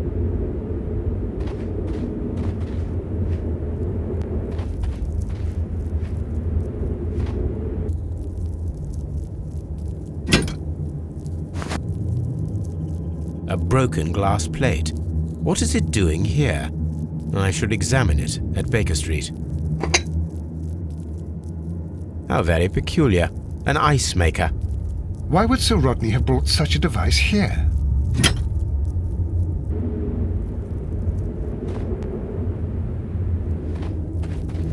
A sack of crude salt.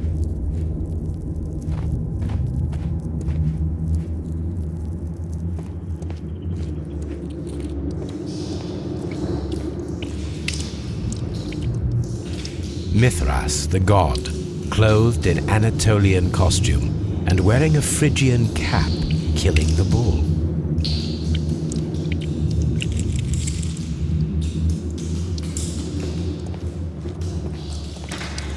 This fresco resembles either a ladder or a hierarchy. This fresco resembles either a ladder or...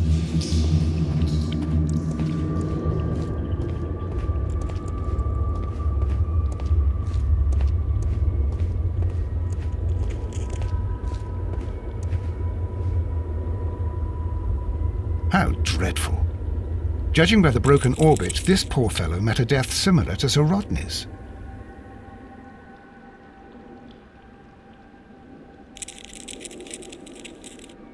This shoe is not from the Roman era. It is medieval at best. This man was a tomb raider who met with an unfortunate end. By the eye he was punished, for he saw that he was not worthy. Dreadful.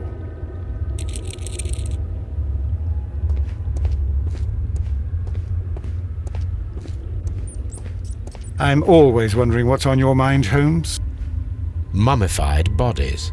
We're in some type of catacomb.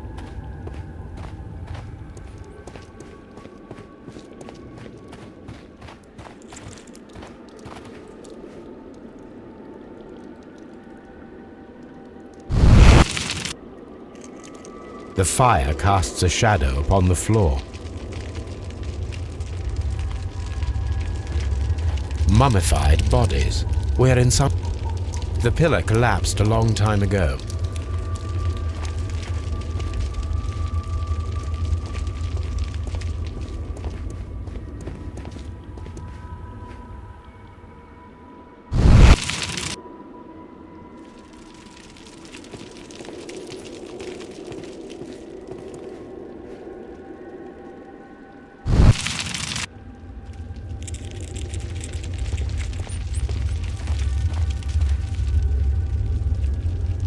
It resembles a bull. It is very similar to the face of Mithras. That is the symbol of Neptune, the god of the sea.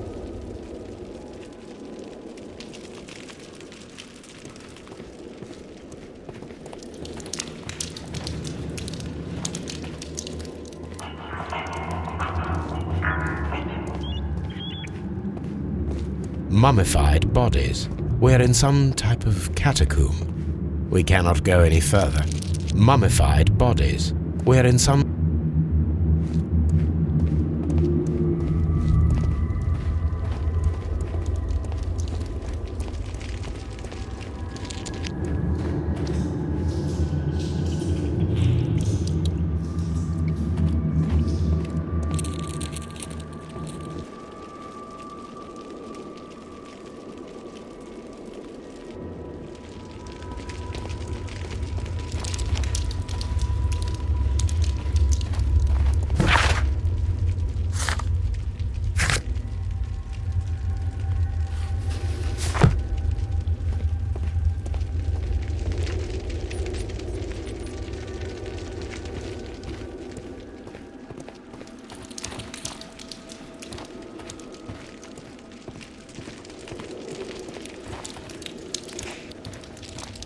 The pillar collapsed a long time ago.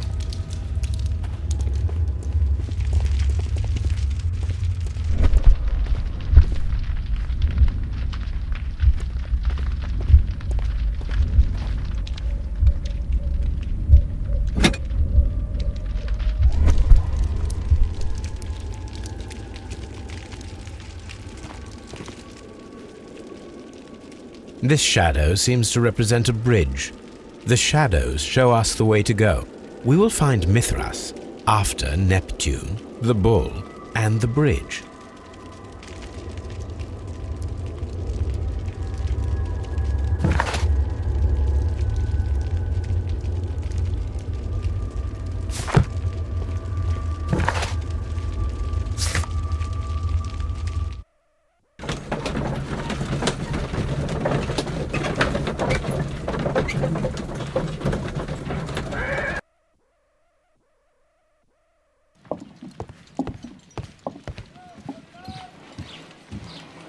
There are 12 pieces here. Let's try to gather them.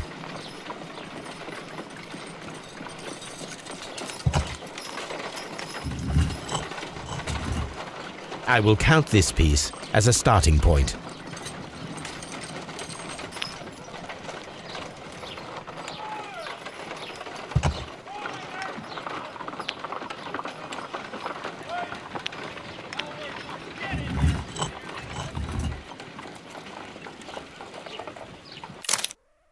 It is a mold, and it is ready for casting.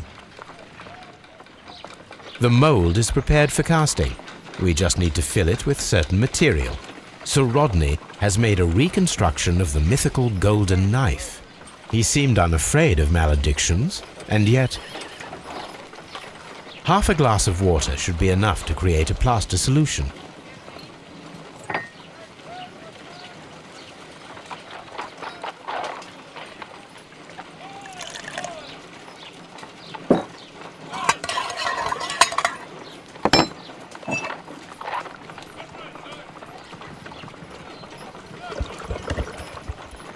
Now let us see what we have here.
Done. Watson, could you please use this negative and your photographic equipment to process the photograph? Thank you, Watson. Now I must use reagents to develop the photograph.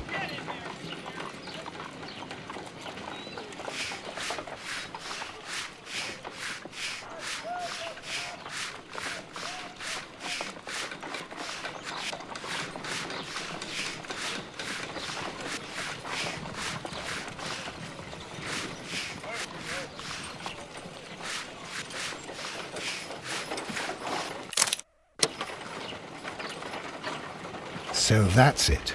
Salt and crushed ice may help to create ice cream. My analysis table. It is useful for my work.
Let us try to create an object from silver by using the mold.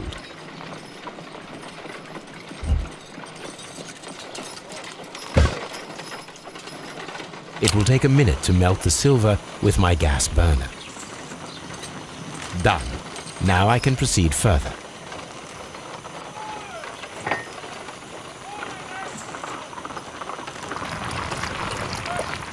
The mold is hot. I should wait for it to cool down. Done. Now I can proceed further. Excellent. We have created a knife with the silver that we found. It could have been used to kill Sir Rodney. It was extremely clever to create a weapon that could dissolve at the scene of the crime.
Done.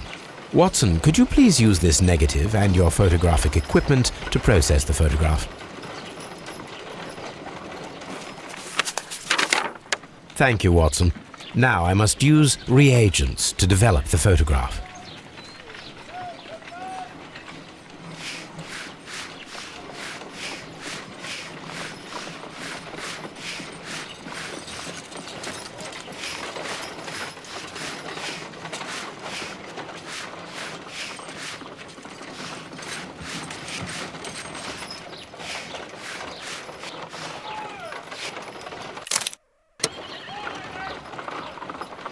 So that's it. Salt and crushed ice may help to create ice cream.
This is a reproduction of an ancient Greek crossbow. This is a reproduction of an ancient Greek crossbow.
The gastrofettes were used with ropes and hooks for sieges. This is a reproduction of an ancient Greek crossbow.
The door has been left open.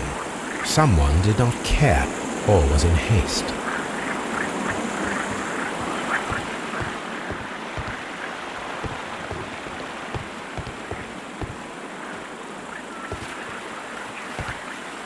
This is a reproduction of an ancient Greek crossbow.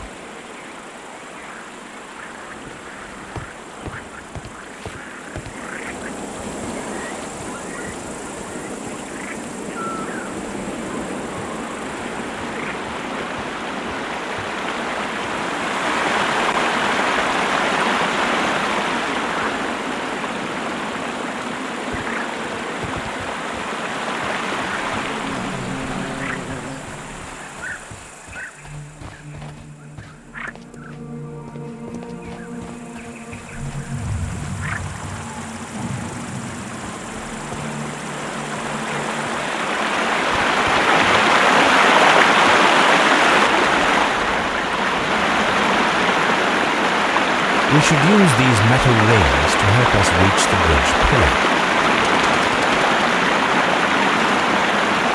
There might be something behind these leaves. I'll have to find a way of getting there.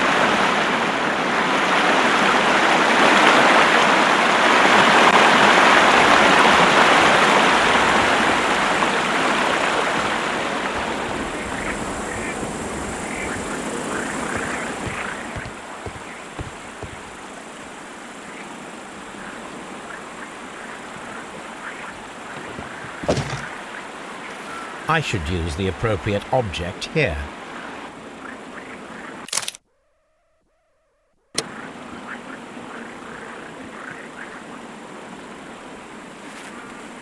I should use the appropriate object here.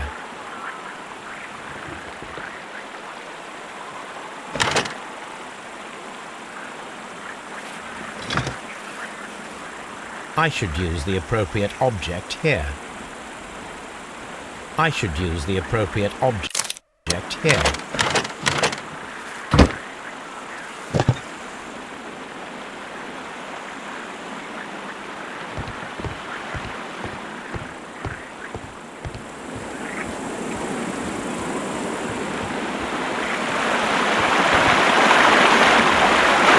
Those winds on the bridge are perfect targets.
Are we inside the hidden temple of Mithras, Holmes?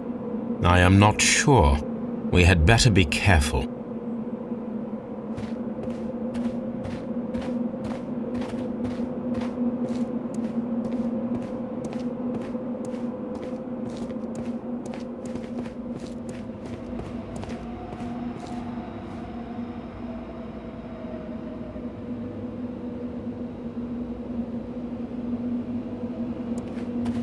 Which way should we go, Holmes?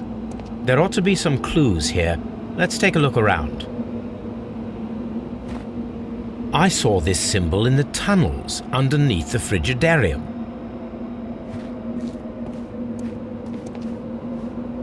I saw this symbol in the tunnels underneath the Frigidarium. I saw this symbol in the tunnels underneath the Frigidarium. I saw this symbol in the tunnels underneath the Frigidarium. I saw this symbol in the tunnels underneath the Frigidarium.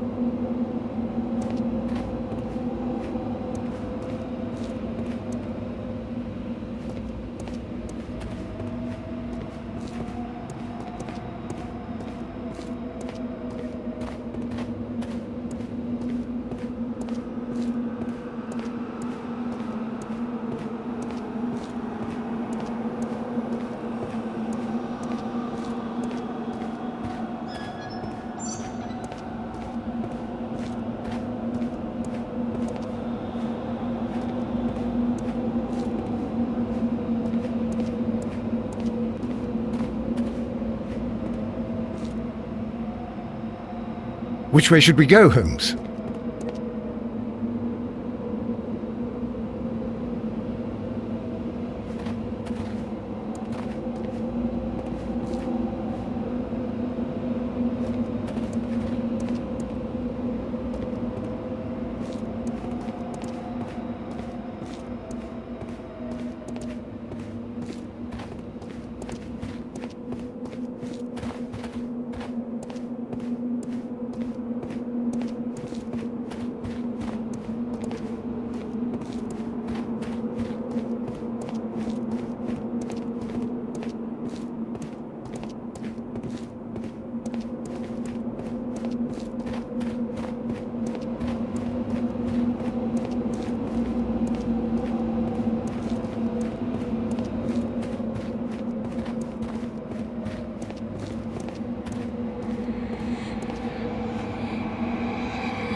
It's the golden knife. But how to get it?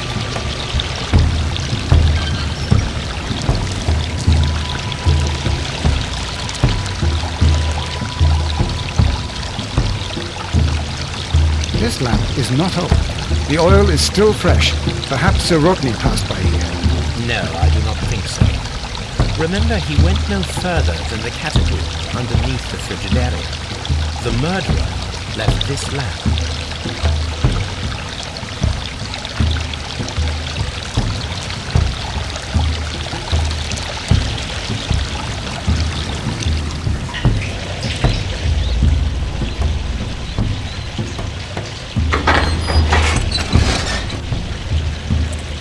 Watson, I need your help.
The golden knife of Mithras. A long-lost relic has resurfaced.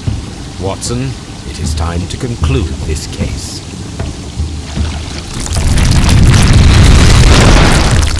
Excellent. Now, we should find another way of getting out of here.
Are we inside the hidden temple of Mithras, Holmes?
This mechanism seems inactive. Most likely the door it controls has already been opened.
My analysis table.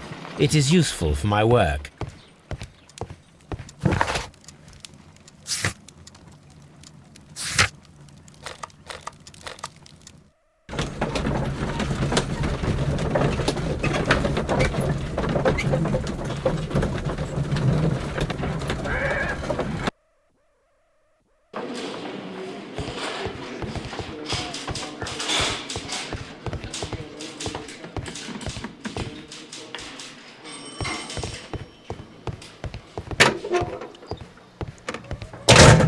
Please escort this suspect for interrogation.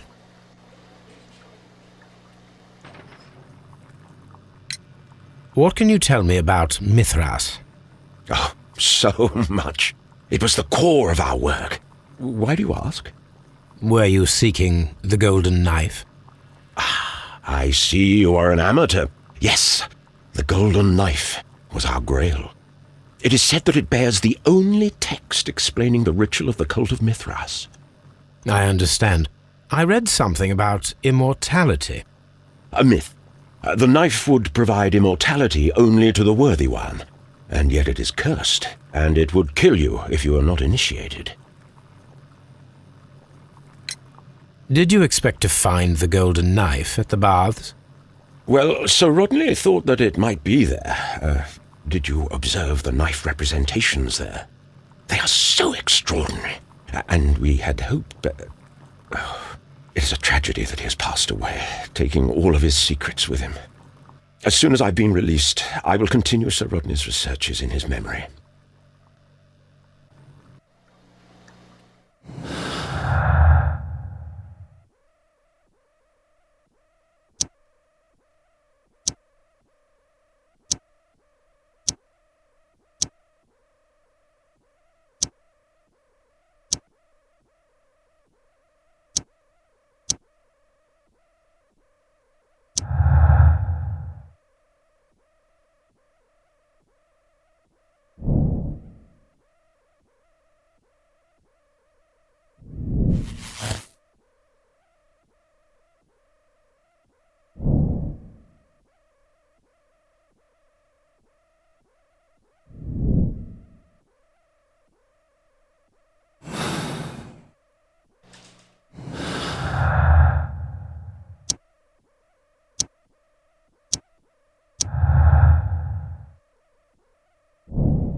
If I wish to shape the ice knife, then I need to pour water inside the mold.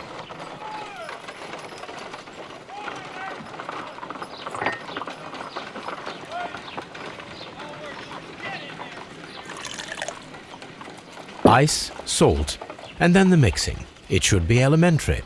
We need to reach minus 20 degrees Celsius to fully freeze the water inside the mold. Before beginning, I must remember that I have enough ice. A surprising and yet a very brilliant idea. It's the perfect weapon. It enables one to kill a man and then it melts. The only trace it leaves is a small puddle on the ground.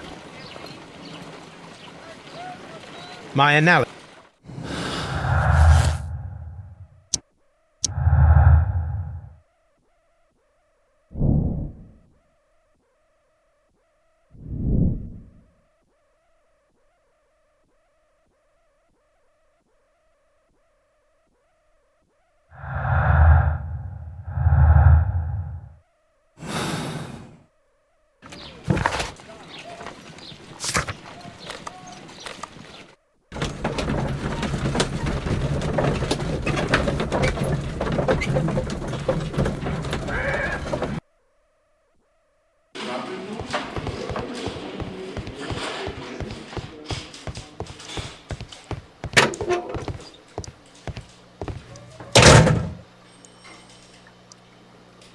I'm not sure that I can be helpful at the moment. Please escort this suspect for interrogation. The paintings in the baths are focused on Mithras, I understand. Yes, they are what make this place remarkable. And that is why Sir Rodney came here? He believed that the golden knife, which is an ancient ritual item, was hidden somewhere around the baths. I admit that it would be wonderful if it were true. And you are not concerned by the reputation of this artifact? You mean the curse? Before someone is dead, it is a blessing. After they are dead, well, then it becomes a curse.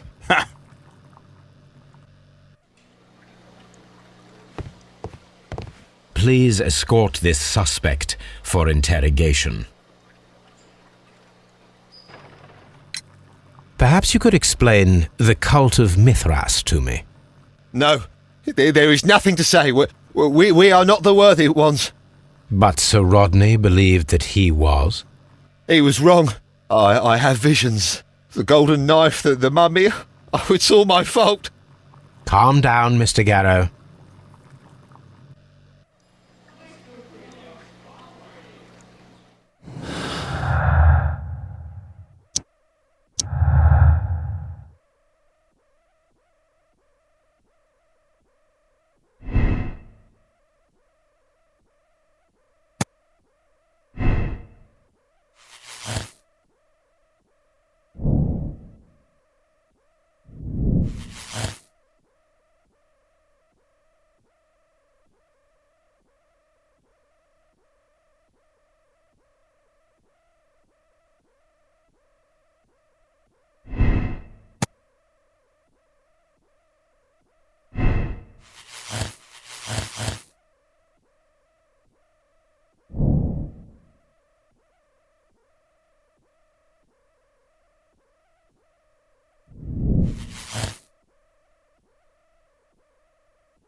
I'm feeling rather uncomfortable. Why have I been put into these cuffs?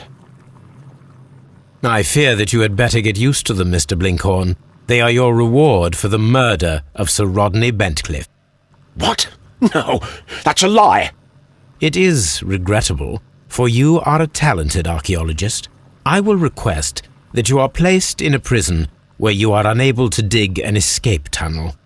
That is, of course, if they decide that you shall live. The consulting detective who salutes your intelligence in performing the perfect crime, yes, but also the gentleman who detests your motivation. You know nothing. You wish to be the one who would reveal this to the world. Is that the golden knife? How? I also like to dig, you see. I only followed your trail. Such a pity that there is always someone willing to steal your credit, wouldn't you say? And there was the chance of a lifetime. You had to take it. It was not to be shared. But now I am here, and there is no one who will stop the tread of justice, Mr. Blinkhorn. Goodbye.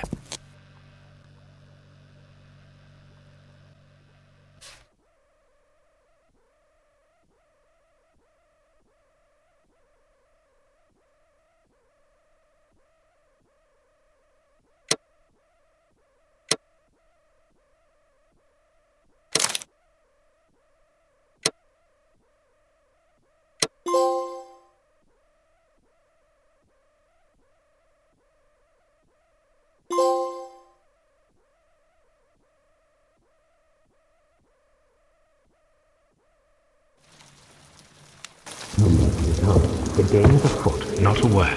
Into your clothes and come.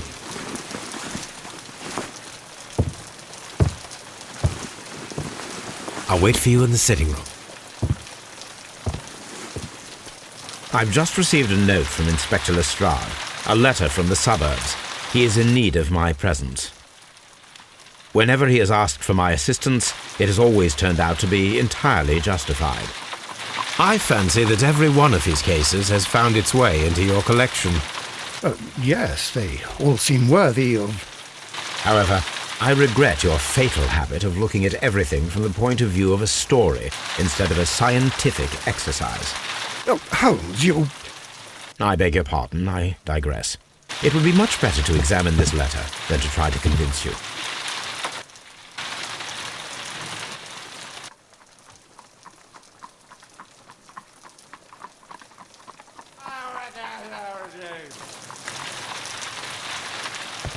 The letter is on the table, Holmes. You should take a look.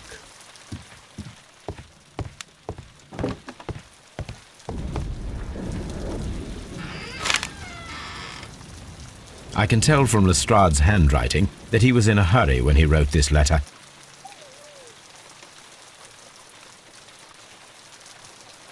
The Brackenstall family coat of arms.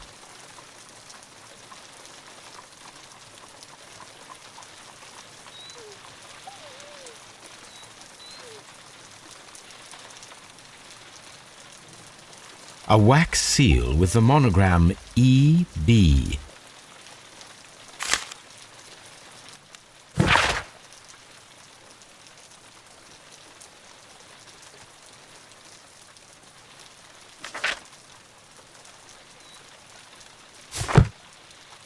So, what is it, Holmes? Promising, as always. It appears to be a case of murder. So you believe that Sir Eustace is dead? I should say so. Lestrade wouldn't have sent for me for less. His writing shows considerable agitation, and he is not an emotional man. These people belong to high society. The quality of the writing paper, the E.B. monogram, their coat of arms. The crime was committed before midnight. Holmes, how can you possibly tell? Well, it is all thanks to Lestrade. He wrote his letter at 3:30 in the morning. Imagine the chain of events before that. The local police had to be called in. Scotland Yard was notified. Lestrade himself had to make haste there, and finally compose the letter he sent to me. All of that makes for a fair night's work. It makes sense. Lestrade also speaks of the woman he released. That seems to indicate that she had been held somewhere during the crime. Much time has been wasted. Let us find a cab and go to Abbey Grange immediately. I live in hope of an interesting morning.